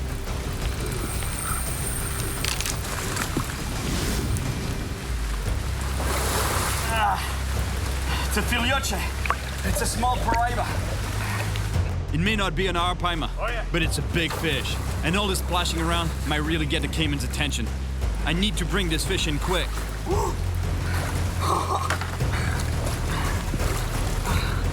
Yeah, beautiful fish, beautiful paraiba. Actually, this fish is called a filioche. The same animal can have different names at different sizes. Under 100 pounds, it's considered a small one, so that's why in Portuguese, filioche means the son. And over 100 pounds, it's a paraiba. The only problem is that the fact that this guy is here means that I'm not in a good arapaima spot. I think the water's moving too fast. This guy's like moving water. I'd like to catch a couple more, but you know, I'd better get going if I want to catch an arapaima. I may not have found an arapaima, but it's still a good sign that there are monster fish around. Tomorrow, I'm meeting the biologist, but right now, I really want to see some arapaimas up close, and I know the perfect place to do it. You see, the legitimate arapaima farms I was telling you about? Well, this is it. Today, commercial fishing for arapaima in the wild is banned, but demand for its meat is still strong, which is why the fish is heavily farmed, and sadly, poached as well.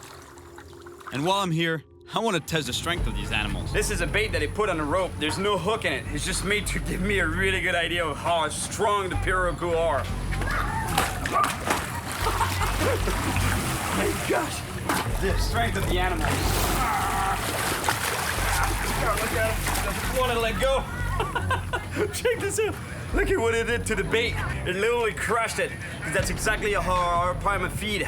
They have a really big mouth, and anything that it can fit through their mouth, they do. And once it's in the mouth, they use their huge bony tongue to actually crush the bait against the roof of their mouth. And then they swallow it. And that's exactly what these guys did to this poor bait.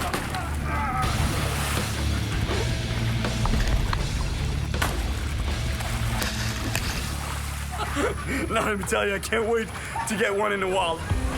That was a lot of fun, but it's kind of sad that it's easier to find arapaima in the farm than in the wild, which is why I'm meeting the biologists to help with their work protecting the species. The last time I was here at the Institute of Biological Sciences, researchers asked me to go deep into the Amazon rainforest. They needed help collecting samples of peacock bass fins, and they know I love traveling to places where it's difficult for them to go themselves. That's exactly where I was a few years back, right here. Isini? Hey, Cyril! ¿Cómo estás? Estoy bien. Mucho Nice tiempo. to see you again. Come here, I was waiting for you. Let me introduce you to someone. You're Thomas Herbeck. You're Thomas. Nice to finally meet you. Nice to finally talk to you too. Thomas is an expert specialized in the collection and study of data from the arapaima population in Brazil. And he briefs me on what the team needs. So close to Manaus, there's some lakes which have apparently natural populations of arapaima, and they're supposed to be really big. Okay, and so what we would like to do is we'd like, if you can, go out and basically sample some of these arapaimas. All you need to do is take just slow fin clips. So just a fin clipping, right? I cut Very a little bit of fin the clip. caudal fin. So if we can determine that the animals are wild, that they're not just escaped captives, okay, then I think it's better that it's much easier, or at least for the government, it's much easier to implement some sort of a conservation program. They can focus on that area and try to conserve it. I'm dying to see the results of this. Me too. I'm pretty excited. All right, sounds good. My mission is clear. Collect DNA samples to determine where wild arapaima still exist. Not just farmed fish that have escaped, so they can be better protected in the future. Thomas and Izeni set up a meeting for me tomorrow morning with Kitita, my guide for this mission. But today, they've sent me to a place where there might still be arapaimas near Manaus. Not sure I'll catch anything here around Manaus, but we'll see.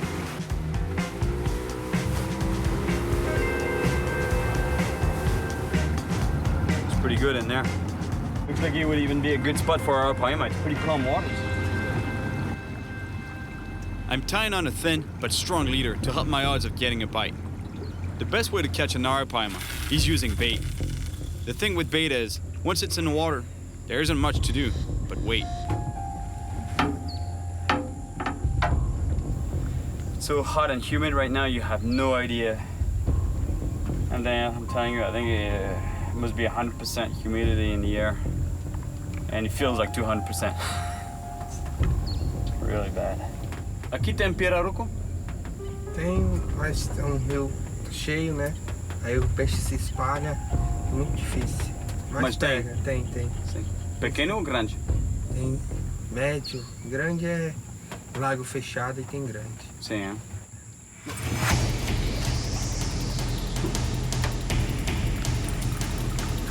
Yeah. Oh. Fish on. This fish is really strong, but I can't tell what it is yet. That's a big fish. Come back here. I was really not expecting that, but... These fish are really strange. They're part of the same family as piranhas, but they barely eat meat. Still, they're super powerful. The boat is really high off the water, and it's a pain to land this fish. Yes.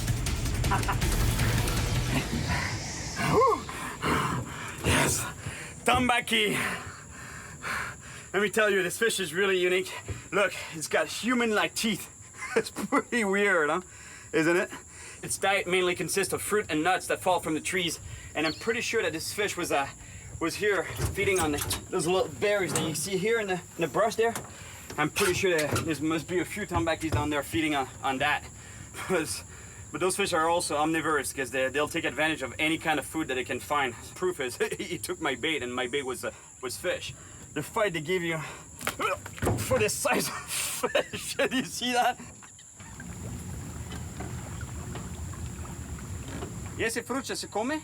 Come também. A gente pode comer também? Pode também. Toda uma fruta que um peixe come, a gente pode comer também. Ah, faz bem pro peixe e faz bem para nós. A ver se você está dizendo a verdade. Muito bom. Well, at least I caught something today, but I doubt there are any arapaima around here. Anyway, it's getting late, and it's time to head back to Manaus. Tonight, there's a big party in town, a kind of carnival. It's my last night in Manaus, so might as well have some fun. Check this out. I asked for whiskey and coke. That's a whiskey and coke Brazilian style. Put me this of whiskey and that room for coke.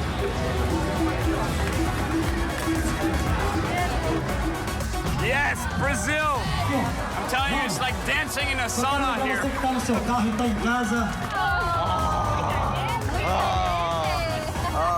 Que bom! Obrigado! Last night finished pretty late, actually early this morning, but I'm super excited to meet Catita.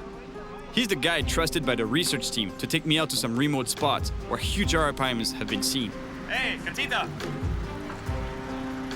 Olá, tudo bem? Você, Catita, sim? Sim, como está? Bem? Muito bem, muito bem. Fica lá 2 horas e meia. 2 horas e meia. According to him, it's about 2.5 hours to get to the first spots where the arapaimas have been spotted. Look at this. This is a truly unique phenomenon. It's called the meeting of the waters, Encontrar das Águas in Portuguese. And that's exactly what it is. Here you see the Rio Negro's waters. They're dark, acidic, and they meet with the Rio Solimões waters that are more muddy in a way. You know, that's why they have this color. But what's unique is that the waters, both rivers, don't mix until a few miles downriver to form the mighty Amazon River because of the difference in density, temperature, and velocity. As for us, we'll be heading up the waters of the Solimões River in search of the wild arapaima. Here we go, on a mission to catch the wild arapaima. But before we start, Catita explains that we have to get permission from a local village chief to access some remote lakes on his territory.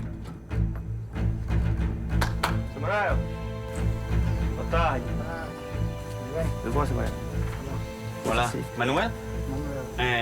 Muito prazer. Trouxe esse senhor aqui para estomatar e pegar um pirarucu grande. Pirarucu tem, a gente indo pescar provavelmente a gente pega. E pirarucu grande tem? 100 kilos, 100 e tal quilos. The chief explains that the arapaima had almost disappeared, but now that efforts are being made to protect them, he's seeing more of them around. That's confirmation that this pirarucu here, arapaima, he was telling me that back in the day, actually, there were way more arapaimas around here, and huge ones, but there was a lot of commercial fishing that was done around here in the lakes. And apparently now, there's fewer fish, but he says that there still might be monsters out there. It's just he's just unsure. Muito obrigado, muito. Now that we have the chief's approval, he and another villager help us drag a boat to a closed lake, where they've seen huge arapaimas in the past. They're gonna give me a heart attack. Yeah. I can't wait to fish, but before we do, we have to catch some fresh bait first. And here, one of the most common bait fish is piranha, because the water is teeming with them. I'm preparing a line right now. Metal leader, metal on a hook, on a tiny hook, to catch the ultimate predatory fish of the Amazon. Look what we're using for bait. Beef, chunks of beef. Get a little bit of noise on the surface like that. Usually draws the piranha's attention. They think it's a prey in distress on top of the water, or fish or bird or whatever, and usually draws their attention. That makes them really aggressive.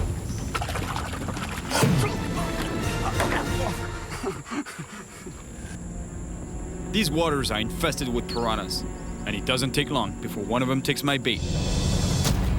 Yes. All right, bait. That'll do just fine. With the ball. Piranhas often feed in groups, so it's not long before I get another bite. There we go.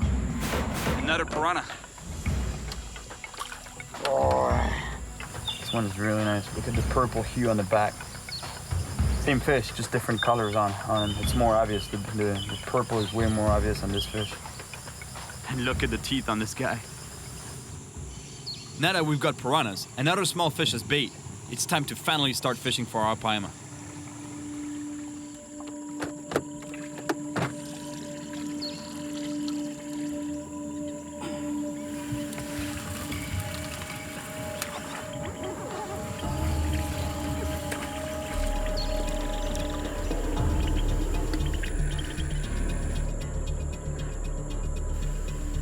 To know that there's some piranha, live piranha in the bucket there, and I totally forgot, and I put my hand right in there looking for another type of bait. O piranha como? See? Check this out, what the piranha has done to the bait. It was you who did that, right? No good. Mean guy. Mean little guy. I think I'd better let this piranha go before he eats all the bait in the bucket.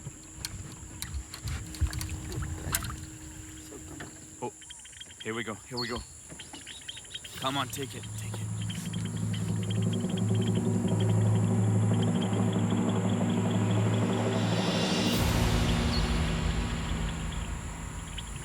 False alarm. I really thought there was something on this line. That's exactly what I thought. The piranhas took care of him. You know what's really amazing about the Amazon is that you could be burning up in the sun, literally, and I'm not kidding. 5 minutes later, solid rain. Sometimes it lasts though, sometimes it doesn't. Luckily, this time it doesn't last. Hours pass, and still no bite. I'm starting to doubt that we'll ever find an arapaima.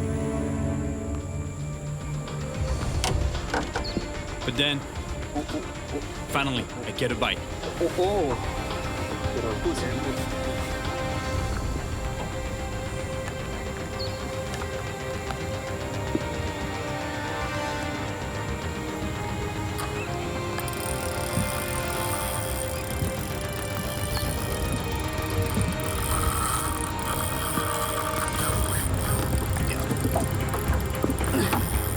Here we go. That's a big fish. That's a big fish. Ah, that.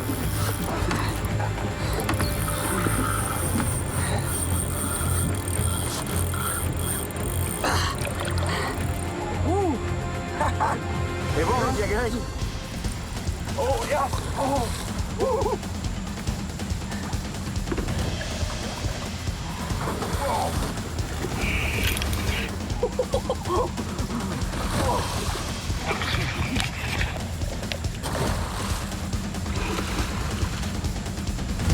Arapaimas are big, but can be fragile, and I have to release this one quickly before it gets too tired. I gotta put this fish in the water really quick. The water is really warm. And the stress of the fight. This is the species of fish I'm after, but I can tell the fight really tired it out, and I don't want to risk taking the time to collect a fin clipping. I put this fish back in the water right away. He felt like he was really tired already. He was going on the upside down, and that's not a good sign, so that's why I put this fish right back into the water. But it's confirmation they're here in this bigger arapaima. But let me tell you, that was not a monster one. It was a decent sized fish, but that's not the monster arapaima I'm looking for. Obrigado, amigo. Bom peixe. Sim, valeu. Não é um monstro, mas é bom. Sim. Even if I didn't have time to take a fin sample, at least now we have proof that arapaima are around here. But it's been a long day, so Katita invites me to have dinner at his friend's ranch. It's a beautiful place, and everyone around here is really friendly. The food looks delicious, and they've grilled one of the most popular fish in Brazil. The same fish I caught earlier, the tambaqui. Yes, tambaqui. The fish is so big, look, it looks like I just got some ribs. This is so cool, honestly. I'm so privileged right now to be invited for supper. É muito bom. We've barely finished eating when the owner of the ranch, Norberto, wants me to try one of the local products. Guaraná? Sim. Pode ralar e... Afrodisíaco? Dormo com ela? Sim.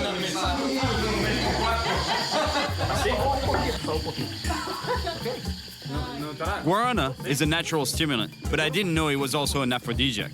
So I'm not sure why they're insisting that I drink it.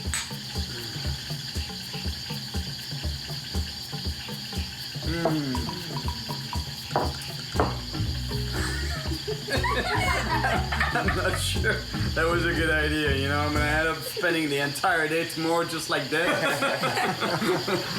I got a situation here. Now that supper's over, I want to talk to the chief of the village about where I might find huge wild arapimas. The chief tells me of a distant lake, feared for its gigantic caimans, but he also knows that huge arapimas hide under thick vegetation there. Arapimas weigh over 200 pounds.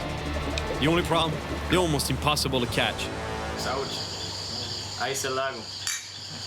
Ao pirarucu enorme que vamos sacar desse lago. After all this talk about fishing, I really need to catch something tonight. So I get creative, fishing without a hook. Sometimes in Brazil, after a little bit of a cachaça, you start fishing for toads. O grande vai pegar.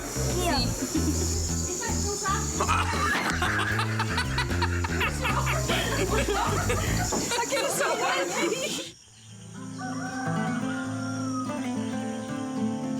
This morning, I realize how quiet and beautiful this place really is. But I can't stay. I need to focus on my mission. The biologists Thomas and Izeni are relying on me to bring in arapaima samples. So we're heading for the mysterious lake the chief told me about. We go as far as possible in the main boat, and then pull a smaller one through the forest. Guarana works. I didn't sleep all night. Today I feel strong. Considering there are big caimans here, and the arapaimas are almost impossible to get to, I'm beginning to understand why hardly anyone ever comes here. That's the mysterious lake they were telling me about. I love isolated lakes like this one. Since they're barely accessible, they're usually the places where you find the most fish, and especially the big ones. Aqui no outro, assim? Did you hear that splash? They're telling me that this monster arapaima is in this lake. The problem is that they're not in the open water of the lake. They hide. They hide always underneath that mattress. You know, like here, it's an island made of vegetation, but underneath they can swim underneath, all the way to those trees there. I'm still gonna try to catch a monster, but it's gonna be really tough. The fish are hidden under thick vegetation. Even if I get a bite, I'm not sure how I'll be able to get a huge fish out of there. Now I understand why the locals can't catch this fish. It's just almost impossible, honestly. It's just unreal. To have any kind of chance in this thick vegetation, I need something that will allow me to pull even harder than a rod and reel. The only thing I can think of is going with this 200-pound line, monofilament, directly, and a hook. So basically a hand line.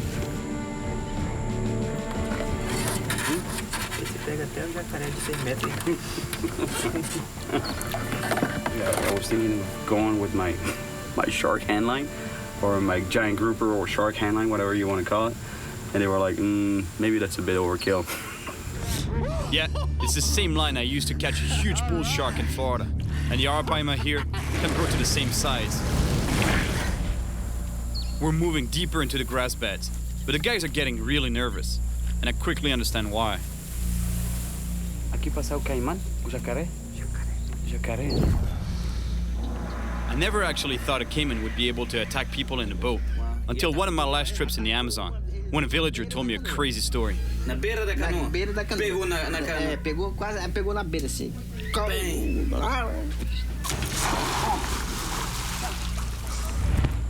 Some big caimans aren't afraid of boats, so I understand why Kitita and the chief are nervous around here. Did you hear that?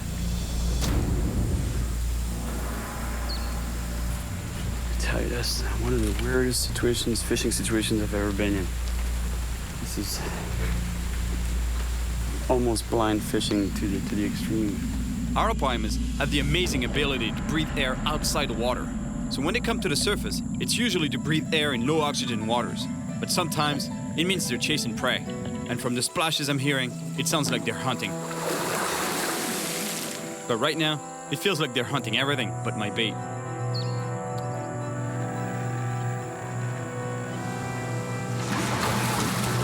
Here we go, here we go.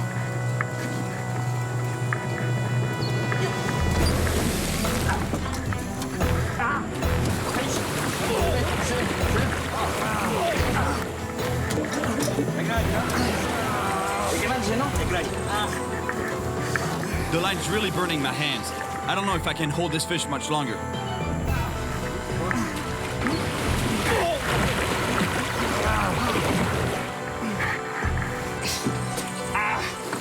I'm fighting a huge fish somewhere beneath this vegetation, and it's so big I can barely stop it. I use all my weight to try to get some line back. Oh no! Oh no! No!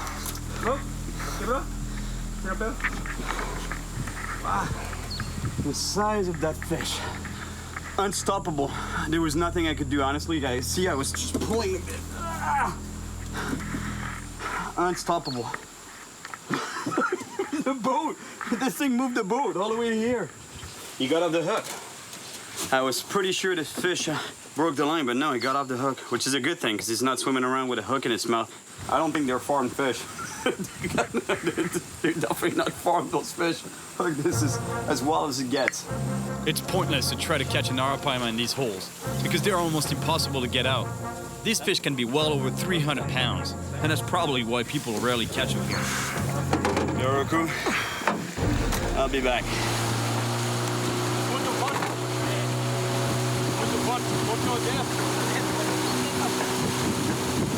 Well, I thought I had done some pretty extreme handlining with groupers, giant groupers, sharks,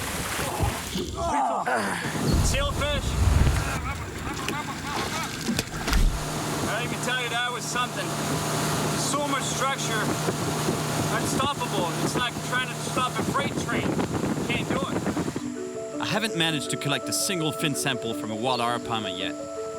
I really need to get some if I want to help the research team protect the species against poaching. The chief thinks my work for the research is important, so to keep my spirits up, he's invited me to share a drink at his home. É bom, muito bom. E a gente quanto tempo vivendo aqui? 50 e poucos anos. 50 e poucos anos. Aqui, no mesmo lugar. Manuel tells me how important it is to live in harmony with our environment, which can provide all we need if we take care of it. I'm telling you, this guy's life, I think he's just got it. You know, like we Westerners and people that live in the cities, we always want more things, more objects, more money, more whatever. You know, it's always more, and in the end, it's what more stress. Whereas he eats his own chickens. He's got his own fruit, his own vegetables. He's got his own everything, and he doesn't have much. But in the end, I think he's more happy than a lot of people. So. This is my last day in Brazil, and I still haven't collected even one fin sample from an arapaima. Catita can't come with me today, so I'll have to venture alone into the jungle. Negro, coco negro. E esse aqui é o lago que a informação que eu tenho que tem muito tem muitos paus. Muito obrigado por eso. No sé. Check this out. This is my map. You go straight through the woods, and then you're gonna come up to a river, apparently dark water, black water. You can give it a shot there, and if you don't find any fish there, keep going through the woods all the way to a lake, apparently green color, green muddy water type lake with a lot of logs in there. That's my map, guys. That's my plan of the day.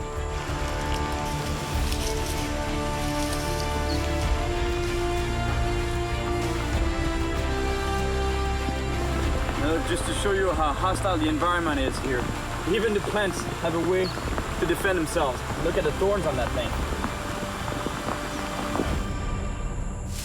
Luckily for me, the storm doesn't last long, and eventually I found the river Catita told me about.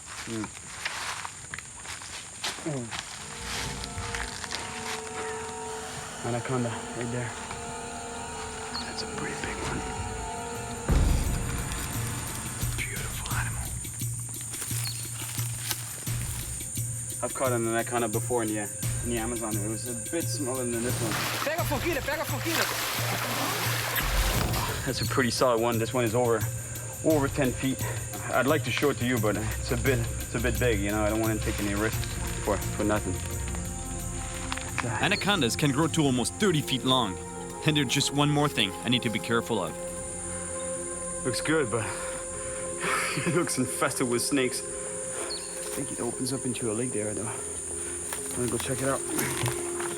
I hope that Catita's information is good, and that there really is a lake in this direction. And if there is, I really hope there are huge arapaimas in it. Yes, that's gotta be a lake he was talking about. I have to walk carefully, since there could be caimans lying on the bank, sunning themselves. A small one. Something came up to the surface over there. There was a small one. I don't know, it might be an arowana, I'm not sure. I really feel good about this lake. Lost and wild, just the way I like it.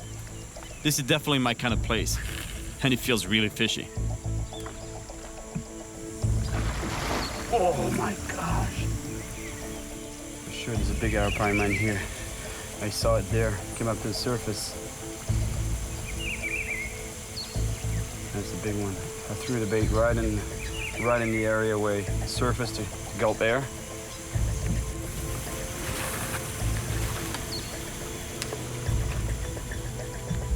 I keep throwing my bait in the spot where I saw a fish breathing on the surface, but no bite.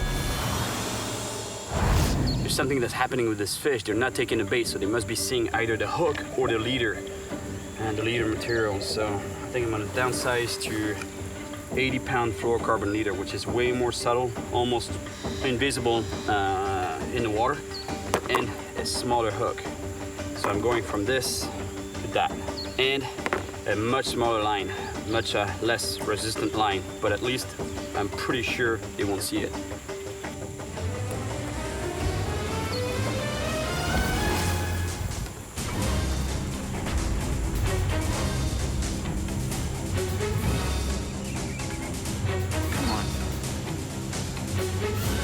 Here we go.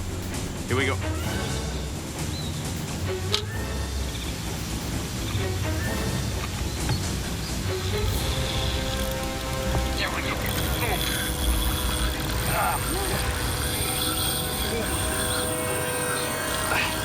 He's right here.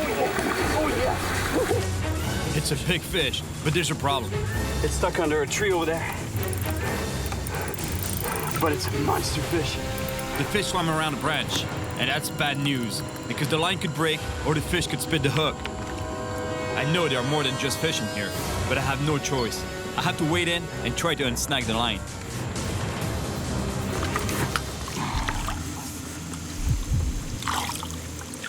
I just lost a really big fish. There's so much dead wood on this part of the lake. The fish swam under a couple of logs.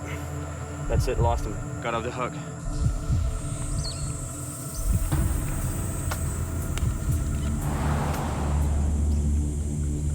After waiting for more than an hour, I finally get another bite. Yes, fish on. Oh yes! It's amazing the power this fish has, and yet, it's just a small arapaima. This one may not be that big, but I'm sure that there are enormous ones in this lake. That's a baby arapaima, but I've seen a much bigger one there surface. This one's still nice, you know? At least it's confirmation they're here. It might be small, but at least I'll be able to take a DNA sample for the research team. That's a baby arapaima, let me tell you. His grandpa is swimming around in this lake somewhere. That's what I love about circle hooks. See, he's hooked right in the corner of the mouth. No harm to this fish at all. I'm taking a tiny sample from the tip of the caudal fin, which is painless for the animal. The little thing there, that's the fin clipping. He's gonna be really happy. That's exactly what they needed. Yes. I've got one sample, but I need more. And I know there are monsters in here somewhere. The forest is dense along the banks, and I'm forced to walk in the water. I know there are piranhas, caimans, and anacondas lurking around, but I have to get closer to where I'm sure I saw a big arapaima. There's a big arapaima that came up to the surface over there to breathe. I think he's heading to the left. I'm aiming right where the fish is headed. Now, I just hope he's hungry. My God, look at all the dead wood in this part of the lake. Branches, trunks, laid down on the bottom everywhere. Even if I hook up, it's gonna be a challenge to land the fish. A real challenge. Oh, oh, oh. Fish. Yep, he's on. He's on. Oh yeah. It's a big fish. It's huge. It's the fish I've been looking for. And to avoid losing it, I have to get in the water to go around the branch that the line is tangled in. All right, it's untangled.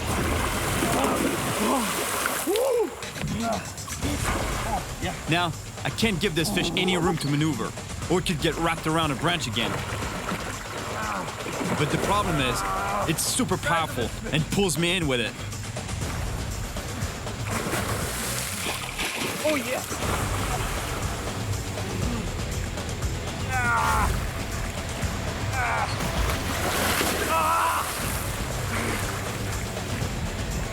Oh my gosh! I can't believe it. Look at the size of this fish. With all the splashing, I can't see a thing. And knowing what could be swimming in here, I'm dying to get back to the shallow water.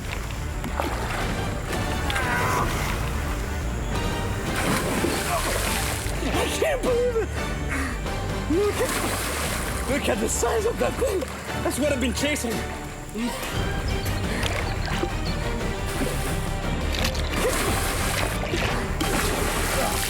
All right, let's take a fin clipping on this fish real quick so I can get back in the water.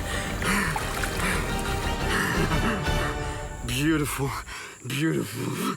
I can't believe it. Such a spectacular animal. It's literally armored plated. Look at the scales. They're like an armor that was used in medieval times, sort of like a scale mill. Oh my gosh. It's no wonder caimans and piranhas can't even get their teeth through them. See what it just did now? It took a breath, because those fish, they're air breathers. They live in very low oxygen water. Like here, this lake has almost no oxygen, plus the water is really warm. So that's why they have this ability to come up to the surface and gulp air.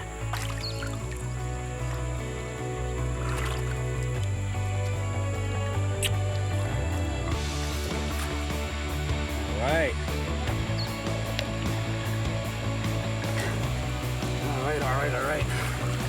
Got all I need right there. For Yuzeni, she's gonna be really happy with this. I've always believed in fishing with respect, in harmony with nature, but not everyone shares the same values when it comes to animals. I'm glad to see that countries like Brazil are committing to protect their natural resources and wildlife. I came to the Amazon to help protect the arapaima, a powerful and prehistoric fish. And it was definitely a great adventure. Finding wild arapaimas was tough, but it was nothing compared to the incredible fight they gave me. I was really happy to help the biologists and the Research Institute, and I hope their work will lead to greater protection for the arapaima in the future. Around the world, there are amazing fish on the brink of extinction, but there's still hope for their survival. And whenever I can, I'll do my part to help their cause. After catching that arapaima in the wall, I said to myself, I have to go back to the farm.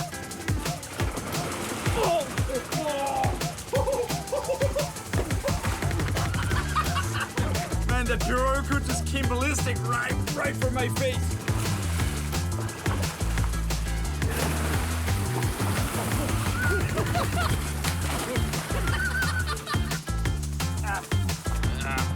I'm stuck. And these things are like 100 kilos. And then when it's grabbed you and decides to swim off, you're not coming up, mate. You're not coming up. Coming to you, coming right to you. Easy, easy, easy. Working easy. Mark, that was it? Yeah, hold on. That was a fish? Get a hold of him, Cyril. My name is Cyril Chauquet, and I travel the world chasing monster fish. But there's one monster that I really want to catch. A giant of more than 200 pounds and almost 9 feet long, the whale's catfish. I came to track this beast in France and Spain, where it's an invasive species and has earned itself a pretty bad reputation. When he grabs you, he can take your whole arm in. These cats are huge scavengers and predators. It's 100 pounds of dog that got attacked by a fish that's... And some say they'll devour almost anything that gets in their way. The smart thing to do would be to catch one on a rod and reel. What's going on at the boat? But I want to push the challenge even further. I want to grab one of these monsters with my hands. It's a dangerous fishing technique called noodling I learned from a real pro in Oklahoma. We are the bait. Literally. But catching a 200-pound giant just with my bare hands, no one really knows if it's even possible. The fish is destroying my hands, but I got it biting me hard, man. It's biting. Ah!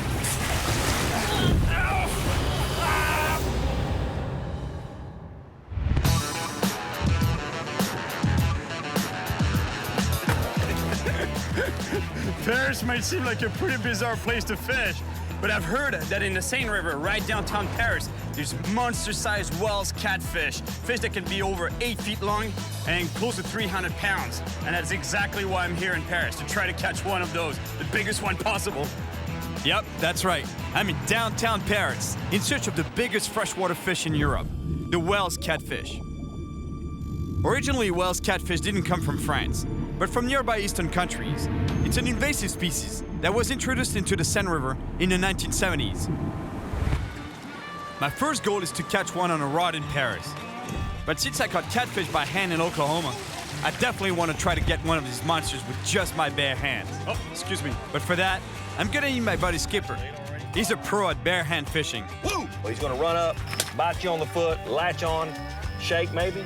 We're gonna hook up in Spain for some hand-to-hand combat with a giant catfish. My first problem, though, is getting to the Seine River.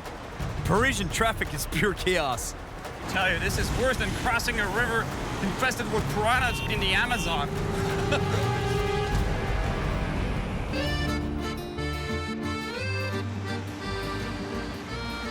It's really hard to imagine that it could be monster fish living in this river. And yet, it's true, it's not a myth. There's giant fish down there. The more I look around me, the more I realize I'm surrounded by fish. And most of them look really strange and scary. The angels don't seem too comfortable either. In fact, it's not only the angels that worry about these monster predators. In the 90s, Brigitte Bardot wanted to eradicate all whales catfish from the lakes around Paris. She said that catfish were eating the ducks, swans, turtles, and even little dogs. While doing some research, I came across an incredible Spanish news story. Como los siluros cazan literalmente a las palomas que se aventuran a refrescarse o a beber agua. Estos peces pueden... The whale's catfish silently stalk their prey. The pigeons have no idea of the danger they're about to face. And then suddenly, the pigeon's gone. Je croyais même pas. A friend of mine in the south of France told me another crazy whale's catfish story. Il promenait son chien, il balançait des bâtons. Then he tells me that all of a sudden, the dog gets attacked by big whales that pulls it under the water. That's hard to believe. The story that he's telling me, it's 100 pounds of dog that got attacked by a fish. That's unreal. It just blows my mind. Pour moi, c'était conneries, voilà. Sauf que c'est arrivé à mon pote, voilà. The good news, the dog survived the attack with no injuries. Now I really want to catch a monster whale's catfish. Salut Olivier. Salut Cyril. Salut, comment vas-tu? Ça va nickel et toi? Super. This morning I'm meeting with Oliver, a local fisherman who always has a few tricks up his sleeve. And this time, it's got something to do with pet food. I thought he meant, you know, like grabbing some cat food for a catfish, but no, it's dog food.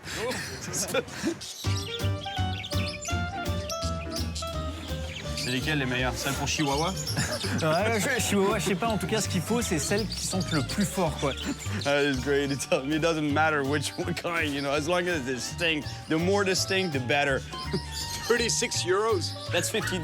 There's no way I'm buying $50 worth of bait. Or actually, not even bait, it's to chum the water. All right, I'll just take a small pack. In theory, the smell of the dog food should attract the catfish. Let's just hope it works. Donc là-bas, c'est un spot, ça? Alors ouais, t'as un spot là-bas, là, du côté des arbres. Oliver has to go, but he points me to one of his favorite spots. Salut. I love discovering new fishing spots. But I must admit, this one is particularly beautiful. I know there are monsters in this river, but my time is limited. In France, we're only allowed to fish up to 30 minutes after dark.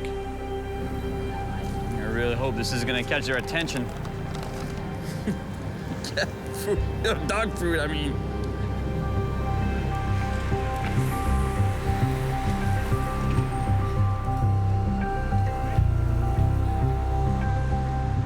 I tell you, we're getting into prime catfish fishing time because dusk, getting towards night, and actually nighttime is when the catfish really wake up. They start going on the hunt. Because those fish, they're both scavengers and active predators. And when they scavenge, they don't really use their eyes to find food. They use their baubles to probe the bottom for any decaying matter. So that it would be dead animals, dead fish, dead birds, dead whatever. When they go after a prey, they're using their baubles to feel any movement in the water, any vibration in the water, and pounce on it.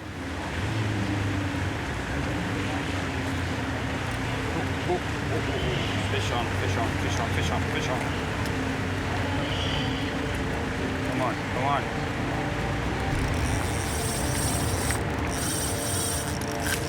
Yeah, fish. Fish on. Stop. Yes. He's going under the boat there. Ah. Now he's going under the boat. That's not good. Oh yeah, it's a big fish. I just saw it steal. Oh no. Oh man, that was a big fish. He must have gotten wrapped around a piece of debris on the bottom because I could feel the line rubbing against something and the fish was pulling the other direction. At first he was going towards the boat, but I pulled it out of the boat, went underneath here and broke me off. That was a big fish. I hate to lose fish, especially big ones. But hey, that's fishing. In any case, if I want to have a better chance of getting this monster, I'm gonna need a little help from my friends. Salut Fred! Hey! Comment vas-tu? Ça va, ça Ça va. fait tellement plaisir de te voir. Fred is a buddy you haven't seen for years. Today he runs a school that teaches kids to fish. It's a great initiative. It keeps them off the streets and gives them some self-esteem. Let's see if this younger generation can teach me some new tricks. Cyril, faut que je te dise un truc. Ouais. C'est fini la casquette incurvée comme tu l'as dans ton style. Pretty much telling me that I'm a total has-been right now. You know, like basically the way I should be wearing this hat is like this, and it should be flat in the back. You know, like the visor should be. Is this cool, no? C'est bon? Ouais, c'est bien comme ça. Et baisse le pantalon aussi. Ouais. J'ai gagné 10 ans là, c'est bon? C'est bon, c'est Ouais. bon. Là, tu passes inaperçu, là, c'est bon. C'est bien là. Dans Paris, c'est parfait. Now that I'm cool, it's time to go catch a monster. Street style.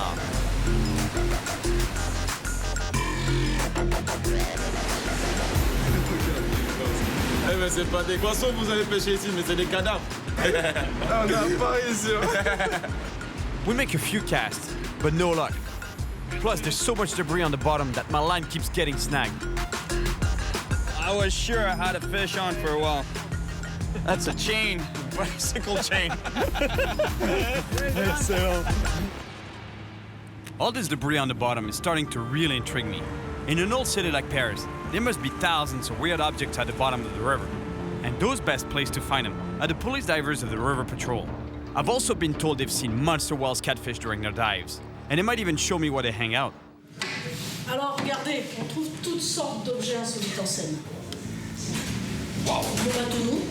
Une bombe à tonneau. Voilà, celle-là, elle date de la guerre de 1870. Et pour l'anecdote... Sandrine Bergeau is Commander-in-Chief of the River Patrol, a special police unit of divers created in the 80s to monitor everything that touches the water in Paris.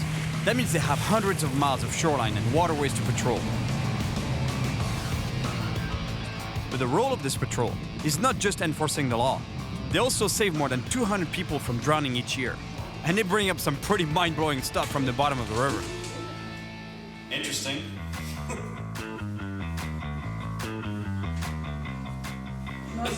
That is cool. Napoleon. All this is very cool. But what I really want to know is where are the catfish? Alors là, j'ai quelque chose qui va vous intéresser, le fameux silure. Finally, a Wells catfish. It's not a monster, but hopefully it's a sign of things to come. Now that's what I'm talking about. That's exactly what I want to catch. Even a fish this size, I'd be really happy. A Wells cat. The police take me for a ride to see Paris from another angle and to show me some spots where they've seen huge catfish. Man, I feel really privileged being on this boat, taking a tour of the city that's on a police boat. How cool is that? What's the biggest catfish you've seen in the river? Pêché, c'est 2,83 dans la Seine? That's more than 7 feet long. That's a monster catfish, and apparently there's a lot of them there. Le pont de l'Allemand. I don't know if I should believe those guys. I think the cops are just worse than fishermen in terms of stories. They just make them. If Wells catfish reach enormous sizes, it's because they're top dog in the food chain. That doesn't mean that they destroy everything, but they'll for sure feed on almost anything they can get their mouths on. L'événement particulier, en fin de compte, c'est une voiture qu'on a retrouvée un petit peu par hasard lors d'un entraînement de plongée. What he's telling me is that they got called in on a mission, a rescue mission of a car that had been sitting on the bottom of the Seine for a long time. So the divers went in, you know, they're looking, so it's murky water, they can barely see where they're going. They get in there, and they see this body, and all of a sudden, inside of the car starts moving. The diver is freaking out. What's happening, you know, is it the body that's coming alive? Et en fin de compte, on s'est rendu compte qu'il y avait un poisson, donc un silure, bloqué dans la voiture avec le corps. So apparently he got in through the car when it was small. I don't know how exactly, and got bigger and bigger and bigger in the car and got trapped in the car.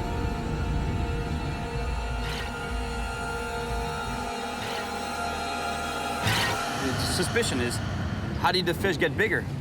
Well, most probably it would have fed on the body, the dead body, which freaks me out a little bit. Hallucinant cette histoire quand même. Now that's a creepy story. To take my mind off it, I called my friends for a fishing session. Hopefully one of us will finally land a monster Wells.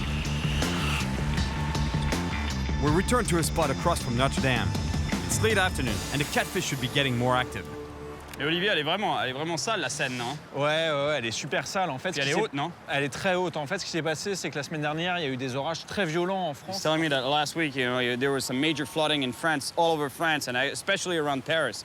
And that's why the river is blown now. You know, it's all dirty, muddy water, plus the water level is really high. So basically, it's going to be a mission almost impossible. The idea is to cast the bait upstream a little bit. You cast upstream, and you see the current is going down that way. So I'll let the bait go all the way down to the bottom, and as soon as I feel the bottom, I start retrieving a little bit. So I basically bounce it off the bottom. And as it's going down, I move it up, goes back down, move it up, goes back down, move it up, goes back down. I'm in Paris, fishing the Seine River for a giant Wells catfish. Fish on, fish on. And I've got something big on my line. En tout cas, c'est lourd. Hein. It's not a fish. I don't know what it is yet, but it's big. It's really big. I just hope it's not a dead body.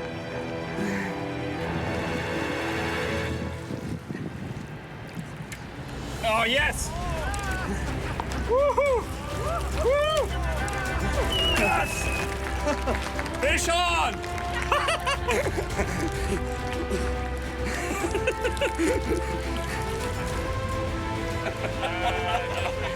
Honestly, I think it's one of the best catches of my life so far. Unreal. A bike ride downtown Paris in front of Notre Dame. Bike on! Fishing in Paris has been real nice. And getting to fish in some amazing spots has been great. But apart from landing bite parts and losing really big fish, I haven't caught much. It's time to look for some better fishing conditions.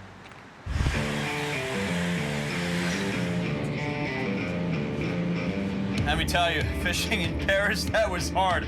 For sure, I didn't get the right conditions, but at the same time, you know, That was tough, you know, like I got skunked really bad. But now I'm headed to Mequinenza in Spain. That's the mecca for big Wells catfish. Plus, I want to catch one with my hands. Let's just hope that my buddy Skipper can still make it to Spain, because I don't think I can handle a Wells catfish on my own.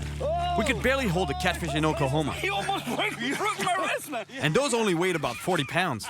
How much more power does that 50 or 70 pounder have? Well, my friend, they're actually 5 times bigger in Spain.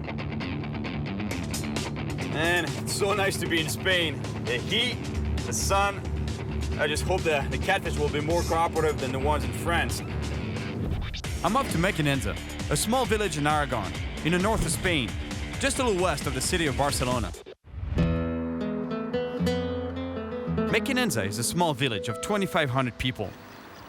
It's the mecca for fishermen who come from all over Europe to try and catch monster fish. The hydroelectric dam built in 1966 created warm, slow-moving waters, ideal conditions for Wells catfish. Once introduced into these waters, they not only multiplied quickly, but got to enormous sizes in the blink of an eye. I really want to get on the water with these fish to see how they behave in their environment, but especially to see how they react when I approach them. If I'm going to grab a Wells catfish by hand, I have to get really close to its mouth. So I'm meeting up with Marcus, an expert diver, to help me better understand these fish. I tell you, my friend Skipper, he's coming from Oklahoma. He's a professional noodler. You know what noodling is all about? Yeah, it's catching fish. I heard about it. And what do you think about it? Crazy, absolutely crazy. I never saw it before, so it would be nice to see it. Yeah, how you do it? How big can you up make? To 200 pounds. 200 pounds? Yeah. Really? So maybe I can even grab him with my hands. Yeah. We check it out. Hopefully we'll see some monsters. I've heard that most Wells catfish attacks are triggered when an intruder gets too close to the nest. But they're not spawning right now, so we should be pretty safe.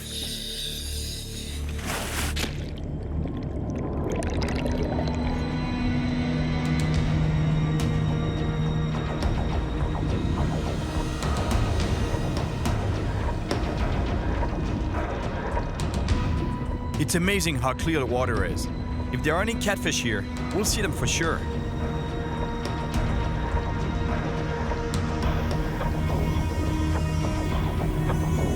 There's a fish. It's a nice carp, but no catfish yet. I think I just saw Wells hiding in some branches. Here it is. It's a nice fish, but it's not the monster I'm looking for yet. I find another one. They're not scared at all. They come right towards us, even though these ones are not very big. It's like they're defending their territory, or sizing us up for an easy meal. But wait, Marcus just got rattled by a huge 200-pound fish that came up behind us. This fish was not intimidated by us. They're so big, they're definitely the top predator around here. We just found another one. Honestly, these fish are huge. I'm not sure if it's such a good idea to try to catch one of these giants by hand. Do you think it's even possible to catch one of those? I think you'll have to be a bit lucky and a bit careful because when they grab hold of you, it's going to be a battle for sure. Yeah. At the local diner, I meet up with Andy, a guide and expat fisherman who's caught over 3,000 Wells catfish. And these things are like 100 kilos. I'll see them breaking 85-kilo line, snapping people's rods. They're really angry, strong fish. And when he grabs you, he can take your whole arm in if he wanted to. They're sandpaper-like teeth. Your immediate reaction is to try and get your arm out. Of course, as you pull, it just strips all the skin off you. Really? They can rip your entire skin off. To catch one by hand, it's going to be awesome. I've got to see it. What did I get myself into? And then when it's grabbed you and decides to swim off, you're not coming up, mate. You're not coming up. That's why I called my buddy, Skipper. He's from Oklahoma, man. That guy is a hardcore noodler. That's what he's done his entire life, is noodle catfish. Yeah. I'm not from there, I'm not a noodler. Might be the fight of my life. Yeah, possibly, yeah. Man. Andy's warning hit me like a ton of bricks. Noodling these beasts alone might actually be suicidal, so I need a real pro on my side. I check in with Skipper just to make sure he hasn't got cold feet, and he's still coming. Yes. How you doing, it's Cyril? Skipper is a 5-time world champion catfish noodler, and a great guy. We noodled catfish together in Oklahoma a few years back. If I'm gonna catch whales with my hands, I will definitely need his help. Yeah, it looks good, man. I've seen fish. I don't know if they're catchable, but I've seen them, and they're big. I'm always ready and willing to try and catch a big old catfish. You're packing your stuff, huh? All right, man, so I'll see you here in Spain. Yes, Skipper's in. Well, this is it. Here we go. Headed to Spain, going across the big pond in search of the elusive whales, man-eating catfish. Skipper is only arriving in a couple of days, so while I wait, I want to try and catch whales catfish on a rod and reel, just to see how strong they are. All right, here's Claude. Salut, Claude. Yeah. Salut. My guide is Claude, a French expat known for formerly holding the record for a whale's catch of 246 pounds. Grand pêcheur de stylure. Aussi grand que toi, tu vois. On n'est pas très grand, nous deux. On va tout faire pour, en tout cas. Cool. Bon, bah, allez, go. Go fishing? Allez.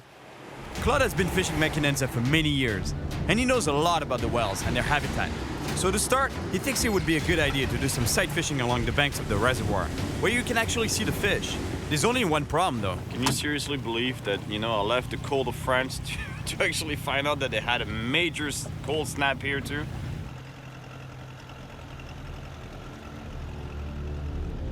Right now, what we're doing is slowly cruising through the shallows, looking for monster whales catfish, because what Claude was telling me is that at this specific time of year, huge catfish come after the spawning carp. The carp spawning through the shallows there, you see them in the grass, and the big cats come after them, chasing them. But the idea is to keep cruising, and hopefully we'll come across a cat. We have to spot it first to be able to cast to it. Nice carp right there. Non, non, c'en est un, regarde, il bouge, le monstre. Oui. Regarde ce monstre. Man, it's huge. Voilà. Oh, ça, c'est 2,20 m. It's too bad. We spotted this fish too late, and we didn't have time to cast. Claude, I see one right there. Man, it's gonna be hard to cast under these branches there. Ouch. Ah, the bait was so close. Didn't touch it. Man, this fish is sleeping or what? It makes me want to jump in and try to catch one with my hand. Mais c'est vrai que c'est très frustrant d'être à moins de 2,2 m comme ça et de ne pas pouvoir les attraper à la canne. The only thing is that the catfish in Oklahoma, they were 50 pounds. Those here, they were over 200 pounds. I don't know if it's possible. Period. The fish are not reacting in the clear water of the reservoir. So to better our chances of catching a monster, we head downstream where the water is murkier. Over here, I think the fish will be less wary and should be easier to catch. There's monster fish in this main channel here, and the good thing is that from what Claude was telling me, the bottom is pretty clean. There's not a lot of obstacle. There's no debris like branches or trees that the fish could get hung up into. So basically that tells me that I can use this gear to catch a big fish, and this gear is lighter than the normal whales catfish equipment. Normally you would use 100-pound test. This is 40-pound. But when the water is clear, when there's no obstacles, you can use lighter gear like this, and catching a monster fish on this type of equipment is a lot of fun.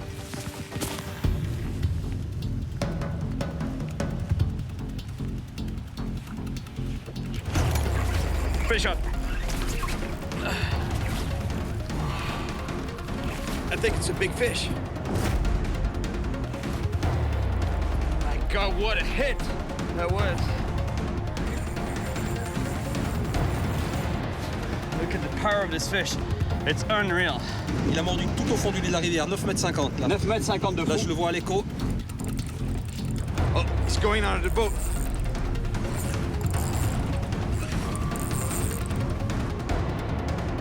Here we go, here's the fish.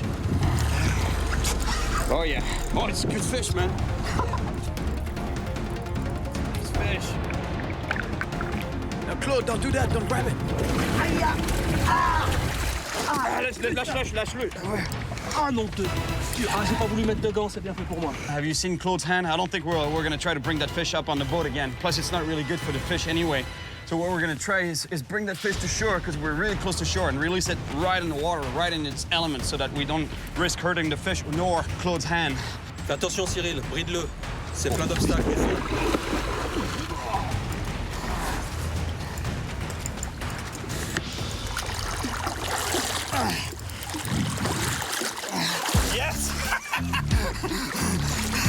Yeah. Wells catfish. Finally. And now imagine catching one of these by hand. Look at the size of this animal. And yet, for whales, it's not even a monster. These fish grow twice as big as this, even bigger. Look at the size of this mouth. And then way down at the back of the throat here, they have crushing pads. I don't know if you can see them, but they use that to crush their prey down their throat. This thing is an eating machine, let me tell you. And you see that lateral line that they have along the body? It's an organ that they use to feel the vibrations in the water. It's filled with thousands of sensors that can pick up any kind of vibration in the water. And once they locate their prey, they go towards it and boom, and attack it.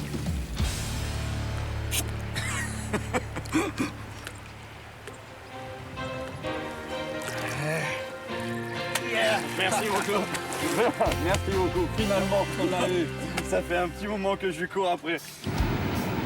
Now that I've caught a Wells catfish on a rod, my ultimate goal is to catch one with my bare hands. All right, I'm just about to pick up Skipper and Heather, his daughter Heather. Last time I was in Oklahoma, I actually stayed a little bit longer and went noodling with her. She's a true hardcore noodler, just as much as her dad. Duck down the stream, sis. Oh. Oh.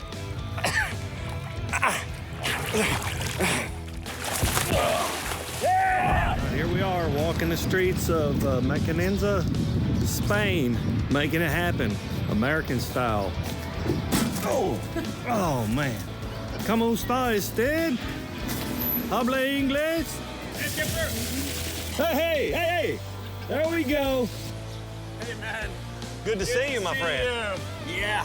How are you, man? Good. Yeah, Skipper's here. That's awesome. I was just trying How to. you doing, Heather? Good to see you. Really cool. You guys made it all right? Yeah, we made a good trip. Yeah, a little bit of a language barrier, huh? Yeah, to say the least. Pes.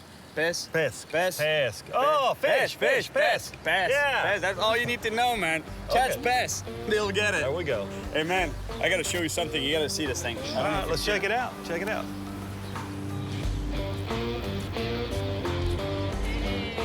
Holy smoke! That's what we want to catch. That is a huge monster. But that's a record for here. Yeah, I mean, if we caught that, it would smoke. be... Golly! Good lands. Look at the size of that. I've got to get my hand in that fish's mouth. Oh, yeah! I mean, from here to here, like the fish back at home, but from here back, I don't know about that. Let me tell you, I'm so glad they're here, because noodling a fish this size alone, it would be way too dangerous. I wouldn't have done it, but even the three of us, I think we'll get pounded. Even with Skipper's help, grabbing a Wells is gonna be a challenge. But with this group of experts, I think we can make it happen. Oh! Golly! What a grip the man's got. Skipper, Andy, that's what I was telling you about, the noodler from Oklahoma. And this is Heather, his daughter. I think you're a little bit crazy to come here and try and catch a Wells, but it's your choice. A fish is a fish, no matter where he's at. Yeah. I don't think you've ever dealt with anything as strong as these fish. I know two sure things about Skipper. He's not afraid of any fish, and he always has a plan. Float your body right in beside it. I mean, a lot of times he'll never even move. Get him around the head, swim him to you, right into your stomach, bow over and turn him down, and step over and around him and put a hand in his mouth. I think it's doable. I think it is. We'll give it a shot. I don't think Andy thinks we're serious. Yeah, cheers. Cheers some cats. We get the team together and head out to the reservoir to try to catch a Wells catfish by hand. We want to start in the reservoir because we've seen fish here, and big ones too. I'd like to make some noodling, and I said, I don't like to miss that, sir. I don't like to miss that. Remember those? Yeah, I totally remember those.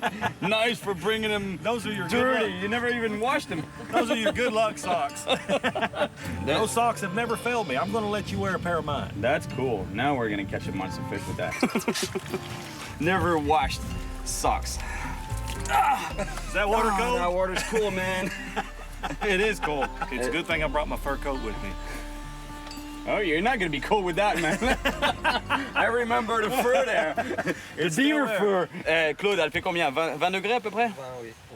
That's pretty cold. If you stay in that brings down your body, your core temperature pretty quick. Yeah, you can't noodle for too long. Being this cold, I don't know how skittish these fish are going to be. We wanted to come up, Put that smack daddy bite on us. We are the bait. Literally. We are the bait. We've talked about it enough. Let's get in. All right. All right. You first, man. Oh. Woo. Ah. Woo. It's cool, though. That water is cold. Yeah.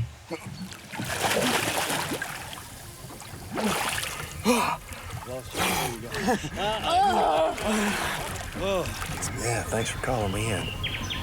I'm excited to do this. You're welcome, buddy. I knew you would like it. I'm not sure if it's excitement or fear. I don't like to be afraid of anything, and I think this fish scares me a little bit. Yeah. Oh, that brush looks good, man. We keep looking around the brush, in the same area where we saw the giant fish while scuba diving the other day.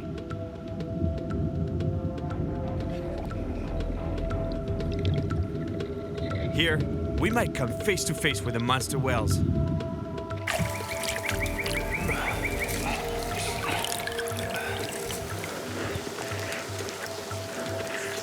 Is it the first time you knew the water this clear?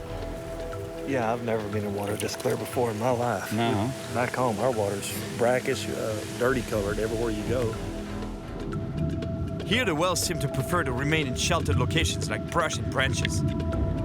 But I have a feeling that with water this clear, we're gonna have a hard time sneaking up on him. Maybe if the fish is really deep in the brush, maybe he won't see us coming, right? Well, the brush can kind of help us trap him. That's it. If the fish's head is really deep into the brush, there's a chance that this fish won't see us coming. And skippers caught fish this way, you know, he caught them by surprise. You know, like, and he actually uses the bush as a fence, and the fish gets stuck. So if it arrives from behind, that fish can't back up. He's stuck in that brush, grabs it. Maybe it worked in Oklahoma, but over here, it's a different story. That is the weirdest looking frog I ever seen. You know what he said? Huh? He just said, those guys are idiots. There's big catfish in there. So are you going to start doing some noodling, or is it just synchronized swimming? It's too clear. The water's too clear here, huh? I think they're running from us. Yeah. They're seeing us and hearing us come.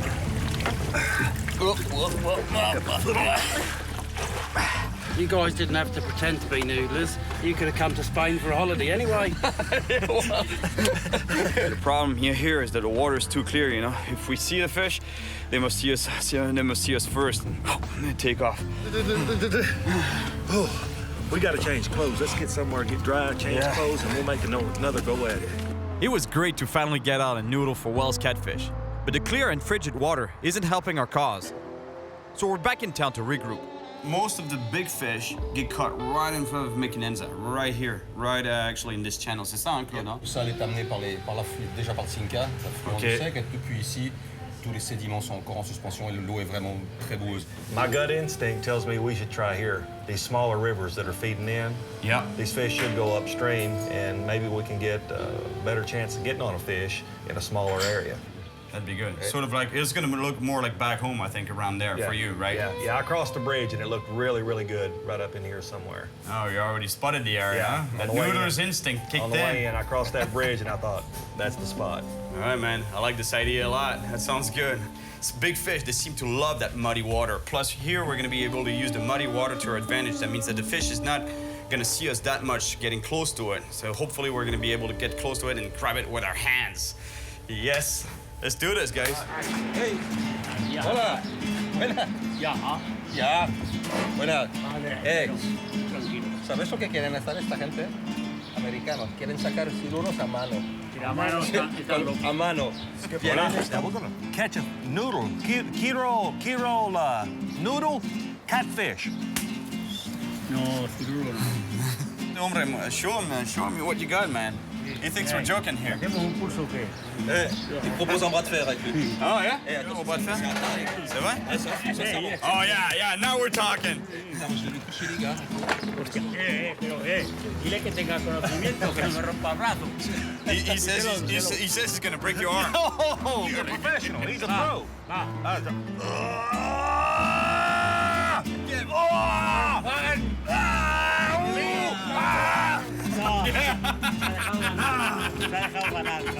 This man is strong. That's what. Hey, we got to take that guy noodling.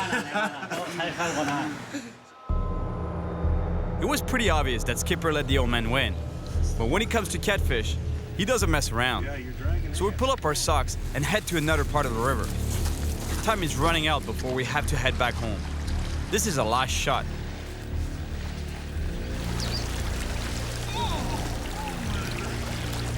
The fish are in the water. Yeah, I know. Yeah, but they're in the water. I'm just about to get submerged to where it hurts the most.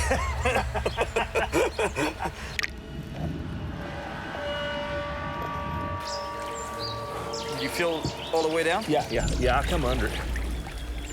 There's got to be a catfish in there, man. Oh, Cyril. Hey, I touched one right here. You did? Yeah, I touched one. Oh, the carp maybe, no? No, it's catfish. See the swirl he made right there? Oh, yeah. Big underbank. Go to right there. Maybe he didn't come out already. Go to there. I'll come under here. All right, Heather, get right here. Get under this brush. Get your feet under right here. Let me come around the backside and work it just a little bit. Get up in here, Cyril. Get right beside her. Yeah. Let me come in here and work it back to you. I'm slowly working that brush pile, with my legs. I'm just trying to make a wall, actually, and as I'm going down, I'm making a wall, trying to push the fish towards the skipper so he can grab it. If there's a fish underneath here. So he'll go and hold onto your feet, and then you'll hold on to mine. Just don't let go. It makes a chain all the way back to the surface. Right. All right, let me... Yeah, just don't let go.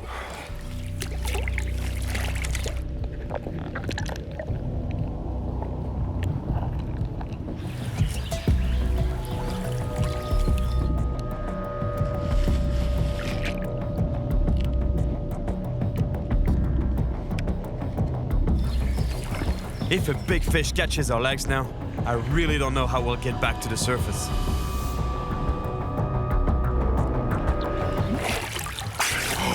Did you hear that when we were under? There was boom. Yeah. We spooked one out somewhere. Yeah, something spooked. Yeah, I heard there was something in there. I never touched him, but I got close to him because he thudded the bottom. Something big moved there. Yeah. We were so close that I could taste it.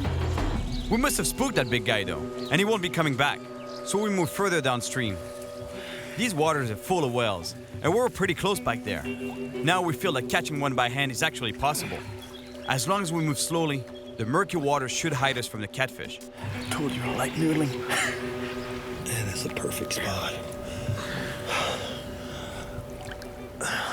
You go to that corner. Go to that corner right there, and I'm going to come through here and work it back to you. Okay.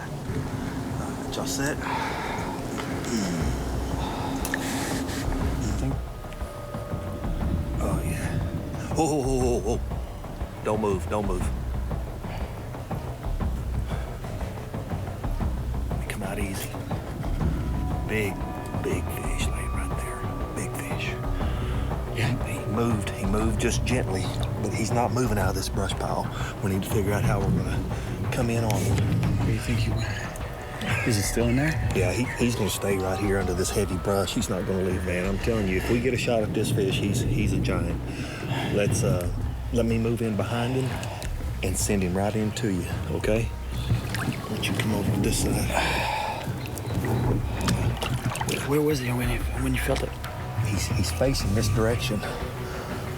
Let me move in.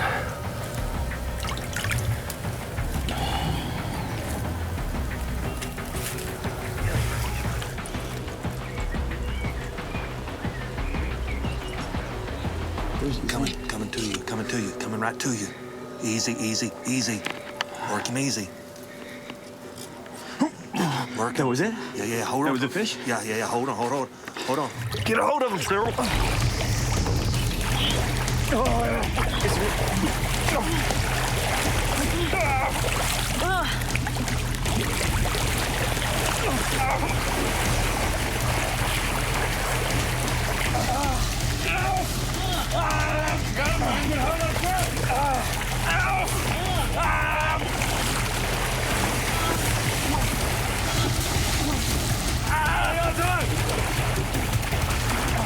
Get hold of his tail, sis!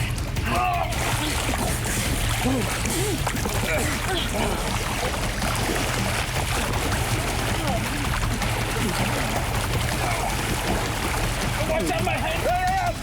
Get him, Heather, get him him up! Drag it!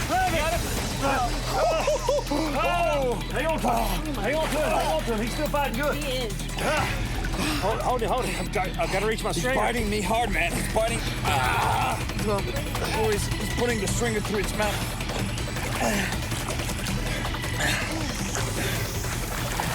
All right, I've got him. Skipper, we did it, man! You boom! Heather! Look at the size of this catfish! I cannot believe I'm this far away from you. And I'm touching the tail while you're touching the head. Hey, not a tail, a whale. Yeah. A whale. 7 feet? Yeah, good 7 foot, 7 foot or so, 7.5. Jack, Look at the mouth! Oh, yeah. Whoa, baby.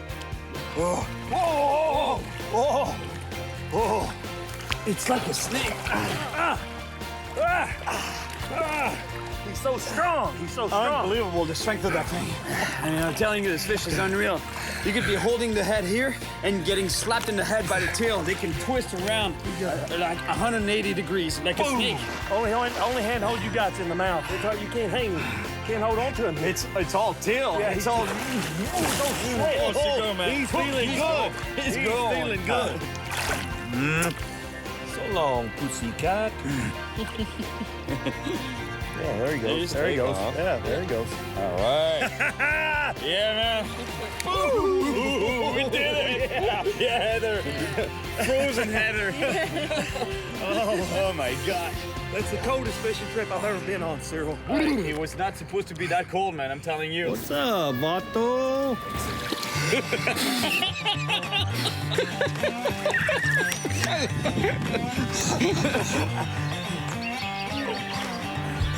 We're gonna have some shrinkage going on right here, right now.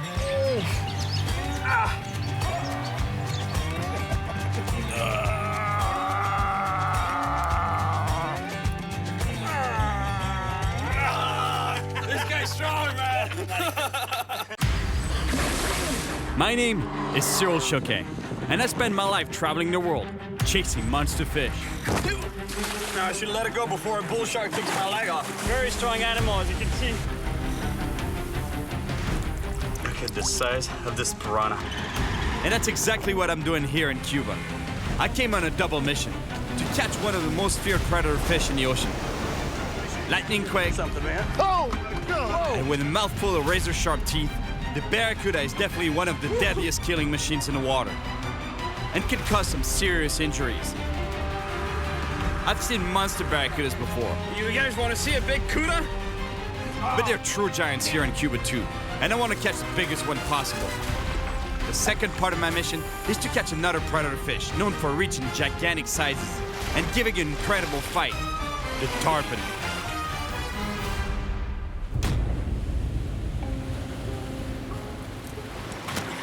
I'm on a mission to catch a monster barracuda. You know, this fish, they are known by most people. They're actually feared by most people for being one of the most aggressive predators out there.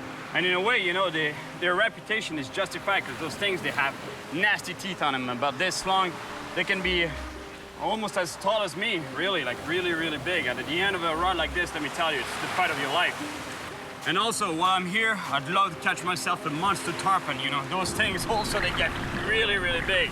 You know, close to 300 pounds. They're prehistoric animals. You know, the last fight I had with a tarpon, that was in Western Africa. It was quite a fight. But first, that over there looks like a really good spot to catch a big barracuda. I'm near the Bay of Pigs, in western Cuba, on the shores of the Caribbean Sea. The famous writer Ernest Hemingway would fish off the shores of Cuba, chasing enormous blue marlins. But the fish I'm looking for can be found pretty close to the coast and can actually be caught right from the shore. In fact, Cuba is one of the best places in the world to find the two predator fish I'm looking for. Plus, tarpon and barracuda can often be found in similar environments, along the shore and in river estuaries. See, when you're fishing off of rocks like here, you really got to be careful because it's really dangerous. You don't want to get too close to the water's edge, even though it's pretty tempting. You want to cast as far as possible. You want to have the best presentation for your lure as possible. Stay away from especially the wet rocks. You know, they give you a pretty clear indication of where the surf is going to break. and where you might be washed by a wave or knocked out by a wave because you're gonna get slammed back onto the jagged rocks. It's like blades. You don't want to fall on that. Let me tell you. A few years ago, on a deserted island off the Pacific coast of Nicaragua, I was caught off guard and knocked over by a huge wave that dragged me along some sharp rocks. Oh my God. The rocks here are just as dangerous, if not more. I have to be really careful. If I got hit by a wave here, it'd be really bad. But to catch properly, I don't really have a choice. I have to get close to the water.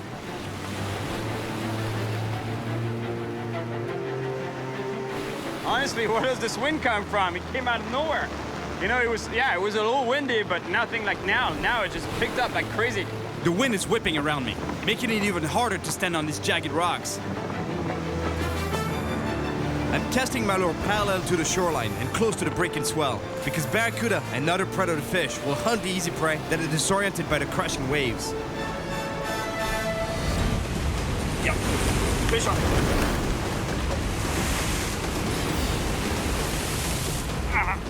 It's a good fish. It's a good fish. Oh, it's going to the rocks. I don't have a choice. If I want to be able to land this big fish, I have to get closer to the edge. But it's really tough. My footing here is really bad, and again, it's not the kind of place where you want to fall. I don't think it's a barracuda, because a barracuda would be running straight up to on the surface. That's a snapper, I think, or cabera. The problem is that the fish managed to get under a rock, and the line is rubbing against it. Now, it's going to be almost impossible to pull it out without breaking off.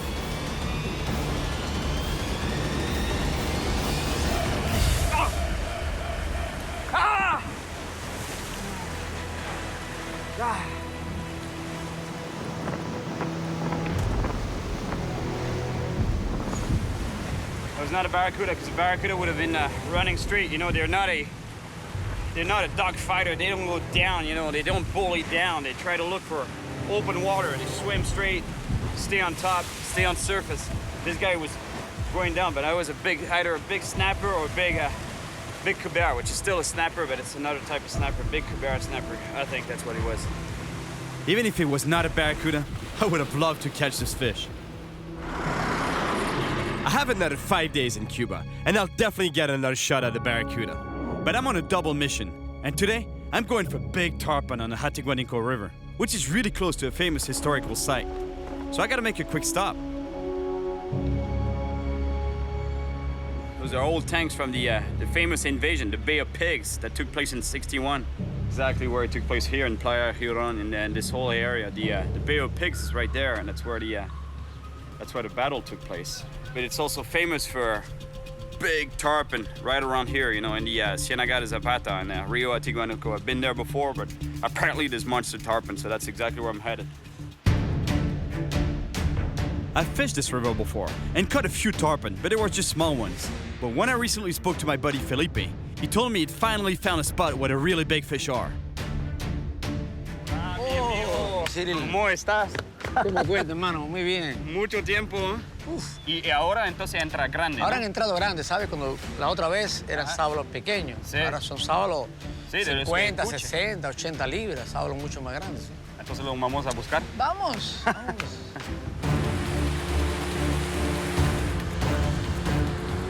My buddy Felipe hasn't changed a bit. Always super motivated when it comes to chasing big fish.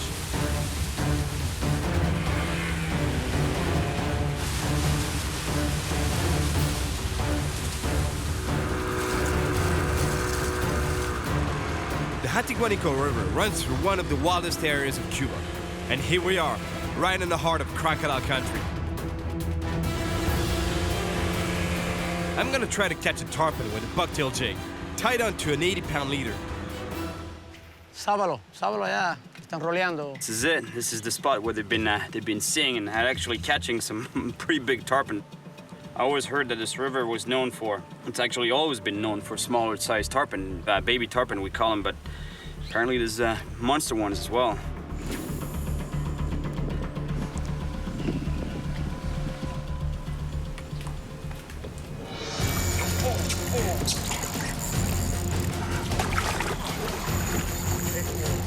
Oh yeah. Oh yeah. Yeah, big snook. Big snook. Oh.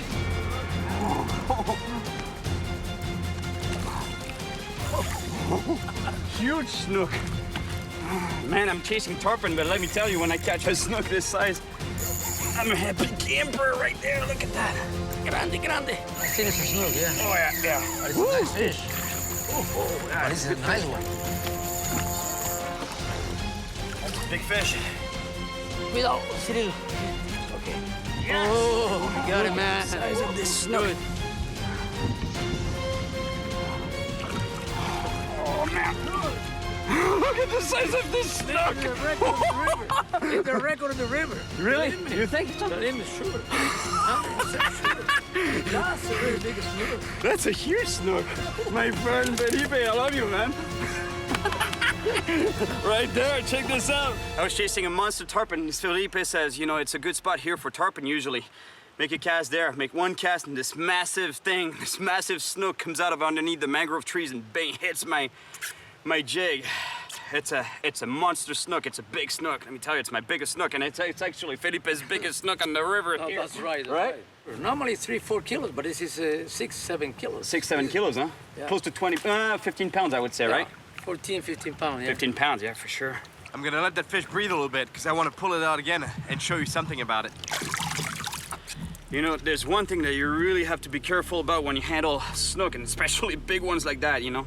This part here of the gill plate sticks out, and it's a blade. It really acts as a blade. It's so sharp, you would cut your finger. For sure, it would cut the line. If the line gets wrapped around that, it'll cut it.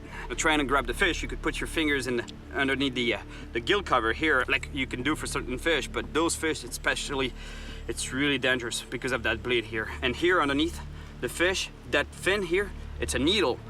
If you get caught by that, it'll go straight through your hand. And obviously you get that spike on top, you know, like those 5 spikes actually that act as a dorsal fin. You don't want to be cut by that either. Look, I'm telling you, it's all needles. So those fish, you grab them by the mouth. They don't have teeth. That's a monster.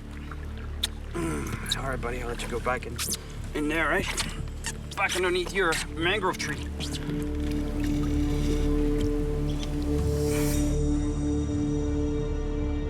Mi más grande robado de mi vida. No, para mí también, robado así, ¿no? Gracias a ti también. Qué bueno. Ahora un sábalo gigante. Vamos. I really lucked out with this beautiful snook. It's not the fish I'm looking for, but I'm so happy I caught it. Now, I just hope I'm gonna be as lucky with a tarpon. Last time I caught a tarpon, it was in West Africa. Big tarpon. The fish put up an incredible fight. I managed to get the big fish right to the boat, but we lost it. So I just hope to be a bit more lucky this time. Cyril. Oh, you got one? Yeah. A snook. Snook, man. That's a regular size of snook in the river. Yeah, that's what you catch most of the time, huh? It's good for compared with the other we're going to catch. Nice fish, man.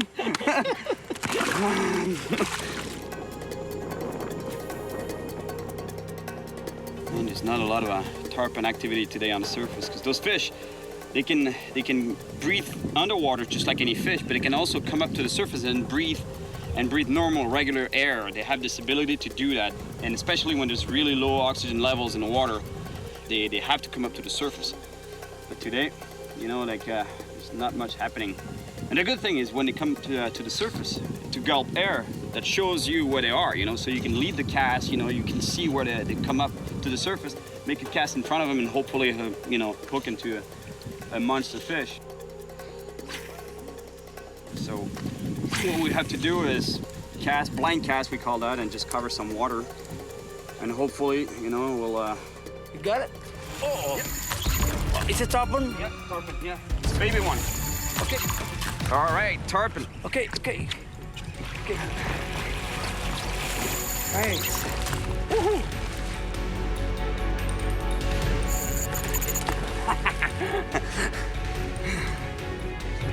It's not what we want in terms of size, but it's a tarpon. At least it's the right species.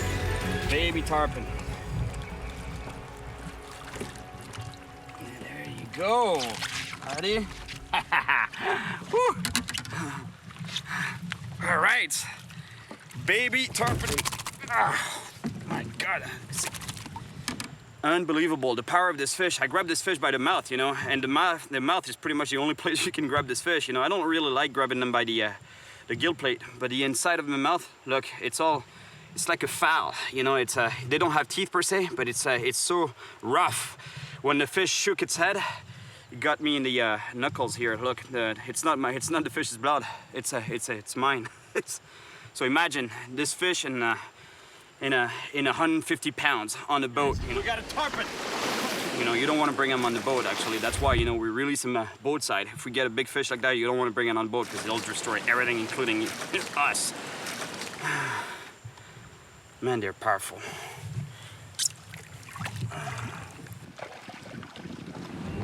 That's it. It's already time to head back. We have to get going since it's a long way back to the docks. It's too bad I didn't catch a big tarpon today. But catching that big snook is a good sign that I might get the monster fish I want. Third day in Cuba, and still no barracuda, nor big tarpon. But huge crabs though, redland crabs. In fact, it's hundreds and hundreds of them, migrating in order to reproduce. Millions of years ago, there were no roads. They could go back to their woods easily, and now they get crushed on the road. It's pretty sad. Yes, made it. Oh yes, still alive. I don't even... You hear the crushing sounds of the shells on their tires. Poor crabs. It's a rough trip getting back to their burrows in the mangrove forest. I'm now headed to another area of Ciénaga de Zapata. I heard that it's really good for barracuda. This is a huge wetland area, and barracuda love taking advantage of these warm, shallow waters to ambush their prey. I'm tying on a metal leader because this fish, let me tell you, this barracudas, as you know, they have nasty teeth, especially in the back here. They have sharp teeth. It's like razor blades. And if you don't have a metal leader at the end of your line, forget it. You know, they'll go right through your line and break you off, or cut you off, actually. ¿Y barracuda es grande? Sí, grande. ¿De qué tamaño lo más grande que viste? De un mes.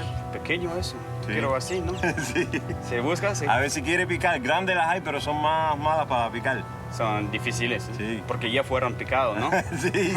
Tienen mucha experiencia. Suerte. Gracias, amigo. Nos vemos. Nos vemos a la noche. Ciao. What I really want to catch is a true monster fish. A huge barracuda like the one I saw in the South Pacific. You guys want to see a big cuda? A fish this big is pretty rare, but I know there are monsters here. But fish are not the only predators around. Crocodiles have also been seen in these marshes. I spent quite a while looking for a kayak and lost a lot of fishing time. In 3 hours, the sun will go down on these flats and my day will be over. The barracuda, they love those channels. You see that channel, that deeper channel between two flats? That's a flat here, so it's pretty shallow areas. And between shallow areas, usually you have a channel. And barracuda, they're ambush predators. So what they do is they sit there waiting for the small bait fish, and bait fish in general, bonefish, to pass by and ambush them. Bang! And they hit them. So that's exactly what I'm gonna do right now. I'm gonna giving them an easy prey.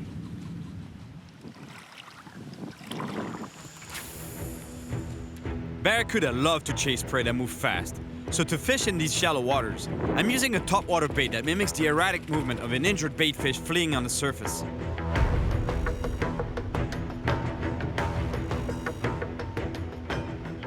I'm gonna put this lure on, a popper silver color. Yeah, usually barracuda, they react to silver like crazy. They love that color because it mimics a prey, you know, a bait fish. When they show their flanks, it's silver flashes, and anything that silver flashes, bang, that's what they go for. That's why there's a lot of accidents with a barracuda, because if you're wearing a bracelet, for example, or a watch, a silver watch on the water, and you're swimming, you know, that silver watch, when you're swimming, when you're making movements, it's gonna make some flashes in the water, and that's what barracuda react to. So they attack the bracelet thinking it's a prey, and it's actually your hand. But let me tell you, when it's a 30-pound barracuda that attacks your hand, it's gone. I lost a bit of skin on my knuckles with the tarpon yesterday. Baby tarpon! And it was just a small fish. But here, I have to be really careful, because while handling a barracuda, I could lose way more than just a bit of skin. Although rare, barracuda attacks on humans do happen, and the resulting wounds can be pretty severe.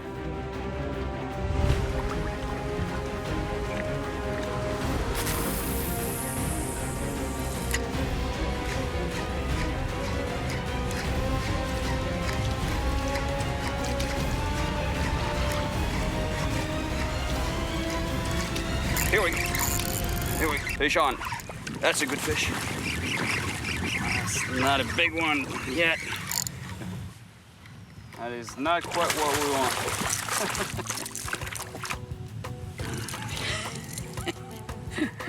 Nice fish. Not quite, you know, for a barracuda. It's pretty much the same thing as for the tarpon, you know. That's a baby barracuda. Just no size to it, but that just shows you how aggressive these fish are. Look at the size of the lure compared to the size of the fish. It's 1/3 of the length of that barracuda. And look at the teeth on this guy. Nasty teeth. This first barracuda is so small, it's like a joke. But the good news is, they can only get bigger from now on.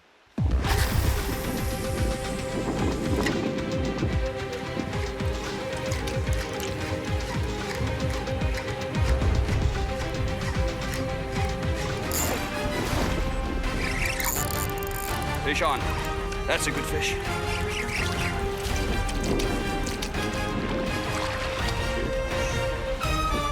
Right. It's getting a little more interesting. Still no monster, far from it, but it's a good fish. Second barracuda, just a little bit bigger this time. At this rate, I should find a monster at one by the end of this trip. Hey, come on, buddy.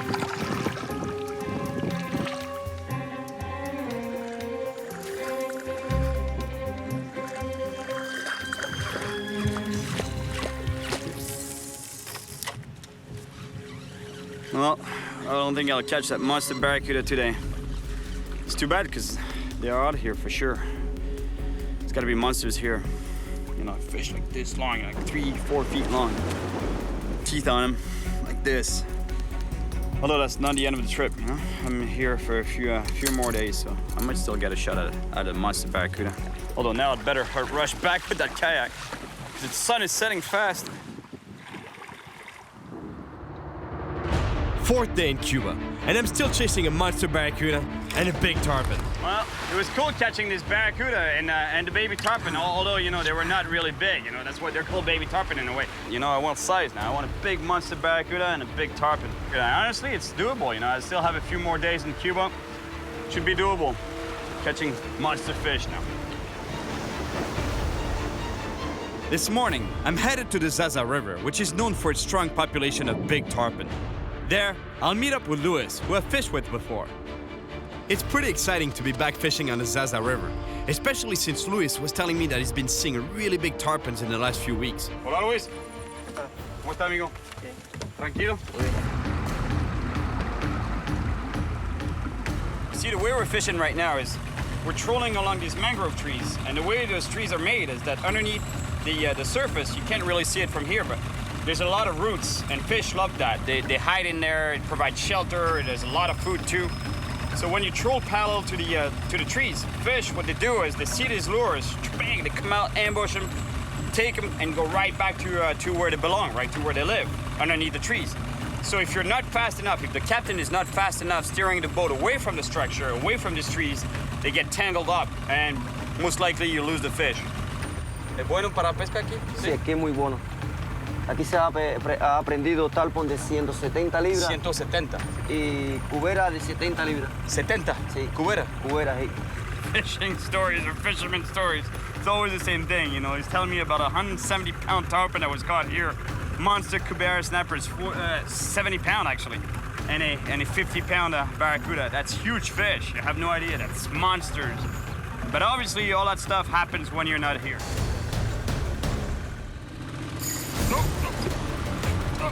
Oh, good fish.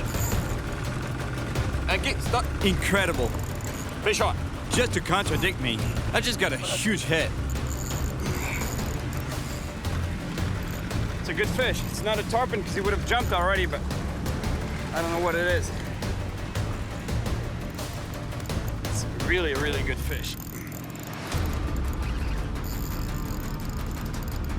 This fish, the fish wrapped himself around a log on the bottom or a mangrove tree. It's stuck. I don't want to lose it because I'm telling you, it's a big fish. Under a log or something. Ah, no, it's not gonna happen twice. Ah, damn it.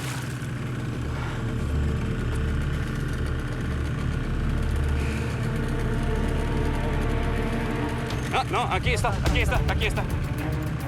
It really felt like the fish broke me off. But in fact, it went around a branch or a log on the bottom, which created some slack in the line. But the good thing is, the fish is still on. Cubera, cubera buena. That's the cubera snapper. Hey, that's unreal. For a minute there, I was sure I lost this fish. And yet, it's still here. And it's a big cubera snapper.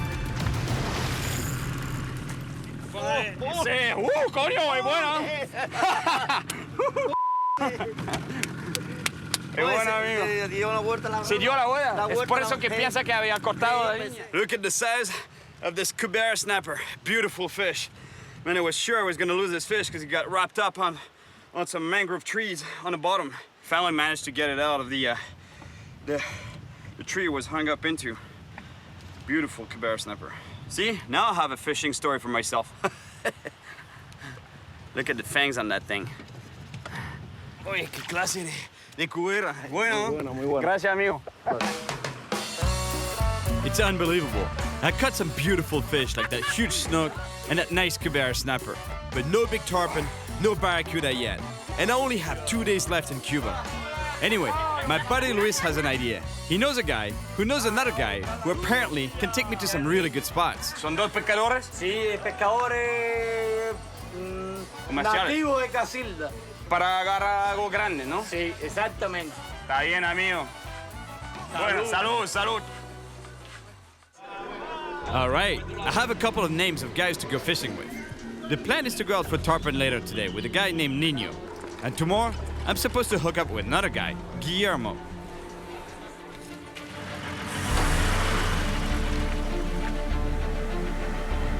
Es lindo ese carro, ¿eh? ¿Hace cuántos años que trabaja ese carro? 57. 57, ¿eh? Wow. All right, let's go for that monster barracuda I've been telling you about. I'm on my way to the Trinidad Marina to meet with one of the fishermen that the guy at the bar was telling me about yesterday. I talked to the guy this morning, and apparently, you know, he's good. You know, he's been fishing here for many years, and he was telling me that this monster barracuda, they're not easy to get, they're scarce, but there's monsters. So hopefully I'll get that monster fish, monster barracuda I've been telling you about since the beginning of the trip.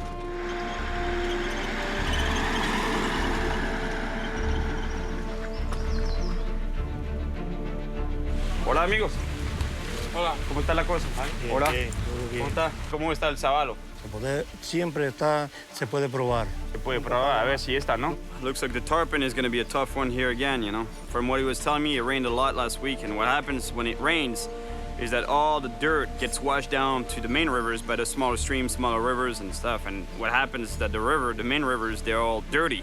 And here especially, apparently from what he was telling me, that when the water is dirty, the tarpon, they shut their mouth. They don't bite, they don't eat. We can still go and give it a shot, but for now I might give myself one more shot at tarpon and then barracuda.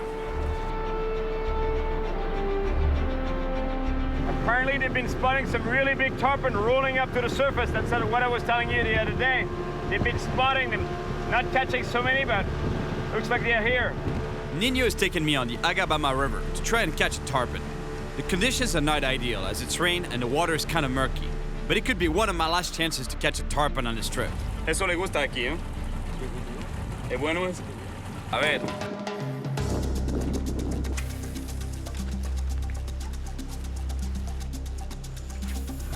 It's not to justify the fact that I just got snagged, but honestly, you have to get snagged. Because the fish, they live in structures, they live under those mangrove trees and stuff, you know, so if you don't go in there, you know, you're not gonna catch. But if you go in there, you might get snagged. But in a way, if you get snagged, it's a good thing. Because that means that you're fishing in the right places. I cast all along the mangrove trees, but no sign of any fish. So I decided to troll a little bit, to cover as much water as possible, and hopefully catch a tarpon. After all, the trolling landed me a big snapper on the last river I fished on. Look at the size of this cubera snapper. As you know, it's my favorite technique, all right? Love it.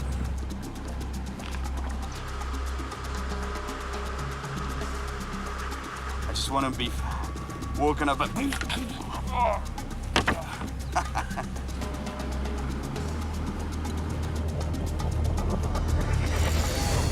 I'm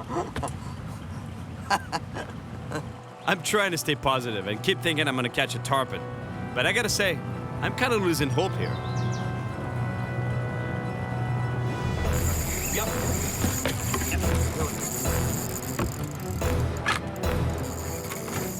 Jack. Slow. I think that's a jack. And the way it moves.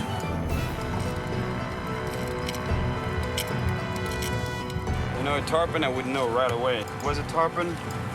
Tarpon, as soon as it's hooked, pretty much it goes airborne. It jumps out of the water to try to get the hooks off its mouth.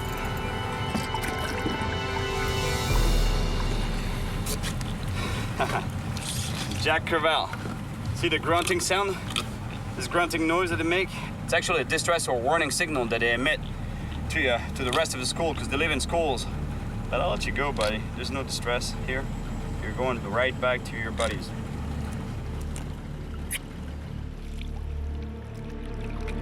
Bueno, no es el sábado, pero por lo menos un pez. Ahí voy ya. It's getting late, and still no bite from a tarpon. Nino proposes a change of plan. He thinks conditions in the river are not ideal, and we should go offshore to meet up with Guillermo. He's already fishing a spot that's apparently really good for big barracuda. Tiempo.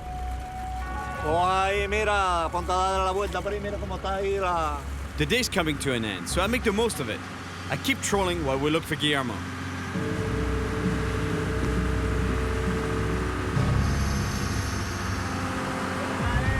Finally, we found Guillermo at sea. The problem is that it's getting late, and we're really far out. Plus, according to Cuban law, it's forbidden to navigate at night. Bueno, niño. Muchísimas gracias, amigo. I don't know how we'll make it back to the harbor before dark. But anyway, now we're all motivated to catch a barracuda. And a big one. Chao, niño.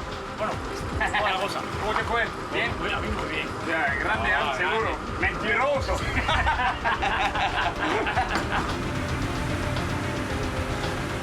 Guillermo never goes out at sea without his friend and first mate Alberto. Here we go for that monster barracuda. I just tied on a 100-pound fluorocarbon leader. We set up a few rods for trolling. The plan is to cover a lot of water and maximize our chances of catching a big barracuda. Speaking of barracuda, the last one Guillermo caught left him with a bad scar. Oramos con 2 metros de altura. 2 metros, así. 2 metros de altura, un ancho de cabeza. You know, they hooked into a barracuda while trolling. They fought it, brought it onto the boat. The thing was 22 pounds, so about this long. So the head on it was must have been about this thick. And those things, let me tell you, he was telling me that he was thrashing around. He got nailed, you know, like he knows fishing, obviously, so he got just time to actually remove his hand, but still, the barracuda got him on the finger and barely touched him. And already look at the cut. Para evitar la infección.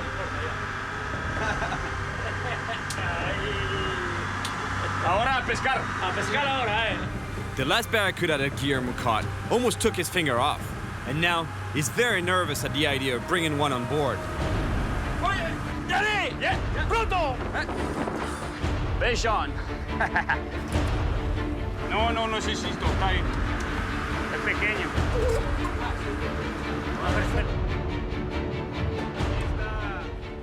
It's not the monster that I'm looking for, but at least it's bigger than the barracuda I caught on the flats. We barely have an hour left to fish, but with a bit of luck, I might catch a huge one. ¿Viste? Ahí, ah. Ahí donde está. Ahí donde está, ahí. Look at the teeth on this monster fish. For a fish, it's a nice fish. But for a barracuda, let me tell you, it's still a baby barracuda. Bueno, padre, felicidades por coger el pez. ¡Coño! Gracias, amigo. Dale un besito. Ay, no, eso no es besito aquí. ¡Es un beso tú aquí en la boca! ¡Qué bueno! He wants to keep it because that's our meal for tonight. I would have loved to release this fish, but in this case, if we're stuck at sea, it's all we have to eat. Guillermo was telling me that it's impossible. They can't travel by night, and it's already dark, so we're gonna have to spend the night on an island nearby. I guess there's cheese over there. That's pretty cool. At least we have some fish to eat. Alberto and Guillermo just spotted an island to spend the night on. Approaching a remote and deserted island, it's like we're back in the time of the pirates.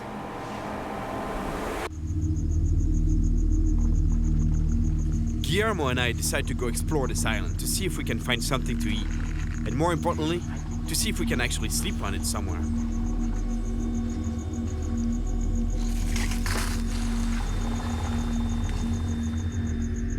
An iguana? A rutilla, which is a large rodent?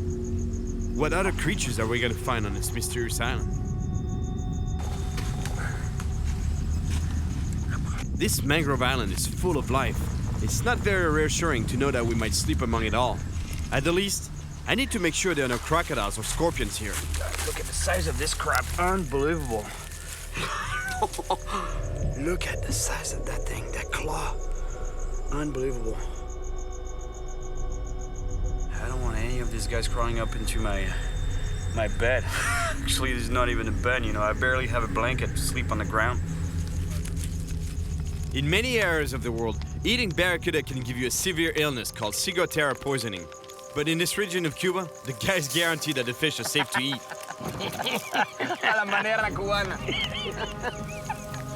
These guys know how to deal with their stress.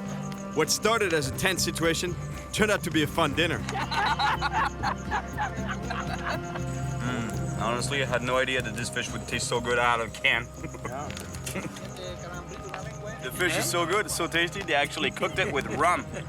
That's why it tastes so good. That's their recipe, Cuban recipe right there, man. I love it.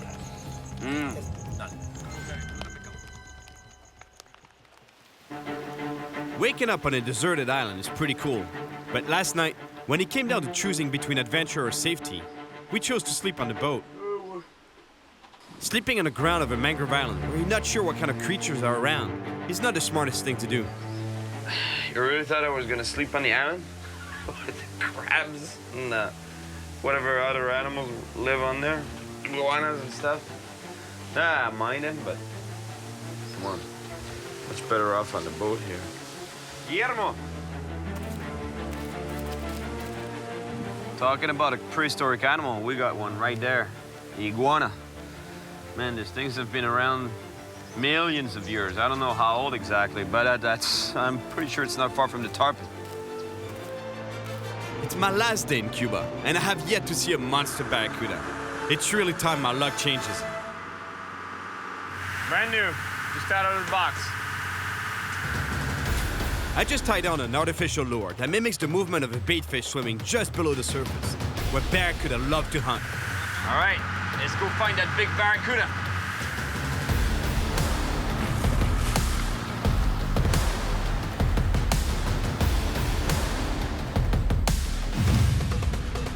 Woohoo! Fish on, fish on. Oh, yes, it's a good fish, it's a good fish. Woohoo! We've been trolling for a while, and finally, we have a bite. But it's not a barracuda. Pargo. Pargo. Snapper. Pargo. Bueno, pargo. Yes. Man, that's a beautiful snapper. Those fish are so good eating. It's one of the best eating fish around here. So I think they'll want to eat this fish. ¿Cómo lo vas a hacer? ¿Lo devuelto? No, no. That's what I was telling you. Bueno. Gracias. Que de nada, hombre. ¿Te gusta el señuelo, eh? Seguro. Time is running out, but we're really far from the harbor, and we have to turn back. The guys want that big barracuda as much as I do, but Cuban law prohibits navigation at night, so we just hope that we get lucky on the way back. Oh, yes. Oh. Es buena esta. Es buena, buena, Es buena. Another fish on the line. That's a barracuda.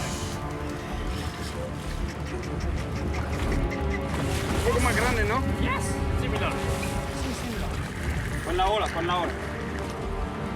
Ahora, vamos, ahí. Look how nasty these things look. Mean. Killer machine. Look at the fangs on it. on that beast. All right, buddy, going back. It's still not a monster, but certainly 4 or 5 pounds bigger than the last one. The good news is, this barracuda are around, and they're on the hunt. Qué bueno. The sun is going down, and Guillermo lets me troll for a few more minutes on the way back to the harbor.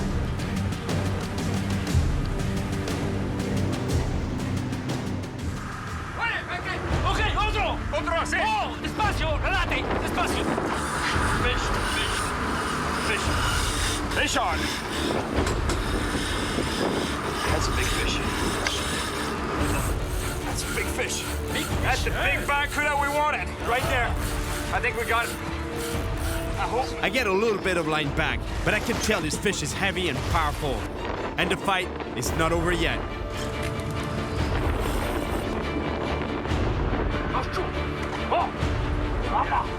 Despacio, despacio. Calma, calma, ahí. Despacio ahí. Trabala, trabala. Trabala ahí, trabala. This fish is putting up a big fight, but he's getting tired and he's getting close to the boat. Oye, grande, grande. Mira como grande. Oh, ven acá.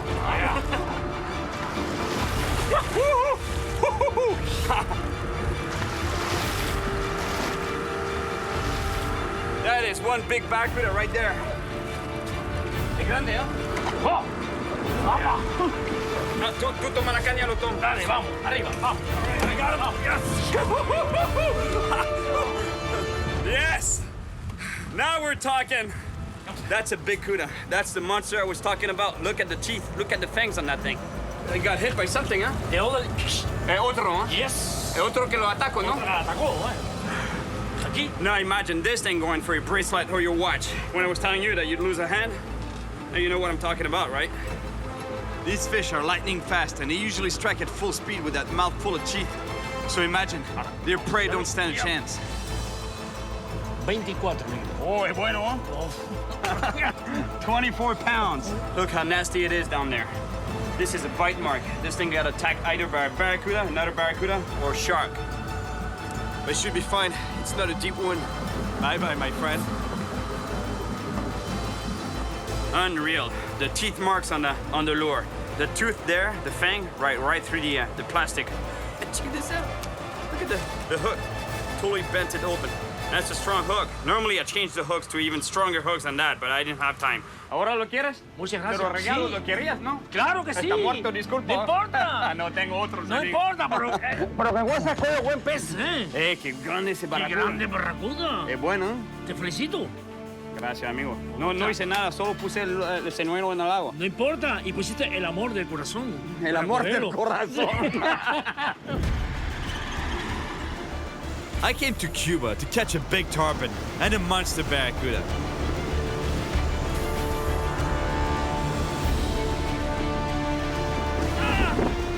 Although I never found that big tarpon, I still had a lot of fun catching the baby one. All right. Plus, I was lucky enough to catch a monster snook. Check this out. A beautiful caber snapper, and in the end, a big barracuda. That's the monster I was talking about. Look at the teeth. Look at the fangs on that thing. This is what fishing is all about. You just never know what you're gonna catch. 100% sure. I love this trip, and I'll definitely come back one day.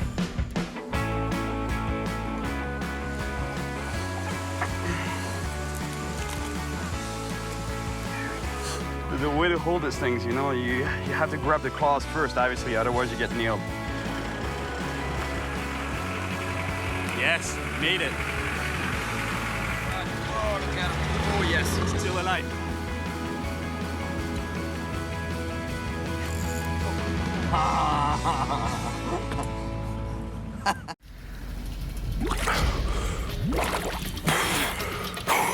There's a big cat in there. I got bit again.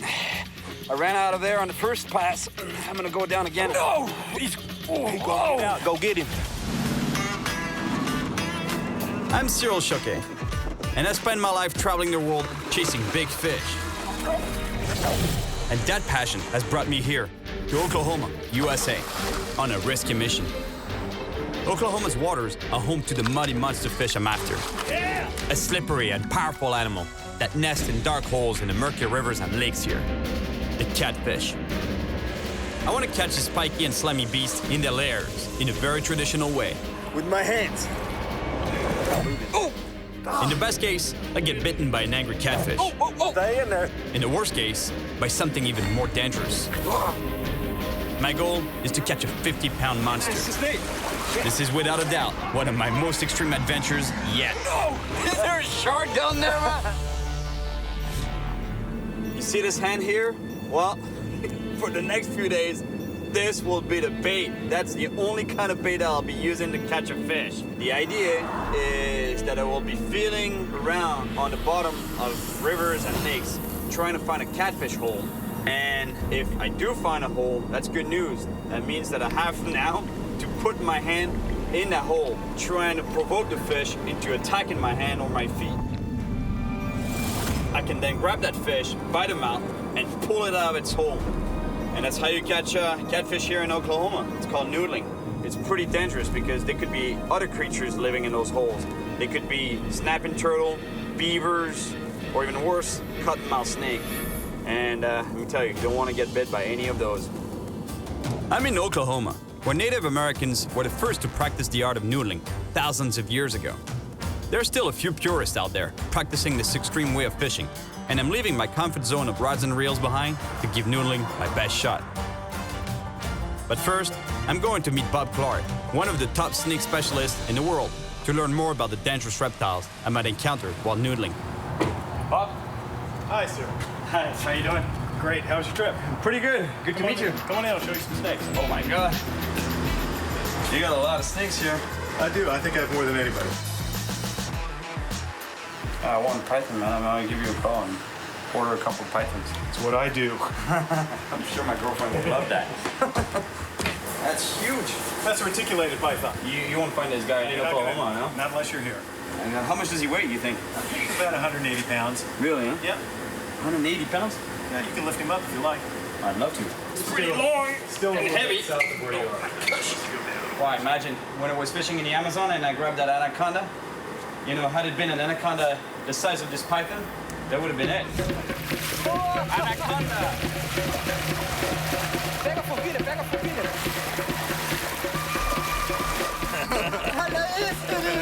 Check out this beautiful anaconda.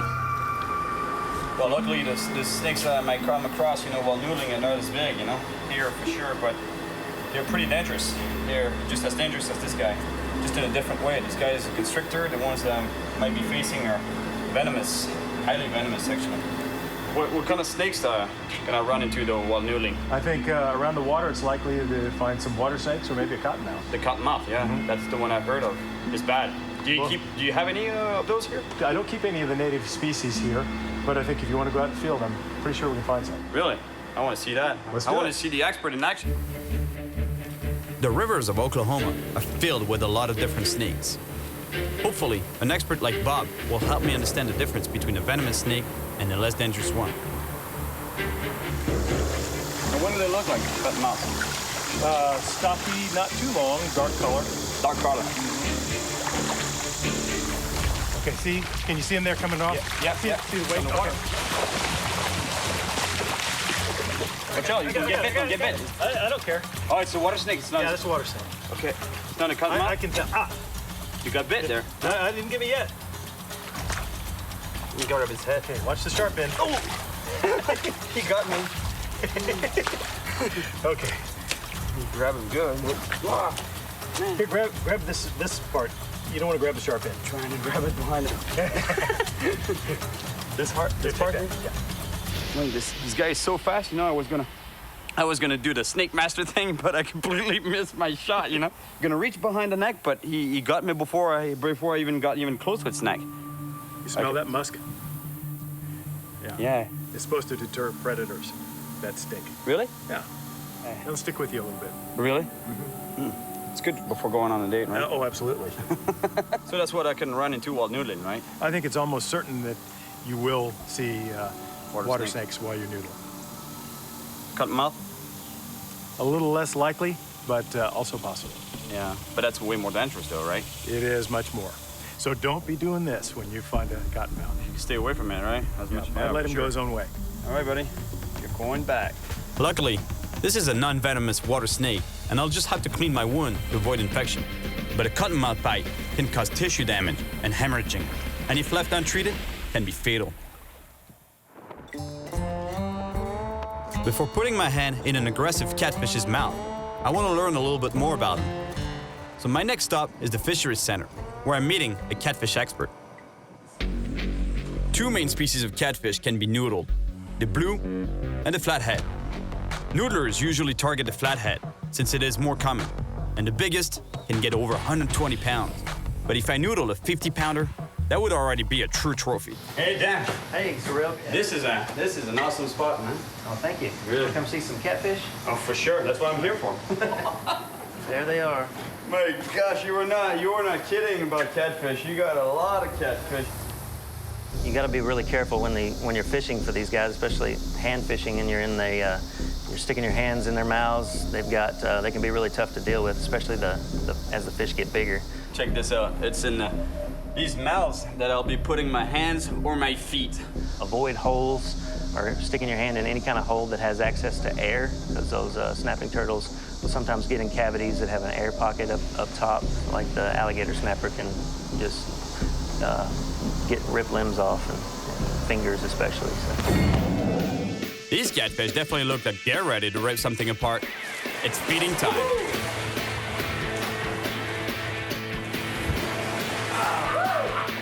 Imagine soon it's gonna be my hands in there. All right, you sure you're gonna go noodling now with these guys? I like my hands. I really like them. All right, guys. I'm on my way to noodle on my own. I don't guarantee anything, though, because let me tell you, finding holes on your own, in muddy water, I don't think it's too easy, I just can't wait any longer. Even though I know what kind of creatures might be lurking out there, it's time to try to noodle some catfish by myself.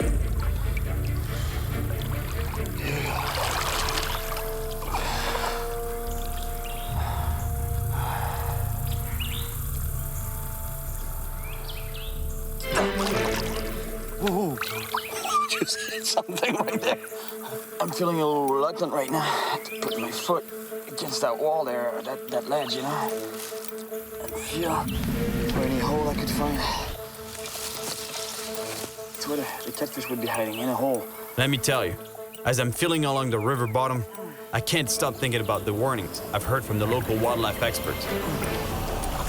Avoid sticking your hand in any kind of hole that has access to air, because those snapping turtles can rip limbs off. So don't be doing this when you find a cottonmouth. Stay away from it, right?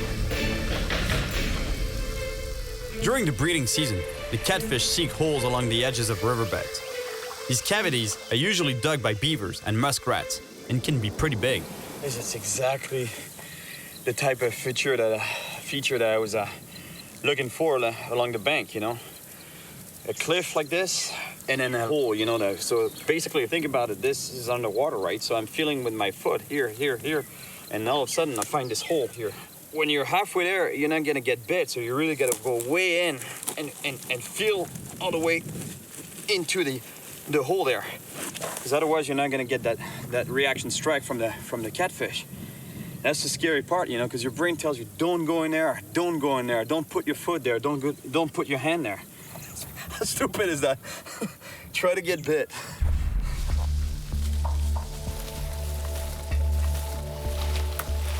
Check this out. The snake skin. I don't know what that is exactly, but I would guess a rattlesnake. Oh, it's confirmed. They're here. I'm not too comfortable in deep water, so I move my search to the shallows. Finally, I find a small hole, and it's not empty. Hey, something just moved in there.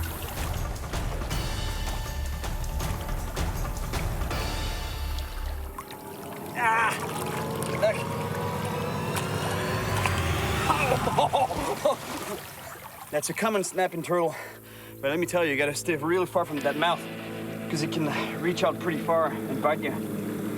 And these turtles, not only they have a powerful jaw, their beak is really sharp. This thing is like a dinosaur.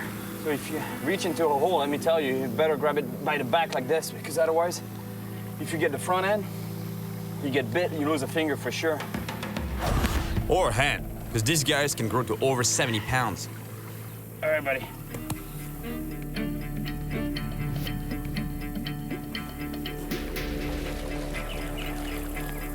It's been hours, and I still haven't found a catfish hole. I really think I'm wasting my time. Look at the size of the river, it's endless. There could be holes anywhere, everywhere, pretty much, but so far I haven't found any, because when I'm feeling the bottom and the banks of the river, I don't really go right in there, you know. I'm kind of scared, you know, to put my foot right in the holes, because it's so dangerous. There could be you know the drill, right? There could be a turtle, there could be a beaver, there could be anything in there, a snake. Honestly, I think I'd be much better off with a guy from here, you know, a guy who's noodled before. And if there's a man who knows everything there is to know about noodling catfish, it's Bill Wisnett. His family has been doing it for generations. Hey, you must be Bill, right? That's me. How are you? I'm doing good. How are you? Hey, what happened to your hand there? It can't be a fish that did that to you, is it? No, sir. No. Bill tells me that he lost 2 of his fingers from a duck bite. But that makes me wonder what could happen if I get bitten by a snapping turtle or a beaver. Wow. It's pretty serious stuff, that noodling thing, right? You can get hurt pretty bad. Yeah, you can. You gotta sure watch what you're doing. That's the only apprehension that I have when I put my hand or when I put my foot at the end of this hole. I don't care if it's a fish, that's good, but if it's anything else, that's what scares me. You know, you never know if it's going to be a snapping turtle. What it's going to be. How many fish do you think you've noodled in your life? Oh Lord, I almost didn't make numbers that high. Is that something that people would do back in the day a lot, or? A lot more back then than what they do now. Well, back then everybody, mostly it was to eat. So do you still do any noodling yourself? No, not anymore. My health just won't let me anymore. Hey, really nice meeting you. You too, sir. A real pleasure. Thank you. Thanks, Bill. Thank you. I hope you catch a big one. Thank you, man. Bill is not too old to show me the tricks of noodling, but he gave me the names of some of the best noodlers in the state.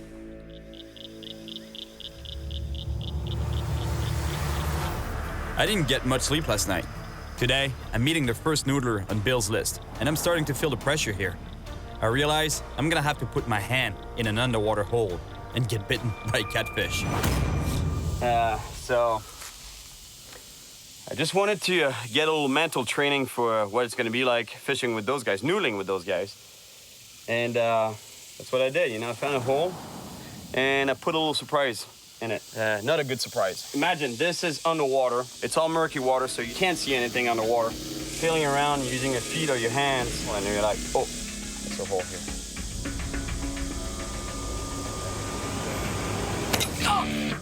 Ah!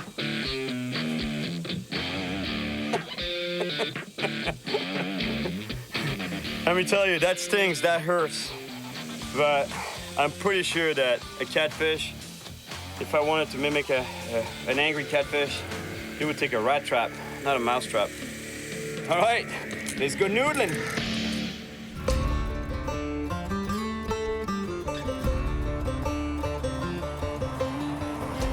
I'll tell you, I'm really in the middle of nowhere, USA. Temple, Oklahoma. There's nothing going on here. It's kind of cute in a way, you know, it's the far west. I like it. Cool vibe to it. All right, train. There's gotta be my guys there. Skipper. Yeah, that's him.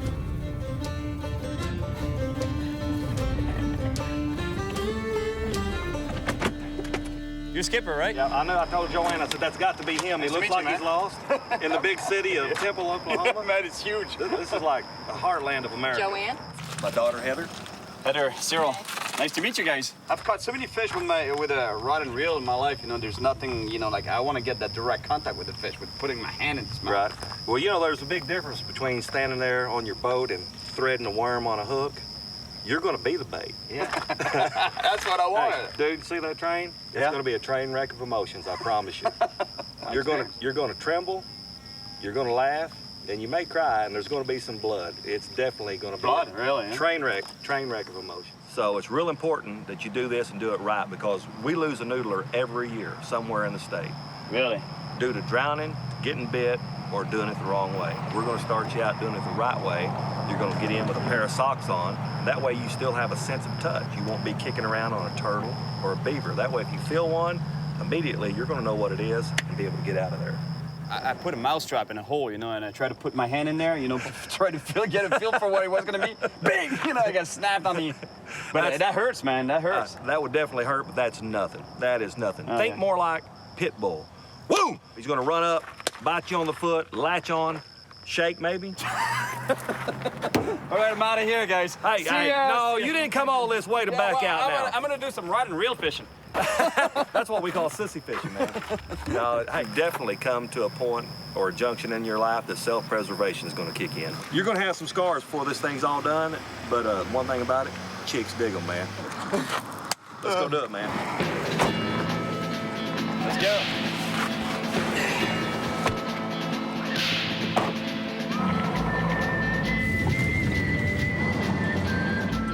Man, I was telling you this morning that I felt the pressure last night. I'm feeling it even more. Seeing the scars that the guy has on his hand, you know, like the wounds, actually, they were pretty fresh, you know? And that's the best case scenario, if that you find a hole that has a catfish, but it could be a muskrat, just like a muskrat or a beaver, or it could be a snake or a turtle. I guess you know what I mean. I told you enough times, I think. So you got your socks on? There's a beaver in the hole. Right. You've got to be able to tell. You don't want to be kicking around, agitating him, he might bite you. With socks, you still have your sense of touch, so you make can sure. feel the fur. Yeah, we're gonna lose the shoes and put on some socks. I can feel the fur here, look. Oh, oh, it's gonna be like that, right? All right. Anything else we need to do here? Lord bless us and keep us, and he prepared a fish to swallow up Jonah, and we're looking for a fish to swallow up Cyril. Oh, nice, nice. In Jesus' name. All right. Let's go get one. It's these Oklahoma mud baths that I take on a daily basis. That's why you look so good, right? That's why I look so good. All right. Well, it's getting muddy. Glide through it. Remember that good old Oklahoma mud bath I was talking about? This is it. This is it. This is it right there. Oh, man. Almost feels nice. Oh, yeah, it does. I'm telling you, you'll be a real man when we get out of here. Noodlers usually work in pairs, so if we find a hole, Skipper's gonna stay by my side, just to be safe. And it looks like Skipper's found something. You got one? Yes. Over the branch there, right? To find out what lives in this hole, I'm gonna have to stick both my legs all the way inside it. Yeah. Oh, man. Now, how big a fish could be in that? Holy smokes, that's deep.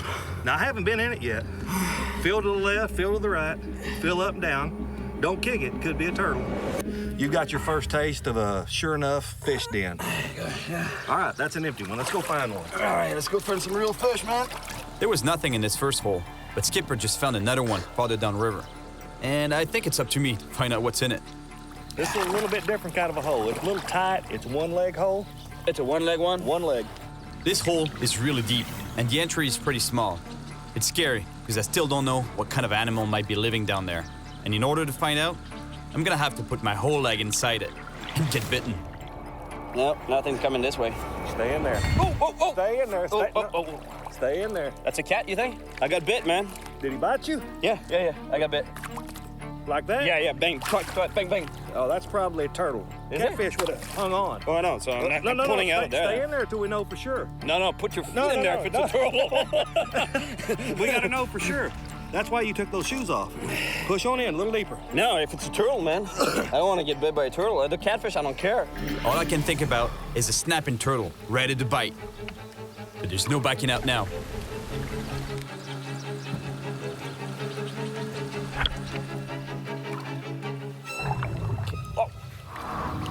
Okay, oh, he's moving. You feel him? Oh, he's a big fish. He's a good fish. It's not a turtle living down the hole. It's a catfish, but it's getting really angry. Just go ahead and get out on the side of his head and bring him to you, right up to you, jump. Okay, he's here. Where you got him? Where's he at? There. Okay, I got his mouth. Okay, all right, I got him. Both feet? Oh, wow, he's biting hard. Oh. Don't let him out. Don't pull him out. Get a hold of him. You can't him out. All right, pull me out. I got him. Yes, I got him. Got him. Yes.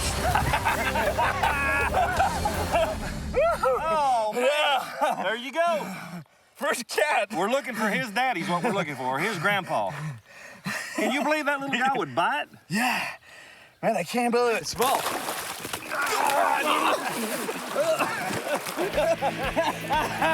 thought you had it. Welcome to Oklahoma.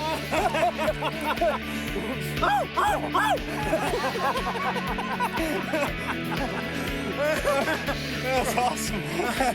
Oh, good Lord. I hope we find a bigger one than that. Yeah. That's a blue cat, That is right? a blue cat. Yeah, you're a man of massive size on the bank, but in the water, now you feel how strong he is? He's pretty strong, man. If that fish was any bigger, you would not be able to hold him. And did you feel him turn? He actually does like an alligator's death row. How he turns. Right. And you'll have a hold of him, and then when he turns, that's when he'll break your hold. Imagine, this fish, I can barely hold him, and it's not even 10 pounds. The biggest one he's caught is what, 111. 111 pounds. Already, you know, my hands are scratched here and there, almost nothing, but if it was a big fish, I would be pretty bruised up with that by now. Longer teeth, bigger fish, bigger bite. Bigger teeth. We'll get there. Yeah. We'll get there. That's just an introduction fish, right? Yep, that's it. Good starter fish. You gotta kiss him bye-bye, right? Yeah, buddy. Hey, man, you've been baptized. You're officially a noodler. All right. That's pretty cool, man. Let's keep on noodling. Yeah, let's find a big one. I just caught my first catfish barehanded. But what I really want is a 50-pound monster flathead. Skipper knows that the bigger catfish are really powerful, and it's almost impossible to hold on to them. He wants to use a stringer, a rope that goes through the mouth of the catfish to keep them from escaping. But I still want to try to catch a big one with just my hands. After a long search, Skipper finds another hole, and there's something big moving inside it. I didn't get it. I felt a bite. It's a pretty good bite. Let's get him. No! He's... Go get out. Go get him. I'm in 5 feet of water, blocking a deep hole inhabited by large catfish. To catch it, I'm gonna have to submerge and get inside its lair to provoke an attack on my feet. Then, I'll try to bring the fish to my hands and pull it out of its cavity. This water's murky, and anything could happen down there.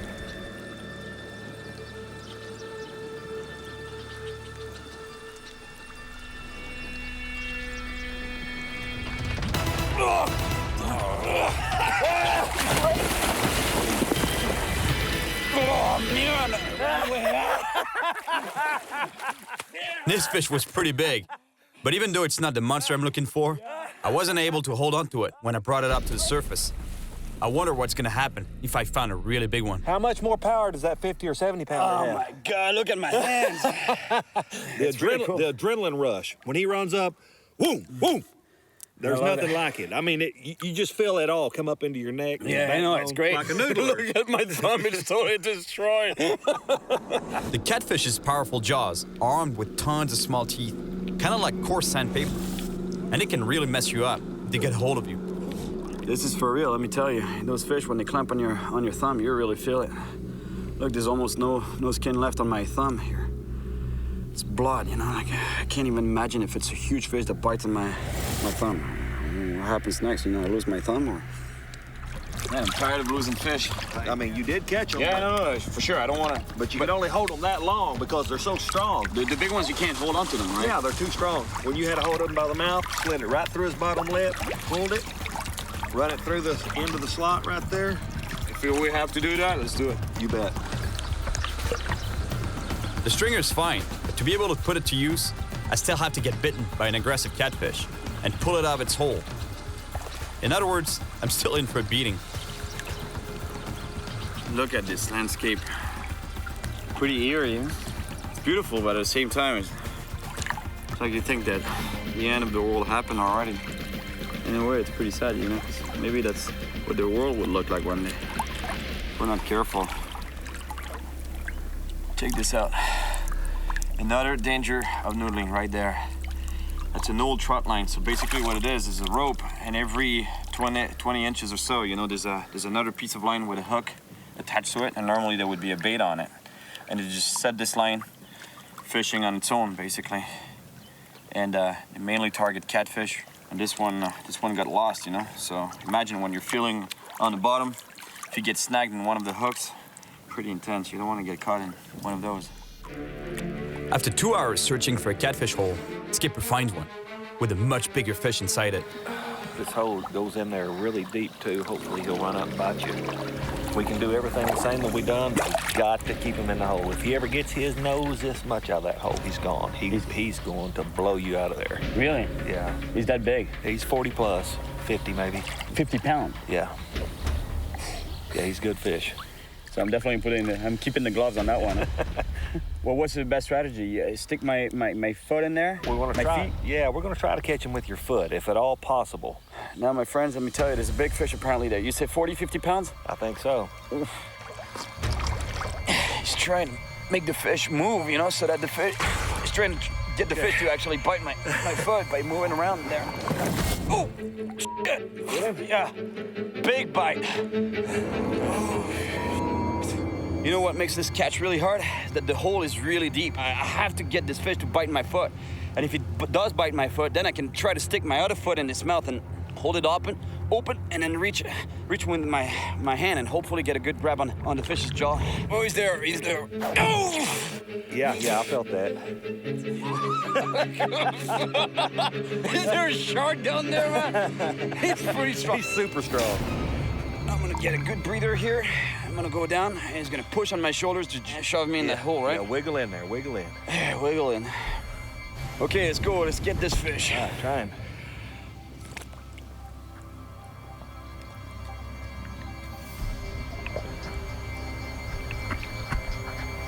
He's working him.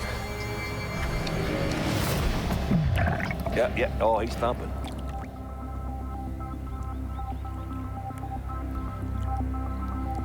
You got him on your feet? Yeah. Okay, keep him jacked. Oh, he's a good one. Keep him jacked. Tell me if he starts to come loose. After an intense battle on the water, I'm holding onto a big catfish. But I won't be able to hold it for long. Oh, you got him? So Skipper quickly ties the fish with a stringer. Okay. Shall we pull him out now? Yes, sir. I want you to pull him out. Get his hand in his mouth. I'm just about to bring the fish out, but it goes into a death roll.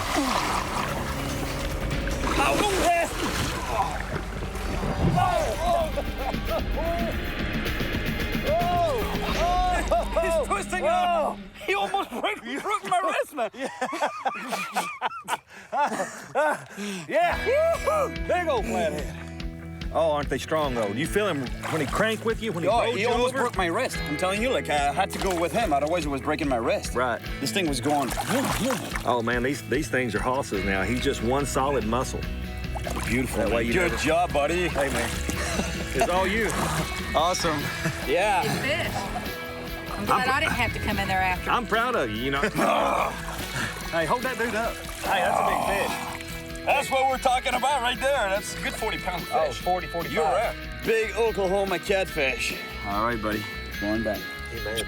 I'm pretty happy with this beautiful 40-pound flathead catfish, which is already a solid accomplishment for a first-time noodler like me. But I'm still looking for a bigger one.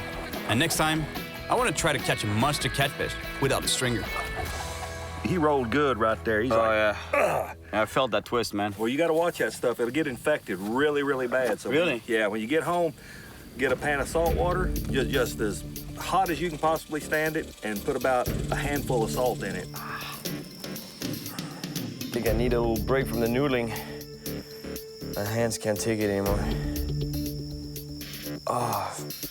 My hands are forcing me to take a break from noodling, but I'm not gonna stop looking for a monster catfish. All right, let's go catch some big catfish on a rod and reel this time. Yeah, my man. I'm back to my good old rod and reel, this time in Texas at Lake Texoma, to fish with Cody Melanix. He has the state record for the biggest blue catfish, 121.5 pounds, which was also the world record for a while. Though I'm taking a break from noodling, I'm still hoping to catch a real monster in a more conventional way. Well, now we just have to wait for a bite. We have 8 rods in the water, 8 bait on the bottom, 8 rods working for us, so 8 chances of catching fish or catfish. Does it look like it's hot here in Texas?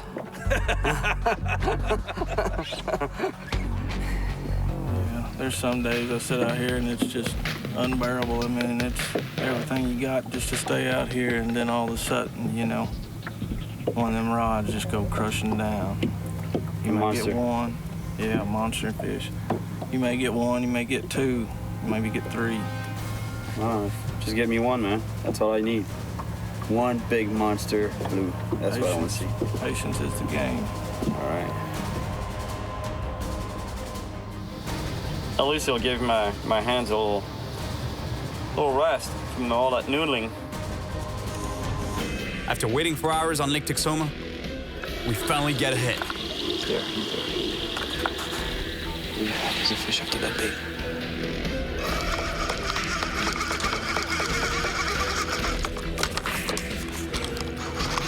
Yep. Come on over here. He's circling around. Look at the power of this fish. Imagine on your hand. Hang on to him. Big fish, big fish. Big fish. Hang on, that looks like a good fish. Oh, yeah. Oh, yeah, man. Good fish, Cody. Good job, bud.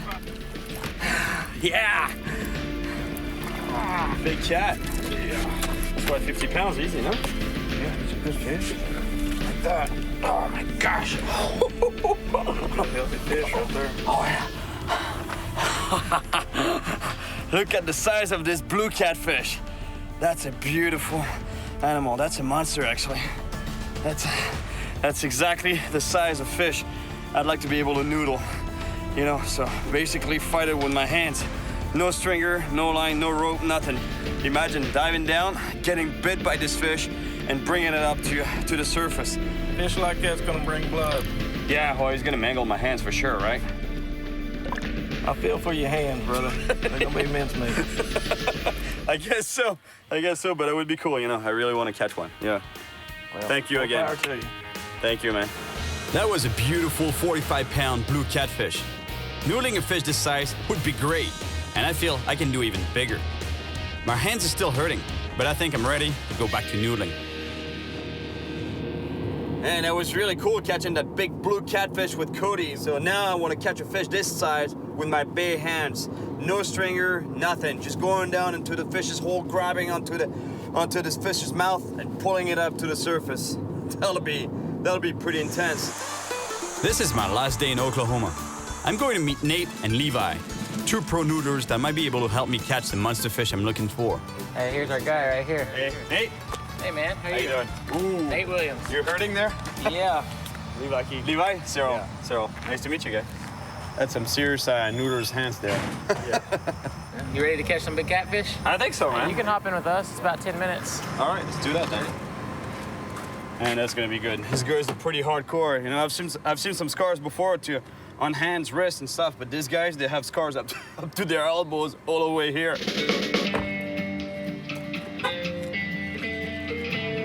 Yep. Let's go. Let's catch some catfish.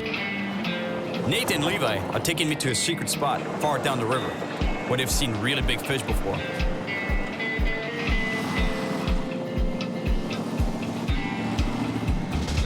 True American style fishing right there, you know, in the back of a pickup truck. To get to the spot, we have to walk beside a busy highway and then climb down under it to find the river, where there's a canoe waiting for us. Here we go again. Chasing catfish with my hands.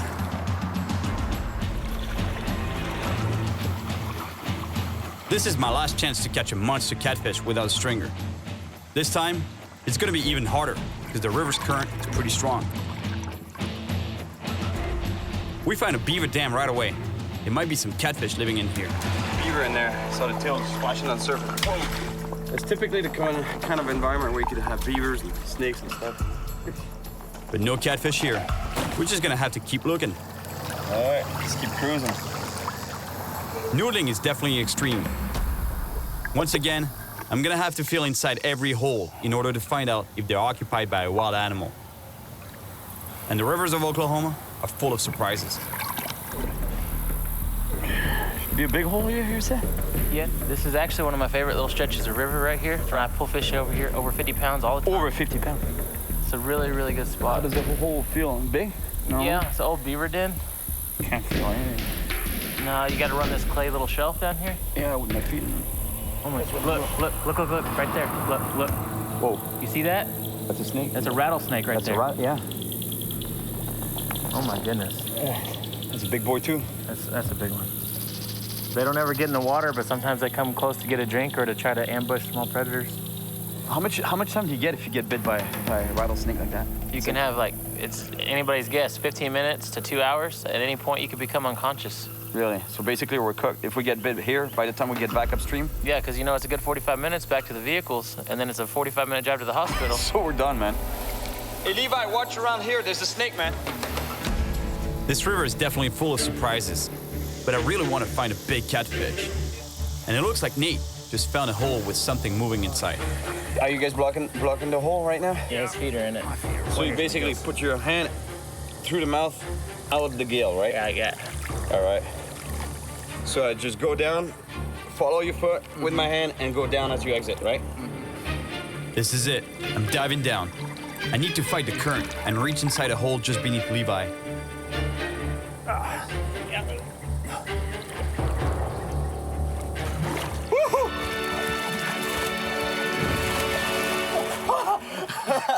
That was a good practice shot, but the catfish was pretty small. I need a monster one now. He was down deep. Yeah, he was. I heard him bite you, too. Yeah. I could hear it. Man, he bit hard on my thumb. We head up a little stream where there might be some big catfish lurking around. Hey, that's a big fish, man. There's fish like that in here? Yeah. When the water level drops after heavy rains, fish can get trapped in the streams, sometimes for weeks. There are really big fish in such shallow pools? Yeah, and really big snakes. Really, huh? Yeah. Nice. I was starting to think that there were no catfish in this creek, but now I just spotted one in a shallow pool. Instead of swimming away, it looks straight at me, and it doesn't back down.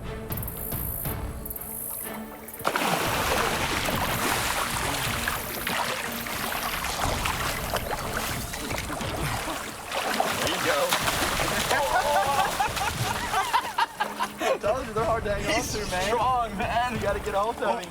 You almost broke my fingers.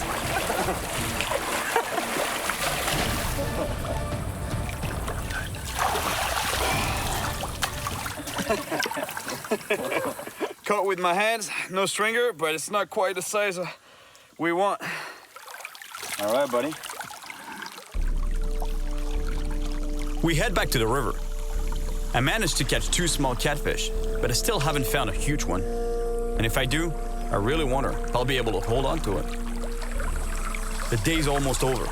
I need to keep looking in every hole to find the fish I've been dreaming about. We arrive at a spot where Nate has caught huge catfish before. Feel just right down this bank. Should be coming up to a hole. Around here? Yeah. Right here. I got the hole. And keep it blocked when you come up. There's a cat in there. Sure. Something bitten. Don't let him Whoa. It's weird, man. Is that what? What's that? Yeah, man. It's a snake. Hey, toss that. Toss it, man. Hang on to it. It might be twisted. What kind of snake is that? Easy. Hey. Oh, you grabbed that, man. You all right? Are you okay? Did he nail you? Yeah, twice. Levi is lucky. It's the same type of non-venomous water snake that bit me earlier. He got me. Wow, look, he got nailed pretty good right here on the hand and there on the finger. Wow. Told you that noodling can be pretty dangerous. We're just lucky it's not a cut and mouth, just a water snake. Because the poor Levi, let me tell you, it'd be in agony right now. Would have to rush to the hospital to get him a shot. The day's almost over, and I still haven't completed my mission. I really want to catch a monster flathead catfish with my bare hands. And there's still one more spot to check. Last year here, I cut my elbow open and had to go to the hospital and get 6 staples. This farmers throw all this junk in here to stop erosion so they don't lose their land. Really?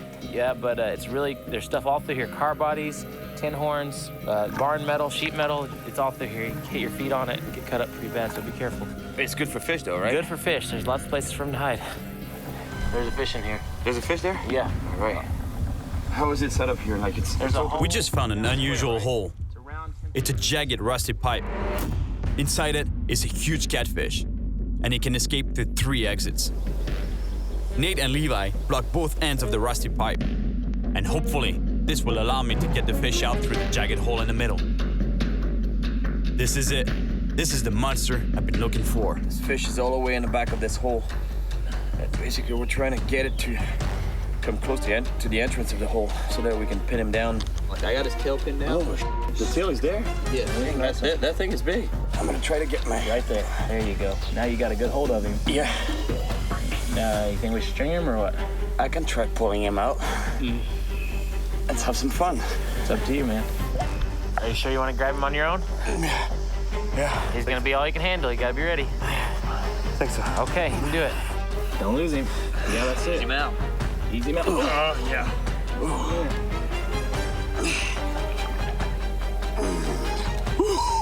There you go.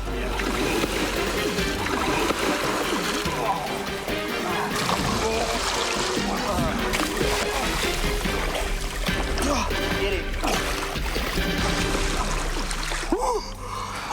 You got him? Good job. Oh, boy.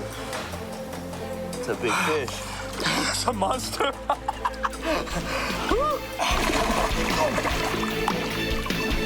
Yes! That's a monster. That's the fish I was chasing. Real big fish. No stringer, just bare hands. Really cool. Man, he's kicking me pretty good. 50 pounds? 50 pounder, yeah. Every bit of it, at least 50. 50 pounds. That's a monster fish. We almost always have to use a stringer. Being able to just grab one with your bare hands is pretty badass. Really? Really. Because they hurt, right? Yeah, they don't feel very good. I mean, you get ate up like that. That's what happened to you? Yeah. Well, you got me pretty good here. Oh, yeah. We're Twinkies now, all of us. Welcome to the club. Had our fun, buddy. See you, big. Good job, buddy. Yeah. Awesome.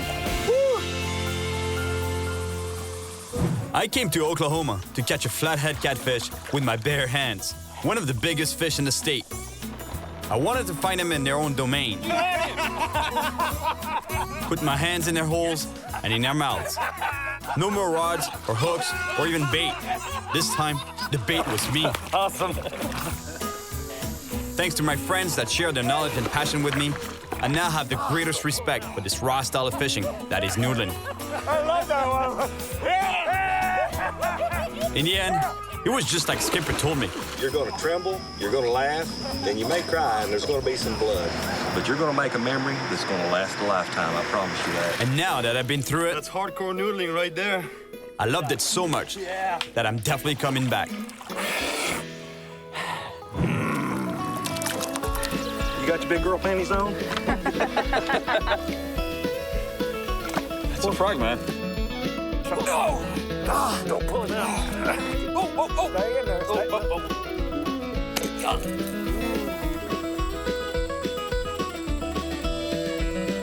He's a big fish, and you really got to watch him. Oh, they do that.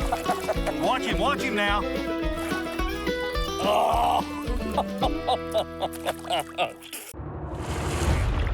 My name is Cyril Chauquet, Oh my God, look at this ball. and I spent my life traveling the world chasing monster fish. This time, I've heard about a monster freshwater predatory fish caught in Quebec, Canada, in a remote forest area that contains hundreds of hidden lakes and rivers. This place is really wild, and it's patrolled by all kinds of predators, including dangerous black bears. A friend of mine sent me a newspaper article about a fisherman who caught a huge pike in Lake Ishwani. A pike this big is rare, so I'm heading to explore this area for myself. Because if there's one this size, there must be others. I've caught these explosive fish before, Fish on. but I've never caught a pike in this remote region. With more than 700 sharp teeth Look at the teeth on this guy. And let me tell you, that's a small pike. and a powerful torpedo-like body, the northern pike is also called the freshwater wolf. They can attack prey half their own size. And these cannibalistic fish even eat other pike. And these hunters have an even bigger and more voracious cousin, the muscalonge, aka the freshwater shark. To come face to face with this predatory fish, I'm gonna have to go deep in the Canadian wild. And if I manage to find a monster, I have no doubt it's gonna be an epic battle. Oh, yes! Yes! Yes!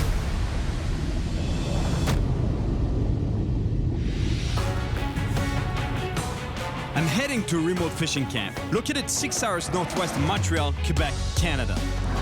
This is the perfect place to catch a huge pike. In fact, at about 30 pounds and 4 feet in length, the giant pike I heard about was caught right here on Lake Ishwani. It's gonna be a challenge, but I'm hoping to get one just as big, and maybe even bigger. I've been deep in the wild Canadian forest before, and I can tell you, it's rough and so remote, barely anyone ever ventures out here.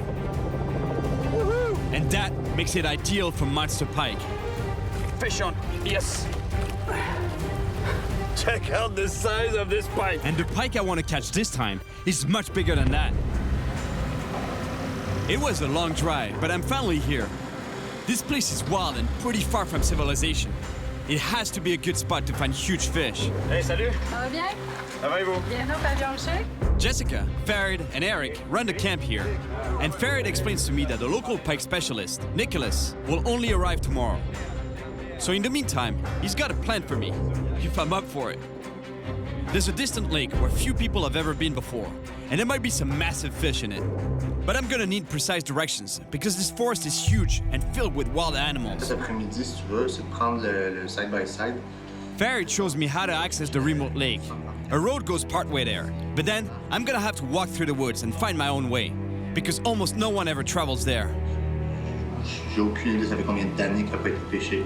Il y a du brochet. Il y a du brochet. Du gros? Il y a du gros brochet. That's exactly the kind of pike I want to catch myself. Je vais prendre 5 minutes de jaser avec mon guide de chasse à l'ours. Ah ouais, moi je montrerai comment, du coup, t'en croiser, comment les probabilités d'en croiser, c'est pas très... The risk of coming face to face with a bear is pretty slim. But Jack, a bear expert, is gonna teach me about these potentially dangerous animals, just in case. Like if I was to walk in the woods, like would it be possible to get attacked by a bear, by a black bear? It's possible. There are some very, very, very infrequent attacks. Usually it's in an area where there is a very good bear population like and a here. very small and a very small human population. In other words, you come out and there's a female that has cubs. She's never seen a human before. You're a threat. She may not attack you. She may just do a bluff charge just to move you away. Okay, and what do you do in that case, for example? Slowly back away from the bear. Don't turn and run, because then you're an object to be caught. Bears will normally stay away from humans, but if they find you alone in the woods, they can definitely attack. Jack's warning was a bit frightening, but I spent a lot of time in the Canadian woods, and I'm sure I'll be okay. I need to focus on my goal and find that lake deep in the forest where there might be some huge pike. To get there, the guys told me I could have fun with their buggy.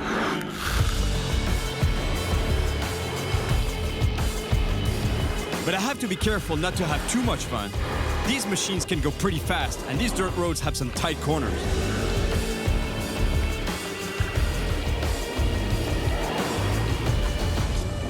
Look, that's gotta be the lake. Now, I have to leave the buggy and walk to get down to the lake. Man, I ate a lot of dust. Let's put it this way. Ugh.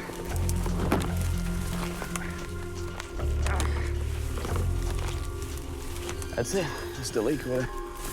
Sounds beautiful. It's so much work to get here. I think there's a good chance I'm the first one to fish in this lake in a long time. And that can only mean one thing: big pike. Oh yeah, baby. It's been a long time.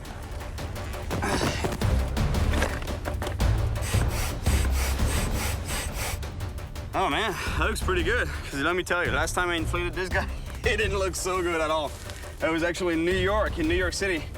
And I was on a parking lot in Jersey City, just right across from the city, from Manhattan. And I really wanted to fish New York Harbor. It's pretty good for stripe or striped bass. There's a lot of them there. So I started inflating the thing on a parking lot, and all of a sudden,